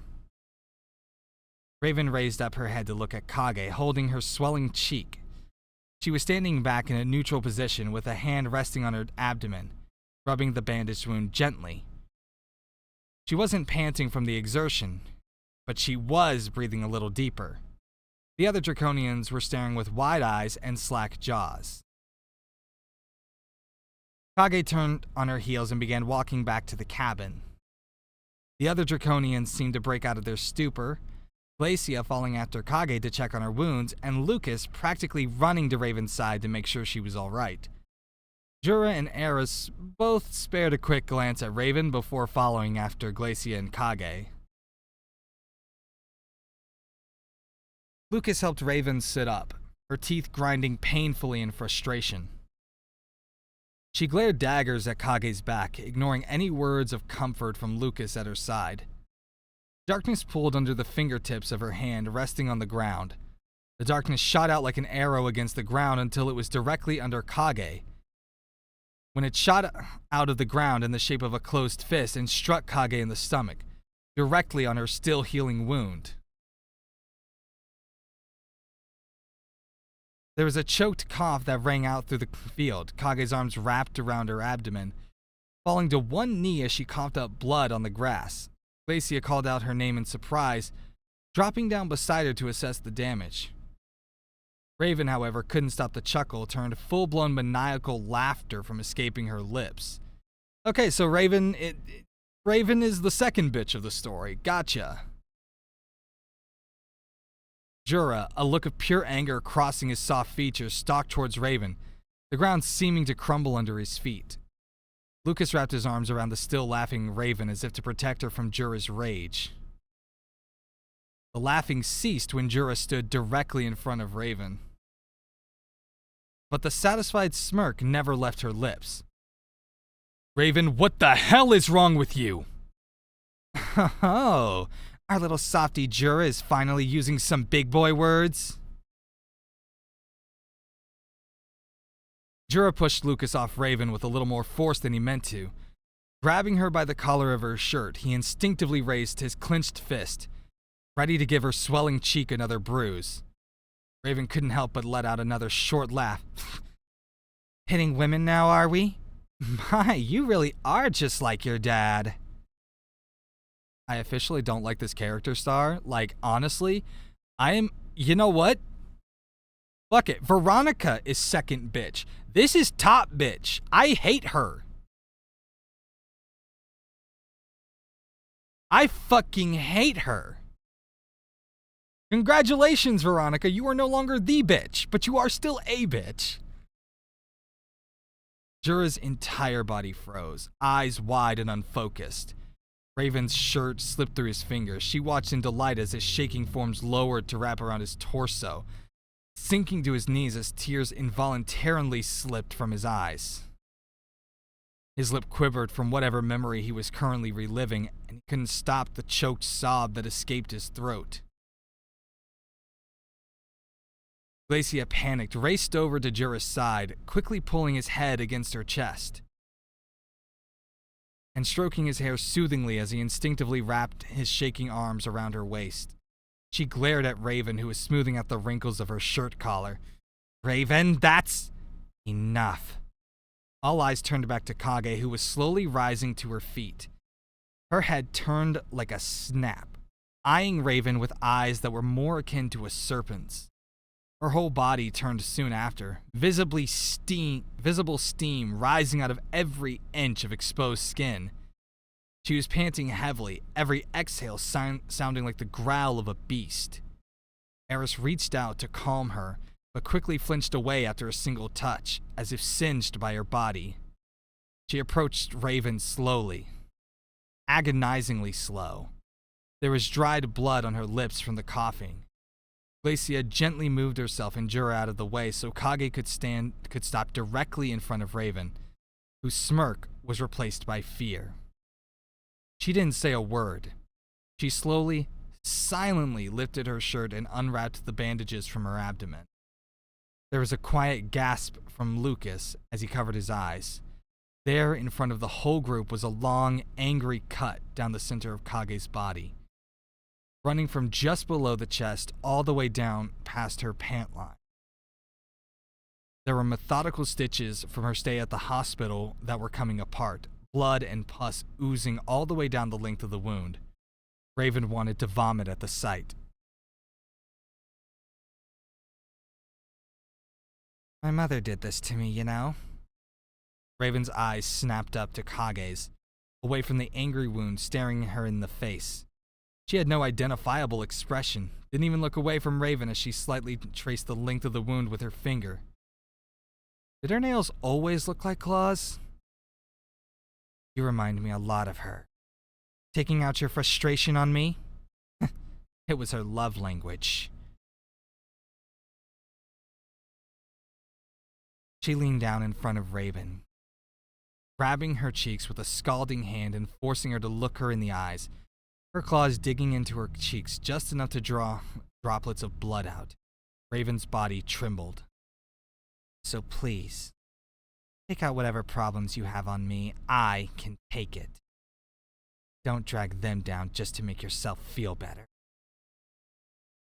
Kage released Raven's face. Standing up straight, she watched in horror as Kage raised her hand to her stomach, a thin flame springing to life from the palm of her hand. The smell of burning flesh permeated the fresh breeze as she cauterized her own wound shut. She didn't look away from Raven, didn't even flinch as she did so.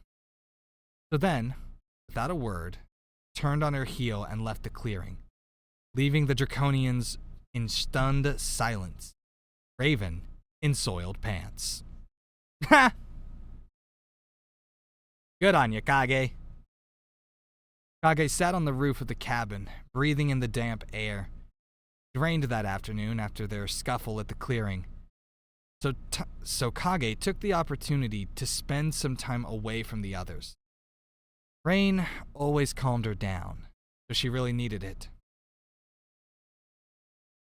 The rain had mostly stopped, with dark gray clouds rolling past at a brisk speed, ready to pour again at any moment. Kage let out a deep sigh.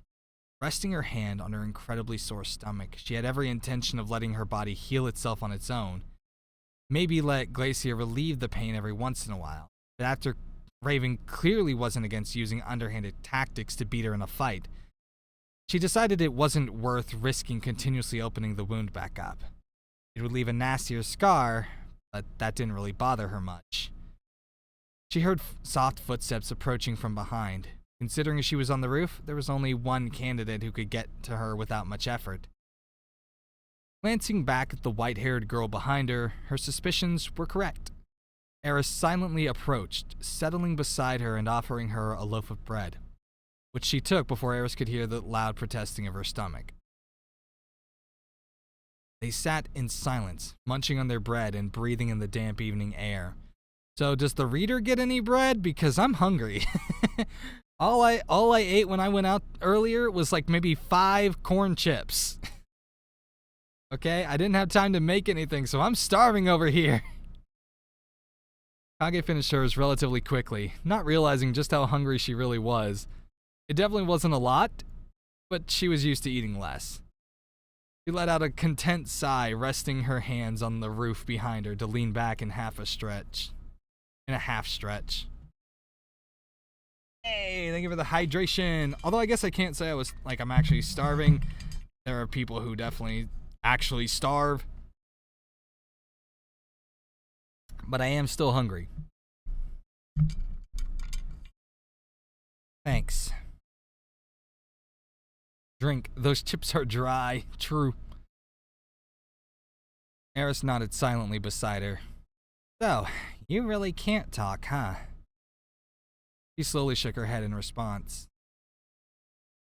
I used to be like that too, but then I had someone teach me.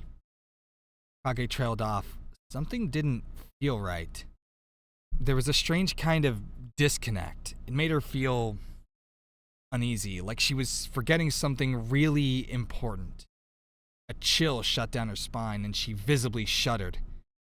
So close. She was so close to grasping it. Only there wasn't so much static. You okay?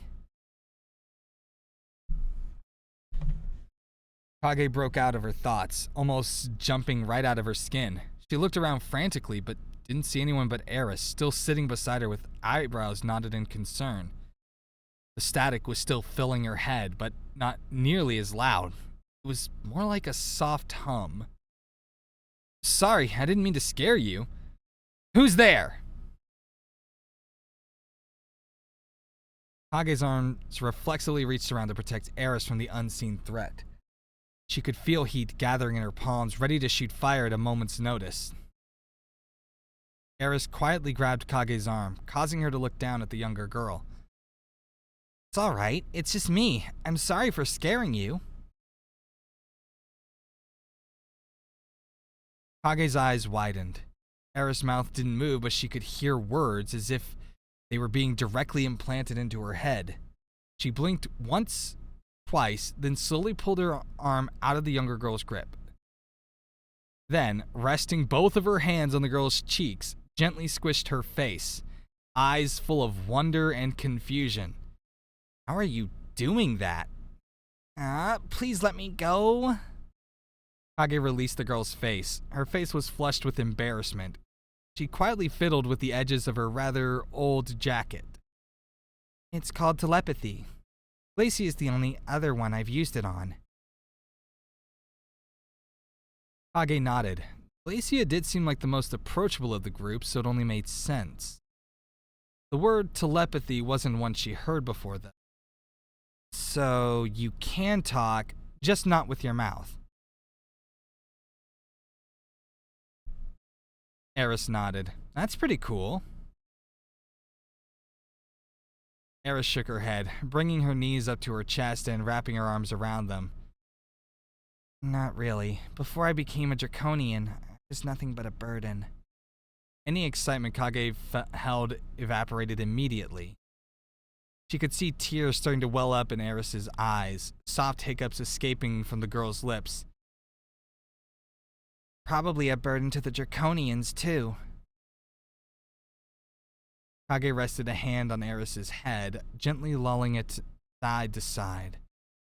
Her heart ached for the young girl. She was only 15, and according to the others, their dragons all appeared to them roughly 10 years prior.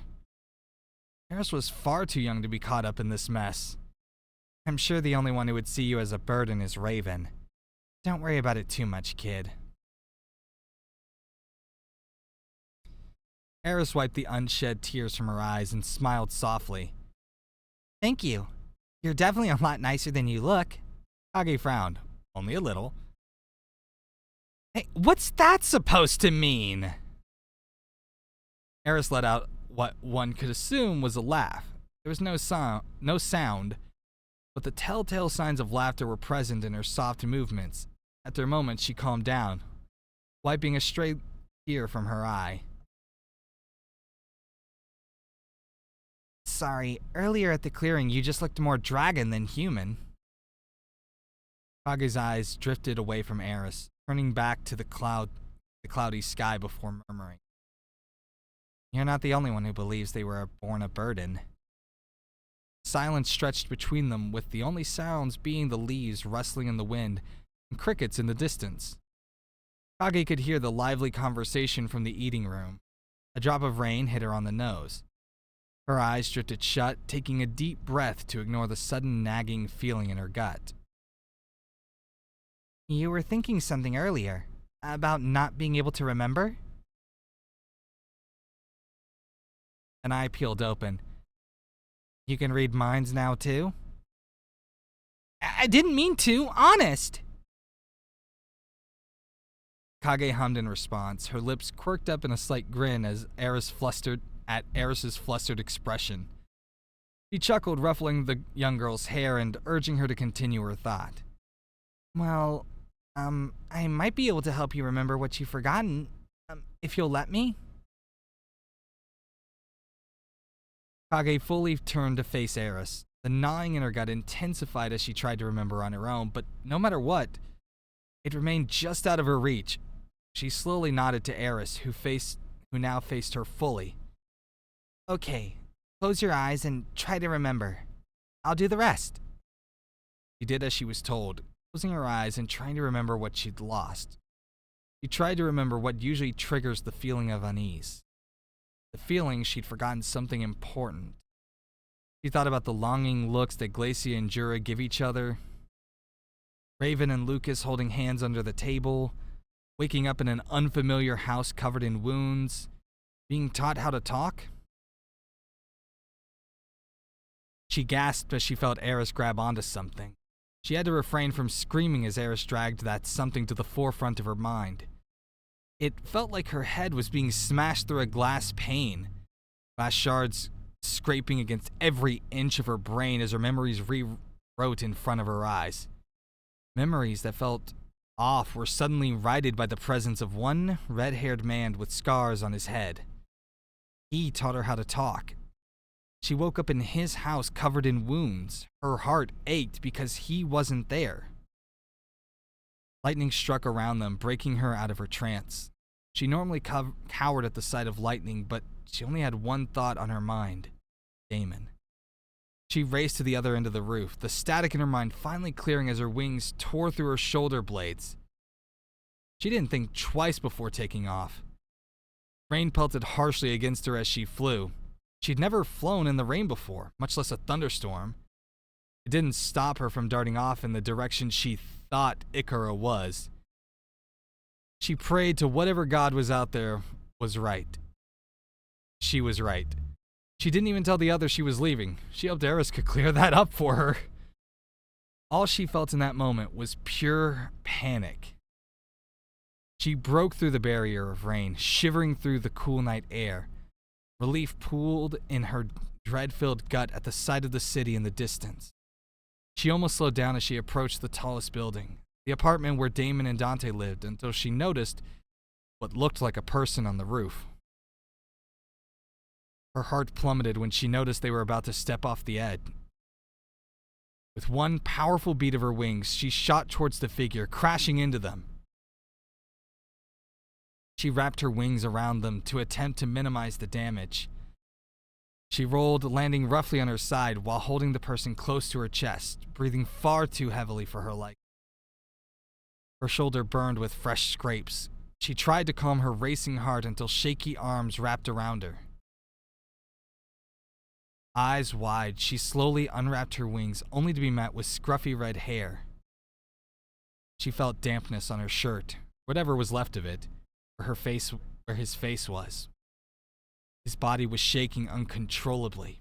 She barely heard his soft, broken voice through her own racing thoughts. Thought I lost you. His grip around her waist tightened as he sobbed freely into her stomach. She couldn't stop tears from prickling at her own eyes. He reached down, cupping a damp cheek and raising his head to look at her. His soft gray eyes were clouded with grief. The bags under his eyes alluded to days of no sleep. Never-ending tears rolled down his cheeks, rapid breaths escaping his wobbly lips. Guilt ate at her aching heart for forgetting someone so important for so long. She carefully shifted them, rolling onto her back and sitting up to lean against the door to the roof. He heard a soft whimper and his arms around her tightened ever so slightly at the movement. Gently pulling him up, she leaned down and rested her forehead against his. Her noses were inches away. His breath hitched before evening out slightly, mingling with hers. She could feel his heart thumping against hers. always come back. Fresh tears broke from his eyes. He finally released her from his hold, pulling himself up to cup her cheeks. She had no idea how to react when he crashed his lips against hers. Her heart hammered in her chest. It was a strange feeling. It filled her body with a new kind of warmth she'd never felt before. It wasn't entirely unwelcome. She didn't have time to dwell on it. He pulled back after only a few seconds. He stared at her through half-lidded eyes, mouth still slightly ajar. His eyes went wide when he noticed her eyebrows etched in thought. Her hand brought up to touch her lips. He jerked away from her, tripping from their entwined legs. "I'm sorry, I didn't..." "Do it again." His face went bright red. He gulped, inching back towards her. He was shaking as he rested a hand on her cheek, leaning in. Was he that nervous? Even after kissing her once already? So strange. Pressed his lips against hers for the second time. It was gentler this time, if a little tense.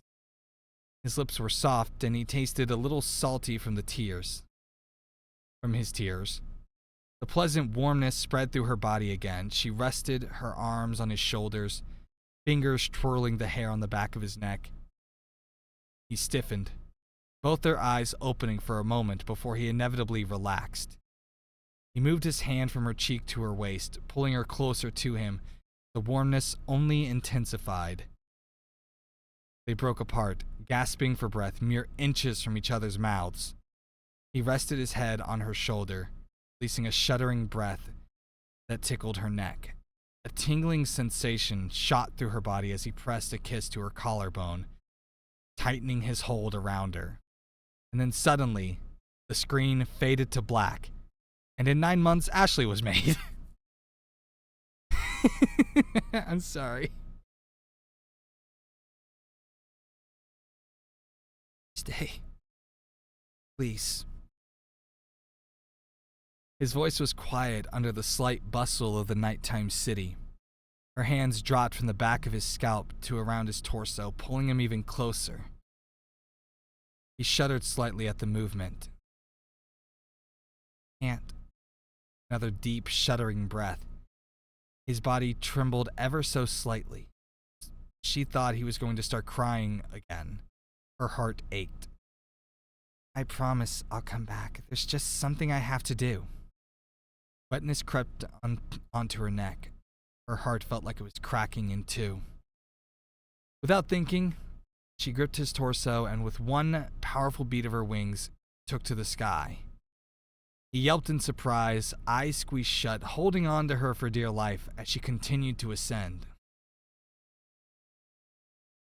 She didn't stop until she broke through the angry storm clouds, finally catching up with her, soaking both of them. Once she stopped, she leaned down and hooked an arm under his dangling legs, and the other arm resting around his back. His arms were still wrapped around her upper torso, eyes clenched shut, and his face buried in her chest.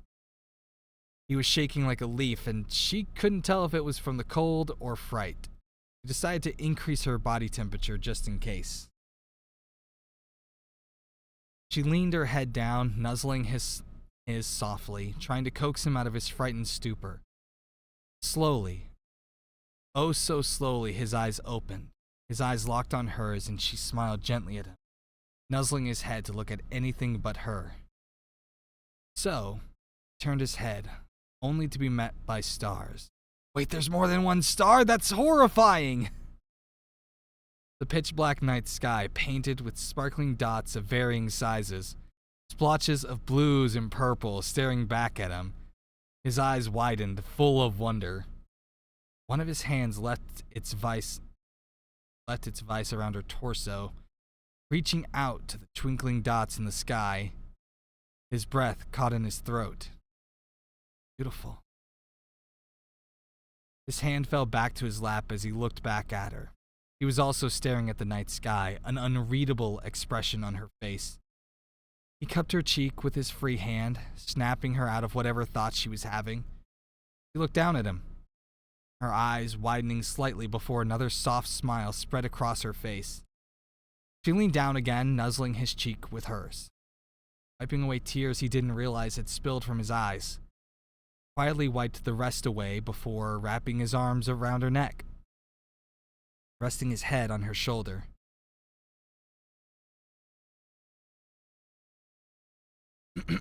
Sorry. Damn. Okay, they're both gonna say it, and it feels like they're gonna be saying it like to say it as rapidly as possible. So it's like, I love you.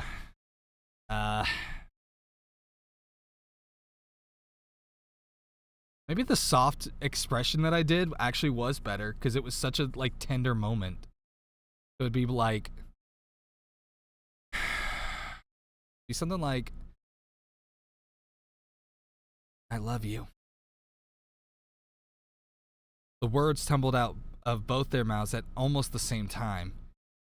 His head lifted off her shoulder to look her in the eyes, surprise written on both their faces before they broke into fits of soft laughter. A laughter that shortly fizzled out when they both went in for another short but gentle kiss. She brought them back down, shielding him from the downpour with a wing as soon as they landed back on the apartment roof. He reached a hand out to the metal doorknob, slick with rain, only to turn his head back to her, melancholy heavy in his eyes. Promise me you'll come back. She placed a chaste kiss, I've always said chaste, but I've heard people say chaste. Pulling him in for one last hug. Promise. He hugged her back tightly, taking a long, deep breath before finally letting go.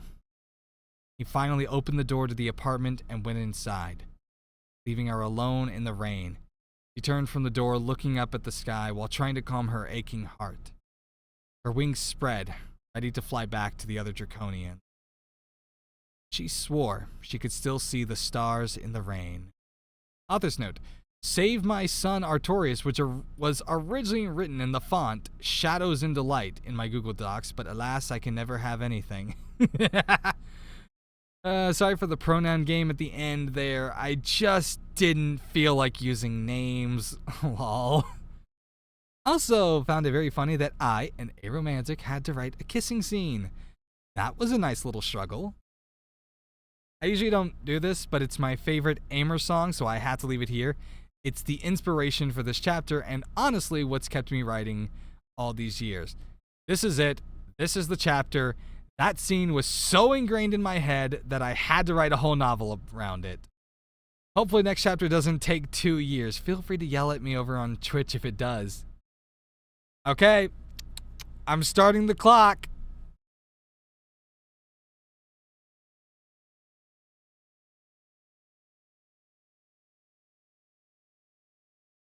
Like, overall, I liked it. And understand, like, any commentary I'm making is based on the idea that this is probably, like, an early draft. Like, obviously, this isn't your first draft or anything. I think the hardest part about reading this story can sometimes be, like, the sense of time is a little thrown off. Like, characters seem like they're doing, like, a bunch of stuff, and it's just kind of, like, background. It's like, okay, you're here in this story, all of this stuff has already happened, so just don't worry about it. That's the only thing that I'm really having like issue with. Like, she's made commentary about her time with the Draconians, and it's like, okay, I probably would have liked to have seen what her daily life with the Draconians were like, but we just kind of we see, I don't know, the sense of time feels off. I can't tell if she's only been with them for a couple days, maybe a couple weeks. It's confusing. But that might just be for me, and that might just be a case of, like, I'm reading out loud, also trying to focus on, like, voice acting at the same time. Like, my brain is, like, in 5 different places at once while I'm reading. So that is a struggle when it comes to doing this. Okay, so it's only been a few days. All right.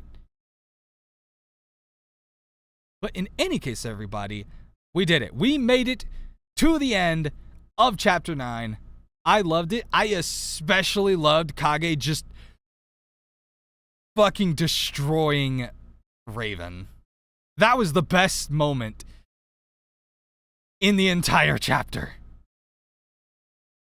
I'm sorry for the people who really loved the kiss scene. I liked it. But the whole time I'm reading it, I just want to joke the whole time is like, man, we just got a kiss scene here? I can't believe Star just fucking blue ball Damon like that. Just completely cock blocked him. Because I'll go ahead and say it. Star agonized for like, what was it? A couple of days, a full week, being like, oh no, my characters want to fuck. What do I do? Everybody in chat, just let them. Just let them. Star's like, no, they can't do that.